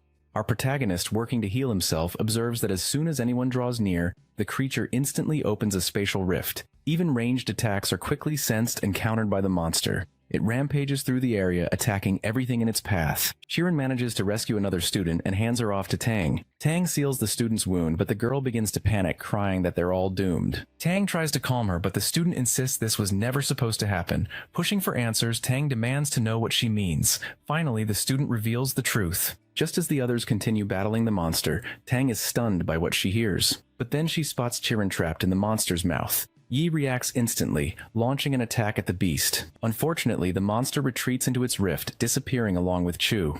Tang explains that the housemaster of Qingchang placed eggs from the space attraction butterfly on the students. When connected to the mother bug, these eggs can track a person over thousands of kilometers, which explains how the contestants found each other so quickly. Wong, however, tries to dismiss it as a mere coincidence. Tang adds that space attraction butterflies are closely linked to the Void Beast, which is why it appeared, mistaking them for thieves who had stolen its companions. Determined, our hero decides to locate every egg and mother bug, offering himself as bait. He swears to rescue Chu, even if it means destroying the entire realm. Suddenly, a student steps forward, claiming she knows how to defeat the Void Beast. She explains that the Sun family possesses a powerful sealing technique, but using it drains all of the user's life force. If they can't withstand the strain, they will die. Admitting her own limits, she says she can't perform it, which infuriates Tang. However, Yi steps in, calmly volunteering to learn the technique and asking the Sun family student to teach him. At last, Yi gathers all the space attraction butterfly eggs and locates the mother bug. With everything in place, he uses the summoning tool to call forth the Void Beast. He remembers how the Sun family descendant had poured all her mana into her eyeball, transforming it into a summoning device. Through this eyeball, our hero is able to activate the sealing technique. In the present, Yi manages to strike the monster and follow it into the rift. The Void Beast is baffled, claiming it can't capture our protagonist at all. Undeterred, Yi attacks with all his might. The beast, still underestimating him, declares it will demonstrate the true power of the god of time, poisoned once again. Yi recalls the Sun family student's instructions. A summoner's mana can penetrate the space for texts and summon powerful monsters. She entrusted him with her eyeball, which would not only activate the seal, but also protect him. She had advised our boy to attack the beast to force it to reveal its weakness, and to activate the seal at precisely the right moment. Now, despite his dwindling mana from activating Angel Physique twice, and using several other skills, our protagonist pushes through and attacks the beast with divine punishment. He manages to begin the sealing process. Though the Void Beast resists fiercely, closing his eyes, Yi's memories flash before him, especially moments shared with Chu. His heart races, prompting him to open his eyes and pull, all his determination into the seal, finally subduing the beast, and bringing it crashing down. The Void Beast, admitting defeat, surrenders. The eye demands that it release Chu. When the creature hesitates, our hero kicks its eye, prompting the beast to confirm that Chiran is unharmed. It finally releases Chu, and Yi brings her back to the secret realm where everyone gathers. Teleportation is restored, and some students debate whether to use it. He hands Chiran over to Tang and summons his hammer, leaving everyone puzzled about his intentions. He explains that the competition is not yet finished, announcing that they have a choice. Our boy tells the others to either surrender or face him in battle. Seeing no other option, everyone reluctantly chooses to surrender, and teleports out. Yi collapses to the ground, severely injured, while Tang rushes to his side, alarmed by his wounds. Our hero mutters that his mana is completely depleted, then notices they've made it into the top 3, with Su Kang securing first place. He feels a wave of relief at having led his team to victory as captain. Soon after, the announcer declares the results. Su Kang has taken first place, Qing Jing is second, and Modu claims third. The announcer continues, noting that the National Freshman Exchange Competition has been held 183 times, producing many geniuses who are now the backbone of the country. Team Su Kang is finally able to relax after 20 days of relentless fighting. Meanwhile, our protagonist receives extraordinary rewards: divine grade talent, a divine treasure, and a divine skill. He reflects that the exchange competition lasted 20 days and required him to claim first place in every event to complete his mission. Internally, he admits this was even more challenging than the entrance exam where he had to defeat the Demon Prince. He's especially pleased to have obtained an S+ swordsmanship talent, a rare S-class skill that will greatly enhance his strength. Eager to test his new ability, he heads outside with his sword. With a simple swing, he unleashes an immense amount of damage. Our boy quickly realizes that Divine Swordheart has improved his other abilities as well, and finds it even sharper than Weapon Blessing. While most people must train endlessly to acquire Sword Aura, he's gained it instantly. He notes that his Blade Flash skill reaches an impressive 18 even at just level 1, promising even greater power as it improves. Inspired, he decides to spar with a master swordsman. Almost on cue, Chiron appears before him, sword in hand. Our protagonist recalls that Chironis, the heir to the Zhang family, having trained with a sword since she was 3 and earning the title of Genius Swordsman after years of practice. Now she stands confidently, ready to test her skills. Wei encourages her to go all out, and Chiron charges at full speed. She strikes, but he parries with his own blade. Using Blade Flash, our boy launches an attack. Chiron instantly senses his sword aura and marvels at how he's reached such a level with his incredible talent. She counters with the Shadow Demon's sword technique. Watching from a distance, Housemaster Wu is amazed by Yi's swordsmanship. His moves are broad and powerful, while Chu's are quick and unpredictable. Wu notes that Chiron can hold her own against our hero, thanks to her vast array of advanced sword techniques. Finally, with a decisive strike, Yi disarms Chu, her sword landing in his hand. Breathing hard, Chiron concedes defeat. Our protagonist checks if she's all right, and she assures him she's just exhausted. Wu approaches them, offering high praise. He admits he hadn't realized Yi was such a skilled swordsman. Trying to play it down, our boy claims he just had a little something up his sleeve, knowing it would seem odd to have suddenly gained a new talent. Wu then informs them that he's here to bring them to the celebration feast, but also shares somber news. Feng He has died. Investigators found that he had already taken his own life. According to his students, Feng He was the one who supplied the bug eggs, hiding them in their clothes during laundry. Wu reassures our protagonist that the Alliance is investigating everyone Feng He interacted with. He also mentions that the upcoming feast will be attended by top powers, whose aim is to recruit Yi into their guilds or legions. Housemaster Wu leads his students to the celebratory feast, explaining along the way that many people there will try to recruit them by offering money, women, power, and resources. Once anyone accepts, they'll be bound to those groups. Wu doesn't object to the idea of joining, but advises everyone to make their decisions carefully and with clarity. Soon after, Feng Hao from Shaiyan steps forward and announces that the top 10 students from the competition are present. Each will receive a reward from the Xiaoyan Class Alliance. She distributes bank cards loaded with 20 million in currency to the students, and explains that their authorization levels will be upgraded to elite external members within the Alliance. This status grants them an 80% discount on any potions or equipment purchased at any supply base in the nation. She also invites them to join the Alliance through her. Our protagonist notes how generous this gesture is. Giving 20 million to each of the top 100 contestants is a direct display of power. Feng Hao then announces that the rewards for the top 3 in the solo, team, and survival matches will be revealed the next day. As the feast begins, Wu raises his glass to congratulate Su Kang on their first place victory. Xing remarks that none of it would have been possible without Yi. Several of his female comrades and other students request a toast, but our hero brushes it off with a modest shrug. Wei approaches to thank him for saving his life, vowing both his own loyalty and that of his teammates. Suddenly, Wang steps in, pledging his life as well. Zhou Heng and Xiao, also at the party, comment on how much stronger our boy has become in such a short span of time. The next day, Feng arrives in a jet to take the top 3 students to Shaiyan's headquarters for their rewards. As they board, Chiron explains that this is the Phantom X1000, the latest model produced by Phantom. The jet accelerates so rapidly that Zhang and Chiron nearly lose their seats. They arrive at their destination in just 20 seconds, after waiting for their jet to be scanned and getting clearance. The group travels to the floating island headquarters by portal. They notice that Qingjing University has its own floating island too, each island equipped with extra defenses. Arriving at the headquarters, the top students are each assigned a servant to guide them. Feng personally escorts our protagonist to claim his reward. Inside, she once again offers him a chance to join the class alliance. This time, Yi declines outright, feeling he isn't ready to tie himself down just yet. Feng explains that he will receive 3 rewards. For winning the individual match, he'll get a custom-made legendary grade weapon. For the team match, a full set of custom-made epic grade equipment. And for the survival match, he will have the freedom to choose any item from the Alliance's vault. She then leads him to Master Qijun's forging room, where the heat is palpable. Feng introduces Yi to Qijun, and our hero greets the Master Smith respectfully. Chijun explains he will forge a level 25 legendary grade item for him. Yi expresses his interest in a longsword that can enhance both his strength and wisdom. Feng is astonished to see Yi standing before Chijun without breaking a sweat. Chijun's unique vision technique is so overwhelming that most people can barely speak in its presence. Meanwhile, our boy requests a sword tailored for his Saint Knight class, emphasizing that it must possess lethal power. He recalls that golden grade weapons provide 2 stat buffs, while legendary grade weapons enhance all 4 stats. As a Saint Knight who both fights and grants buffs, he decides to prioritize strength and wisdom. After reviewing footage of our hero's fighting style, Chijun comes up with an idea. He summons a Sunlight Holy Stone, a rare jewel that only occasionally drops from holy ruins. This stone is said to have formed from the sun's core. A weapon crafted from it can purify creatures of darkness with light. From the lava, Chijun brings forth additional rare materials, merging them together. Using magma blast melting, he causes a volcanic eruption and burns away demonic souls, then wields a divine hammer. He strikes the molten mass to shatter any impurities. Once the metal is liquefied, it's poured into a mold. Chijun then carefully etches spells into the blade as he forges it. For the final step, the sword is placed in lava to finish the forging process. During this intense moment, Feng draws a shield to protect herself and our protagonist from the flying embers and heat.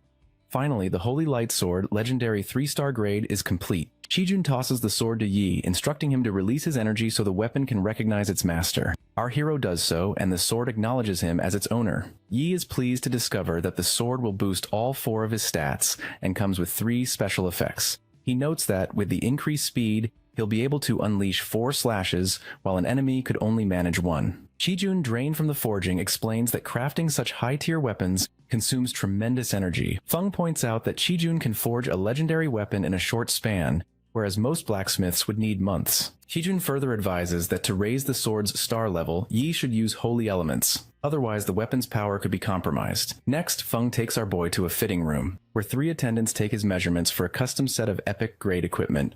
He requests light armor focused on enhancing strength and wisdom. The attendants compliment his good manners as they finish up. Afterward, Feng leads him to the vault where he can choose his survival match reward. After some thought, Yi selects a Dimension Grade S-class item. Feng checks if he's certain about this choice, and our protagonist nods confidently, having plans for Dimension Jump. The skill transforms into a small orb, which Feng hands over to him as he inspects it. Yi senses a presence urging him to release it. When Feng inquires about his reaction, he simply says he needs a break. With her responsibilities complete, Feng tells him to reach out if he's unhappy with any of his rewards. Re-entering the hall, our hero is unexpectedly greeted by members of the Zhou family. He asks if the Zhou family wishes to speak in private, but Zhou Heng explains that they're only there to say goodbye. He mentions that he's taking Dong back to the family and hopes that our hero can bring Xiaoyun to the Tianlan district, where the Zhou family will provide the best resources for her. However, he replies that he'll bring his sister back only after she graduates. With that, the Zhou family takes their leave. Sensing something odd, our boy leaps up into a tree to investigate but finds nothing amiss. Later, one of his colleagues invites him to shop for local specialties in the city, but he declines. That evening, back in his room, the Void Beast demands to be released, its voice intimidating. Finally, our protagonist lets it out and asks why it's still resisting even after their contract. The beast argues that as a millennium-old being, it can't easily submit to a human. It complains that Yi only succeeded because of the strange magic he used. Wei reminds the Void Beast that it injured 63 people and killed 10 in the secret realm. If investigators identify it, they'll erase its intelligence with degradation magic. He also warns the beast that its skin, blood, and bones would fetch a high price. Calling him despicable, the beast accepts the Orb of Dimension Jump, which Yi offers as a source of energy. Yi promises to use the beast's power for just 1 year before setting it free. The Void Beast is skeptical, but our hero insists it has no better option. He then summons the Butterfly Mother and hands it to the beast. After absorbing the orb, the beast shares that, according to Shioti, those who first captured them aren't truly human. Meanwhile, at a bustling shopping mall, shopkeepers try to entice customers with sales and special items.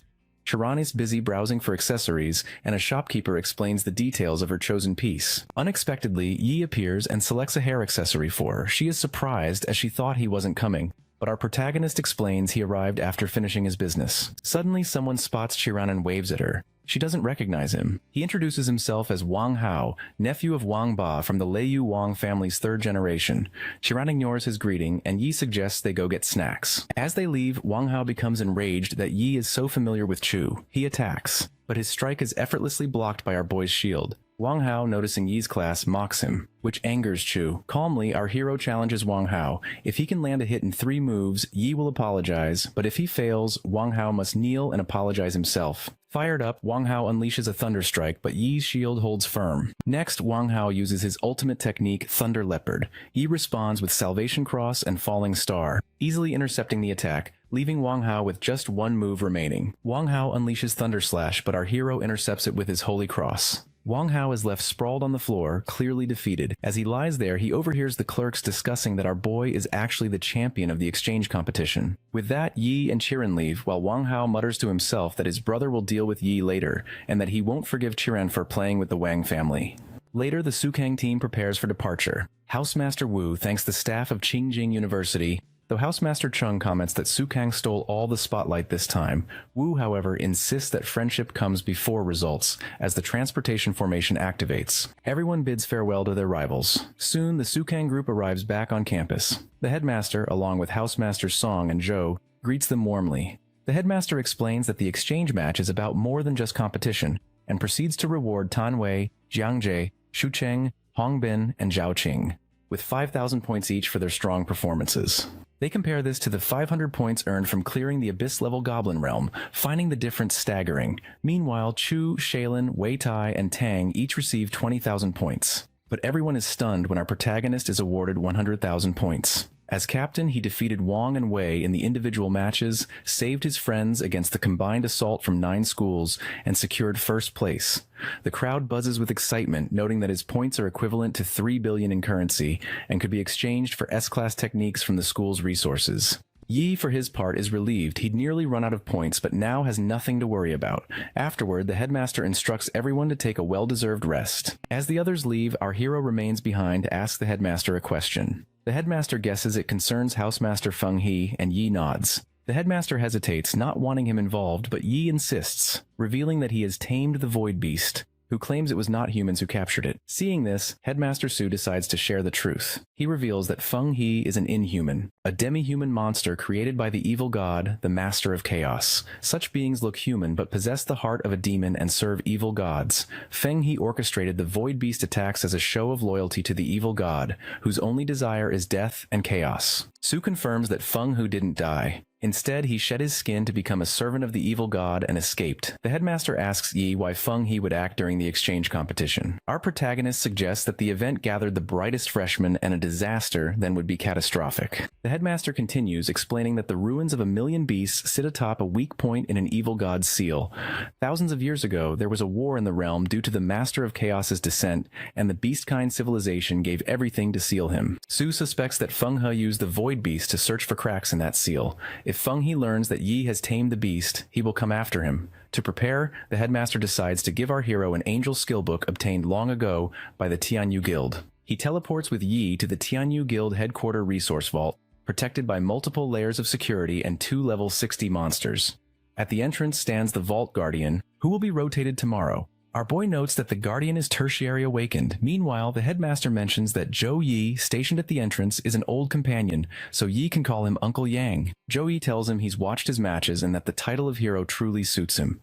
When retrieving the skill book, Uncle Yang advises our protagonist to act tough, or else others might try to cause him trouble. After obtaining the skill book, Uncle Yang hands it over, and our hero uses his points to absorb its power. Yi acquires the skill Holy Thunder, form of Apocalypse S, which boosts his anomaly status and increases his thunder resistance by 50%.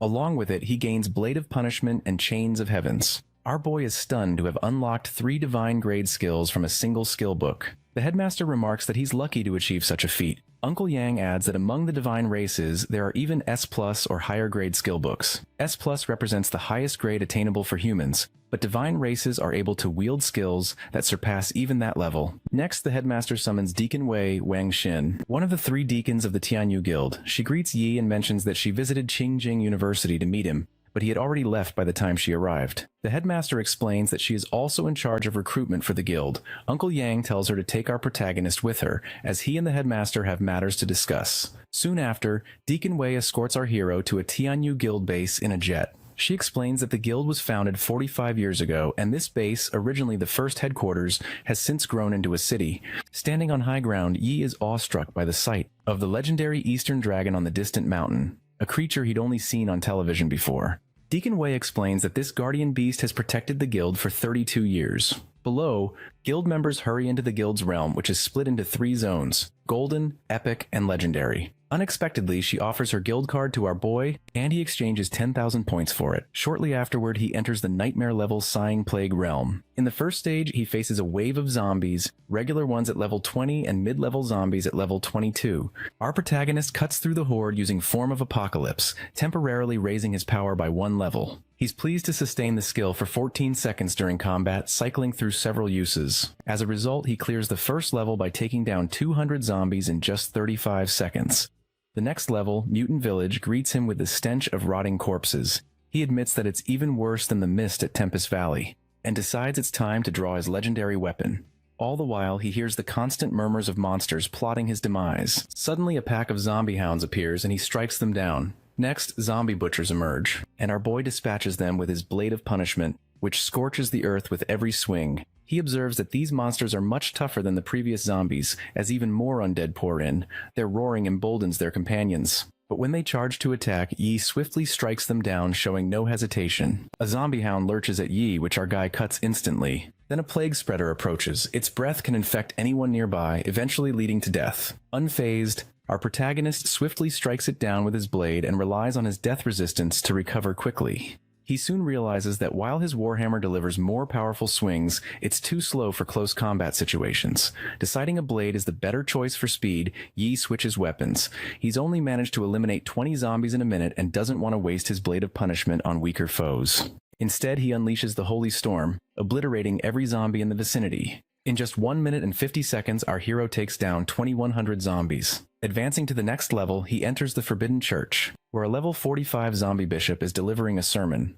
The bishop proclaims his faith in an ancient god who governs life and death, and invites Yi to embrace this deity. Promising freedom from mortality and the gift of immortality, he extends his hand, urging Yi to accept. Caught in a brief hallucination, our boy still manages to strike the bishop and declares that he'd rather embrace death than immortality. Enraged, the bishop commands his zombie nuns to attack. Without hesitation, Yi activates his blade of punishment. When the nuns rush him, he vanishes, only to reappear and strike from different angles. One nun screams in rage, but he dispatches her with ease. Moving fluidly, our hero cuts down every zombie nun that dares approach. Despite the carnage, the bishop remains unfazed, claiming that the louder the nuns sing, the deeper the ritual roots itself into the magma of hell.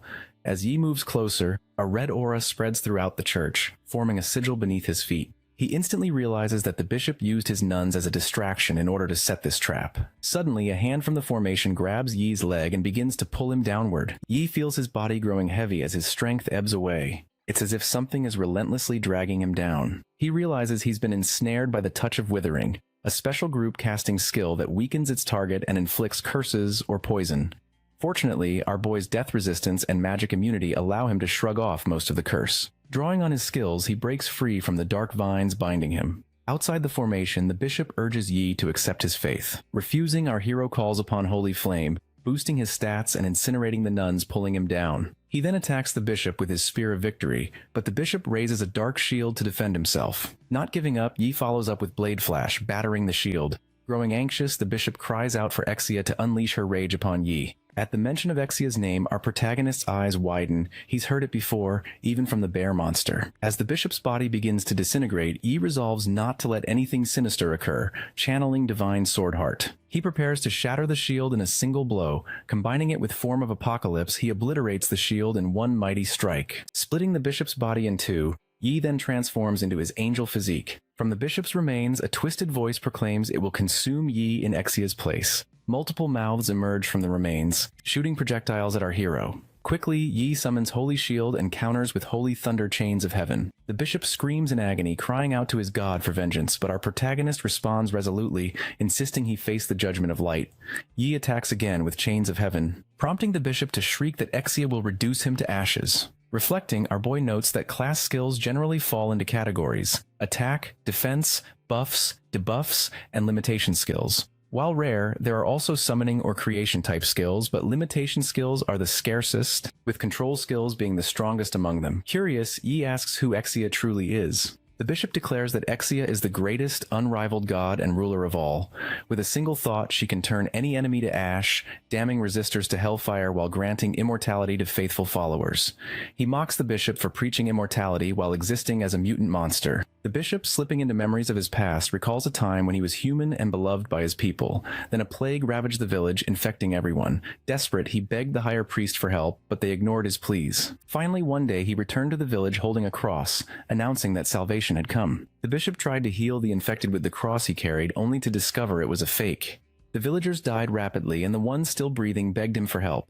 Overwhelmed by hopelessness, he was approached by Exia. With her power, the sickness vanished. The villagers were freed from pain, and even the dead returned. The bishop felt content to exist as a zombie if it meant his people could live. In the present, he shouts that being chosen by Exia means it's his duty to spread her light across distant lands. Our hero notes that the bishop can't be saved and resolves to end things. He attacks with his blade while the bishop desperately calls for Exia's help, but receives no response. He points out that his god has abandoned him, and the bishop's many mouths scream that they will drag our protagonist to hell with them. Before the bishop can self-destruct, he uses his chains and follows up with Holy Cross, destroying the bishop's body completely, with Exia silent. Our boy receives experience, potions, and items for clearing the realm. An exit portal appears, but before leaving, he decides to destroy the statue of the evil god Exia. Using his golden beam, he obliterates the statue, and to his surprise, receives a holy crystal, a rare secondary awakening item, for the first time.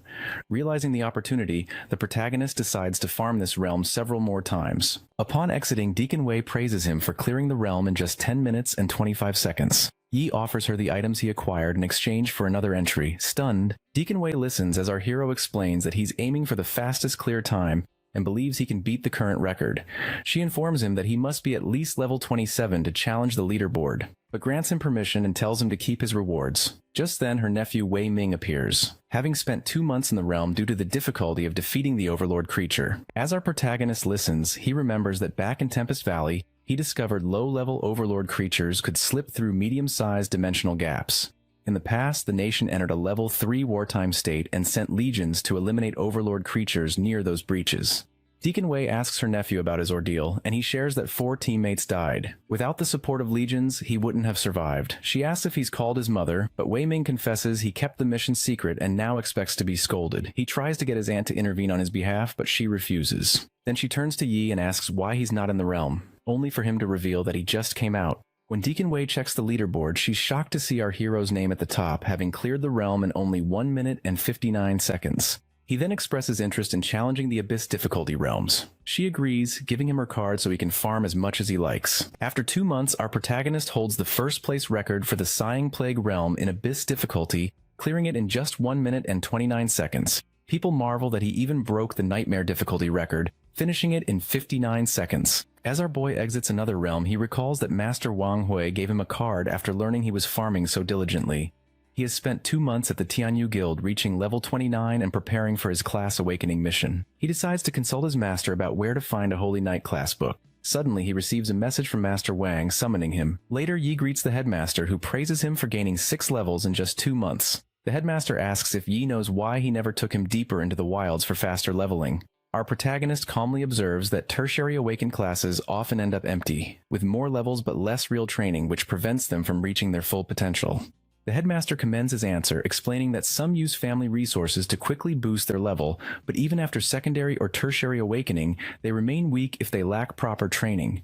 Now that Yi has reached level 29, the headmaster decides it's time to awaken his secondary form. Headmaster Wang explains that a Saint Knight's secondary class will be the Epicalizer, which enhances mastery over Holy Light and greatly increases offensive power. However, he points out that this is designed for regular knights, while Yi's own offensive abilities are already formidable. The headmaster then hands Yi the Class Awakening book for Epicalizer. Our protagonist connects with it mentally, reviewing the requirements for Class Awakening. There are 4 in total, one of which is the Will of Repent. Our hero wonders if this refers to the remorseful will of cultists who once followed evil gods. Headmaster Wang asks if Yi remembers the Repent skill he acquired in the Plague Realm, explaining that he will need to use that skill to extract the Will of Repent within half an hour, or the soul will dissipate. Meanwhile, our boy is curious about how the headmaster knows he possesses that skill. The headmaster clarifies that he was certain Yi would gain it while farming in the Plague Realm, as it is essential for the Saint class. He notes that Yi has already fulfilled every requirement except for collecting 100 Wills of Repentance. Therefore, he suggests that our protagonists take on missions involving cultists, which are posted on the school network in order to gather the necessary wills. Later, Yi browses the school site and observes that Su Kong has fewer students compared to other schools. This is because the school invests more in each student, resulting in lower recruitment numbers, though there are still plenty of missions available. Ignoring the initial ones, our hero chooses a mission in Longfeng City. Unexpectedly, upon attempting to accept it, he discovers that it's classified as high risk, with a casualty rate exceeding 70%. Despite this, Yi decides to proceed. He summons his space butterfly, marking the area with its mana so that with help from his void beast, he can teleport back if necessary. After leaving the campus, the narrative shifts to Wu, who is training in the combat room. Wu learns that Yi has departed for a high-risk mission. His assistant provides details, revealing that 2 students, levels 26 and 28, lost contact after taking the same mission, which led to its current high-risk rating. Still, Wu is confident in our boy. Knowing he has trained diligently for the past 2 months, Wu instructs his assistant not to intervene. Our protagonist leaves Ningen City's teleportation square, taking 12 teleportation and 7 high-speed rail trips to reach Chanshan District. Now tired, Yi notes he still has 2 hours left to travel. A girl sitting nearby notices his phone accessory and guesses he's from Ningnan City. He confirms, and she mentions she visits during summer vacations before asking about his journey's purpose. Yi replies that it's for business. The girl introduces herself as Bina and says her friend's name is Liu Jia. Both are headed to Longfeng City for the hot springs. She assumes our hero is a combat class and asks for his contact information, noting that she and her friend are pharmacists. Upon arrival, Bina and her friend depart. Suddenly, they bump into a man who hands her a pamphlet about a special event to showcase their god's blessing. When our boy sees the pamphlet, he glares coldly, prompting the man to snatch it back immediately. Meanwhile, Bina tells her friend to throw it away, explaining that the religion began about a year ago in Longfeng City. While followers seem to gain benefits, their personalities change drastically. She mentions that her brother's classmate, once a gentle person, became frightening after joining the religion. Afterwards, Yi recalls his experience with the God of Light at Tempest Valley, reminding himself that miracles aren't something one can manifest daily. He suspects this is a clue about the cultists, recognizing that disguising as a mainstream religion is typical cult behavior. A large crowd gathers at the special ceremony held by the Holy Faith,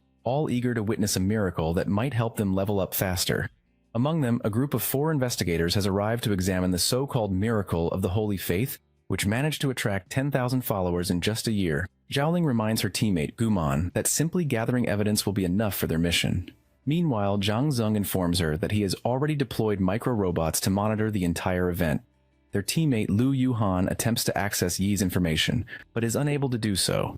The whole team realizes they can't view our boy's details and concludes that he must be above level 20. Suddenly, Yi fixes them with a cold stare, unnerving the group and prompting them to avoid drawing his attention in the future. For his part, our protagonist pays them little mind, remaining focused on his true target, the Holy Faith. After a few minutes, Father Lu Shu of the Holy Faith welcomes everyone. Our hero quietly notes that Lu Shu is at level 18, accompanied by 2 others at level 17.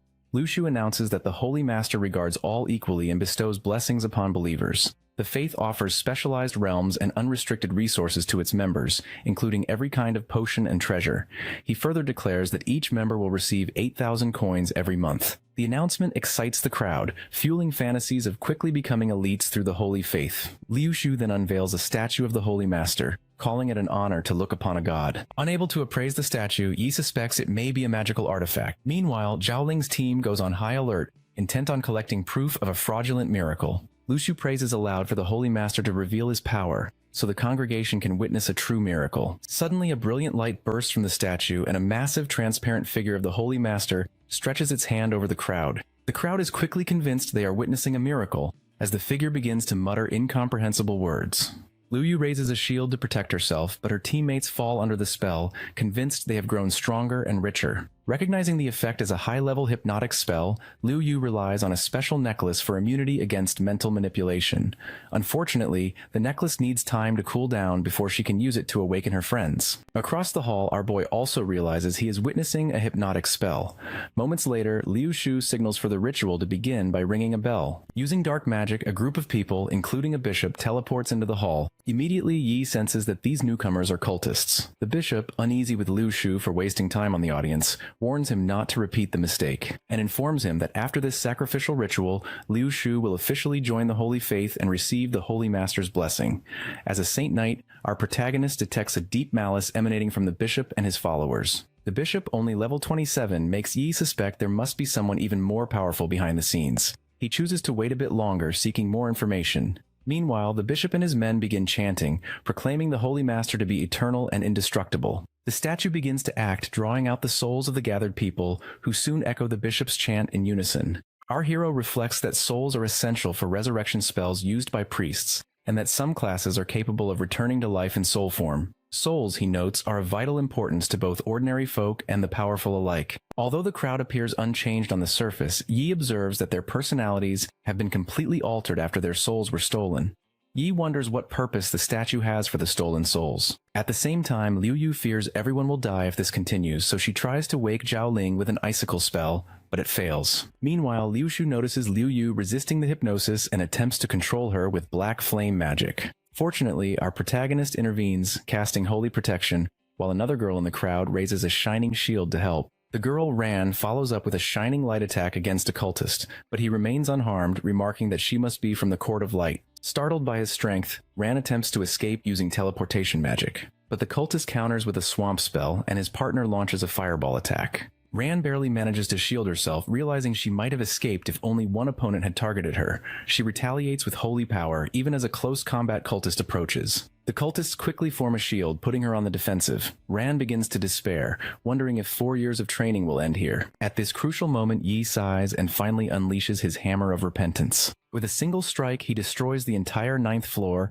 and leaves several cultists unconscious. The bishop recognizes our hero as a high-class knight of the court, while Yi calls them sinful cultists. Watching from the sidelines, Ron wonders if our boy is a secondary awakened class, since he just defeated adversaries all above level 25. The bishop, now desperate, sends his men to stop our protagonist, but they are vanquished instantly. Panicking, the bishop shoves Liu Shu forward as a distraction and tries to escape. As before, Yi knocks Liu Shu out with one move and summons his space butterfly to track the fleeing bishop. After the chaos, Ran introduces herself as a light mage from the Court of Light. Seeing Yi up close, she notes the aura of holy light surrounding him. Our boy learns that Ran was on an adventure, accepting the mission, and she credits him for saving her life. Curious, she asks if he belongs to the court. While explaining that he is not affiliated with the court, our protagonist casually destroys the fake holy statue with just his fingers. Ran is stunned, suspecting he might be a holy son.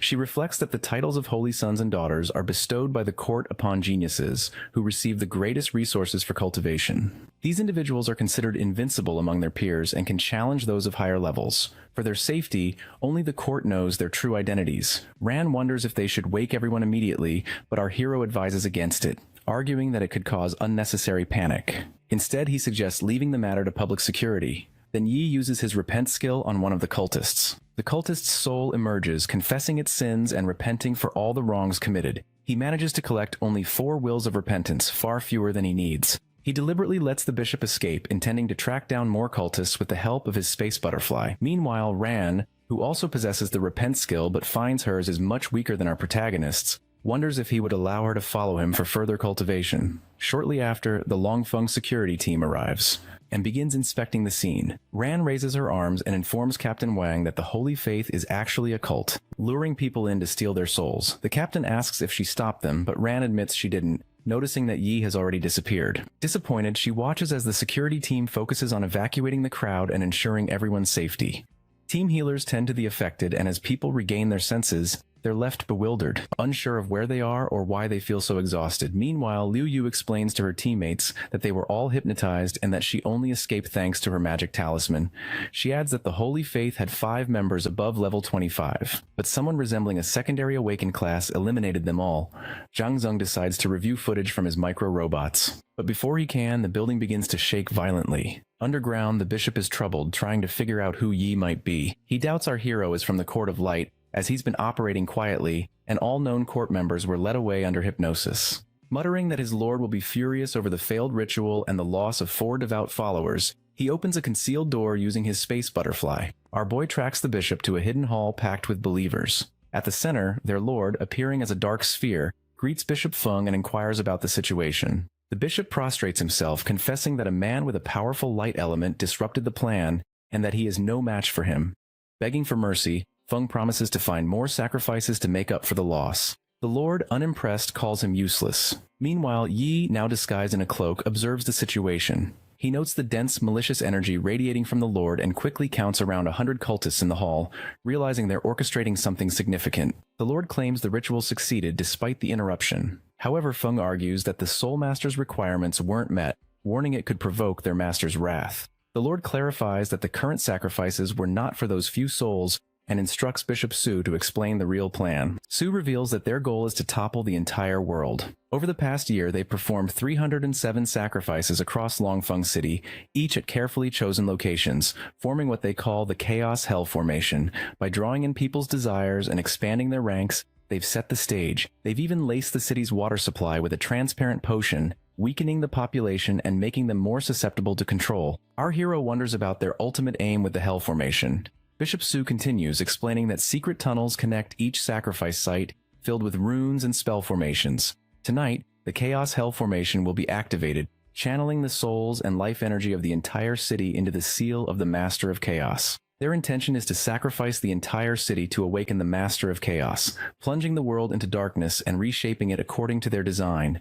Determined to stop them, Yi summons his weapon and launches an attack on the Lord, followed by the cultists wielding both his sword flash and form of apocalypse. Su retaliates fiercely as the Lord recognizes our protagonist, mocking Feng for failing to shake his pursuer and belittling him for his lowly origins, promising his death. Meanwhile, our hero finds himself struggling to keep pace with Su's power. Su summons his Phantom Scythe and conjures a Dark Cyclone, escalating the battle to a new level of danger. Su's Dark Cyclone engulfs the battlefield, forcing Yi to rely on his holy protection just to withstand the onslaught. Su taunts our protagonist, pointing out the vast difference between first and secondary awakening, emphasizing the 14-level gap between them. Despite this, our hero struggles to hold on, realizing that if this continues, he risks being completely drained. Determined to end things quickly, he declares that his light will be enough to shatter Su's tricks. Su, suspicious that our boy might be the court's secret weapon, resolves not to let him leave alive. In response, Yi activates his Focus Halo, Angel Physique, and Sacred Flame Halo all at once. He launches a golden beam, obliterating the Dark Cyclone in a single strike and leaving Su utterly stunned. Suddenly, the gathered believers swarm our protagonist. Though weak individually, their sheer numbers begin to drain his mana. Dark chains attempt to bind Yi, and a blue fluid surrounds him. But he counters with his swords and swiftly decides to clear the field. Using his twin shields, our hero repels the cultists. Though Su manages to evade the assault, Su retaliates with Shadow Slash. But Yi counters with Holy Light, slamming Su into a wall. The Lord mocks Su for failing to handle a level 29 Saint Knight. Relieved, our boy notes that thanks to his buffs, his power now rivals that of a level 40, explaining how he managed to overpower Su. The Lord then commands Feng to attack. But when Feng hesitates, Yi strikes with his sword. Unexpectedly, the Lord grabs Feng by the hair and tosses him aside. He quickly realizes Feng is the Lord's son, but the Lord dismisses him as a useless pawn, meant only to serve the Master of Chaos. Disgusted, our protagonist calls out the Lord's ruthlessness, but it coldly replies that after the chaos, all life will be its children. Curious, our hero asks how the Lord knows him. The Lord reveals it is aware that he is the champion of the National Freshman Exchange Competition as Yi turns to face Su, who charges again. The Lord begins preparing its own attack. Our boy nimbly dodges by using his Void Beast's jump, then lands a powerful punch on Su. The Lord, amused by his actions, recognizes that he has tamed the Void Beast. Yi follows up with his Punishment of Light, eliminating another cultist, but his focus shifts to the Lord. Piecing things together, he concludes that the Lord must be Feng He, the one who previously escaped. The Lord nods and, assuming human form, claims that after the Master of Chaos awakens, he will ascend as one of the new gods. He explains that if not for our protagonist's interference in the exchange competition, the Master of Chaos would have awakened months ago. The Lord sets his sights on taking the Void Beast as a gift for the Master of Chaos, and plans to use Yi's holy power to fuel the awakening. Meanwhile, our hero braces himself, knowing that facing Feng He will be a monumental challenge, as Feng He now stands at level 49. Next, Feng He unleashes spikes from the ground, targeting Yi. Our boy dodges nimbly. But all the cultists around them are already dead. Feng He continues his assault, sending more spikes toward our hero. Yi summons Holy Protection, but some of the spikes break through, striking him despite his defenses.